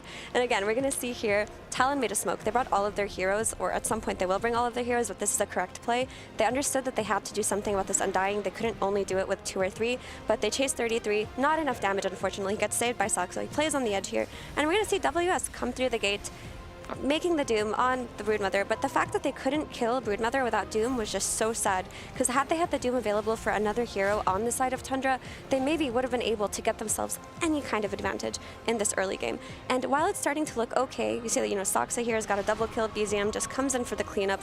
At this point, Medusa's just going to be out of mana. She's just going to get Scream of Pain into, guess what, triple kill for Soxa. Another support triple kill. This team just owns too hard. And this clip is really short. I just wanted to show you basically what happens when you're Broodmother versus Doom. If he presses Doom in a fight before, you respawn, you go, you take whichever tower you want. No one can really contest you. And that was why Brood was such a scary pick too. I liked it, very clearly illustrating to us all the roles that these supports were doing. And then, yeah, a Brood, last pick, getting a run of your towers as soon as the spell is on cooldown. Yeah, she takes over the map way too hard like a Medusa. The map gets so much smaller. You can't get out of the map. Maybe you would like to, you know, stacking some of the camps as well. But there's also another highlight where Broodmother kind of completely owns. This is a forgotten hero, so I think a lot of the people don't know the strengths of how strong the hero is. And they're going to try to go on to 33 here, who is about to die, but he's running away. He's been very slippery throughout this whole game. And then he gets insatiable hunger, and then he starts to munch on them. 23 Savage is going to die. BZM will help him out. Good Sonic Wave gives him just enough time to be able to live long enough, and after that they're going to be losing another hero as well. So very, very difficult overall game for Talon, and Tundra showing what they're made of in this one, showing that coming to the next series, a lot of the teams will need to figure out and maybe have in mind when Tundra does have overall last pick, some of these heroes that could come out, they need to be prepped for it. And that was a hero 33 wasn't even calling for, and he played that well. It was the rest of his team, apparently for a while, that have been trying to convince them, and he was like, come on, man, this is the game, you just got to pick it up for yourself. Yeah, and that's the display. I mean, it looked really good. This is scary because now teams have to look at 33's old hero pool. Not the heroes he's been playing the last few months, but the heroes he specialized in a long time ago, and that kind of has to get recycled into their draft preparation. Yeah, one thing that I was always saying when you're playing against the Broodmother, like when she becomes meta somehow, even though this is not like a strong hero right now, at least was not considered to be a strong hero, you need to print out a little picture of a spider, put it on top of your monitor just to make sure that... You never forget. No, you do not want It's right I'm there. sure a lot of people would like that. Just spiders on their monitors. Extra anxiety on the It's EWC really good. while you're playing some Dota. Some other teams, though, I'm sure they've been up and down so far here in our last chance bracket, where we have been, unfortunately, eliminating some of the teams. Yesterday, I mentioned that we had to say goodbye to 4 teams. It was Execration, Shopify, Heroic, and Virtus Pro. Today, on this stream, we have already said goodbye to Extreme Gaming, and we just said goodbye to Talon. There is a secondary stream going on where we saw Gaming Gladiators 2-0 Yandex, and we're also going to be seeing the continuation of eliminations with Team Falcons and Na'Vi happening over there if you'd like to continue the Dota action, which does mean our playoff bracket is almost complete. It is shaping up. We do know our quarterfinals now consist of Spirit and Gaming Gladiators, Aurora against P-Vision, BB Team against Tundra, and Liquid, well, they're doing their prep. They're biding their time, and it will be either Falcon or Na'Vi that they will get to face in a couple of days' time. Yeah, for me, the big one is BB against Tundra. BB showing that they can play multiple different heroes in new roles. Tundra kind of doing the same thing. So it's going to be a very interesting matchup, but also a very interesting matchup for BB team. In 2025, they did lose 5 series, and they managed to draw only 1 series, but not able to beat Tundra in any of those. So we'll see if that's going to affect them. We're seeing some of these nerves getting to the players because P-Vision, they lost last 7 games to Team Liquid, and I think a lot of the players are looking into that matchup as well, thinking though what is going on there, and the same thing might happen here with the BB team and Tundra. Okay, so you think maybe a little bit of mental going on? Might be. Okay, okay. Well, look, there is also one other thing that we have to do today, and that is our Sony MVP. That's right, there was one player that stood above the rest when it came to games, and it was one that you didn't see on this, well, we didn't get to cover on this stream, but it was P-Vision's No One. He was the MVP. A lot of plays there for himself. Of course, you would have seen him. Yeah, he played Storm Spirit twice.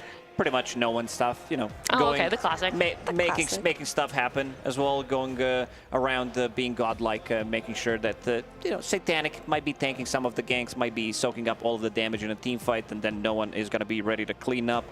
This guy is always a menace to play against, so yeah, had a very, very good day today.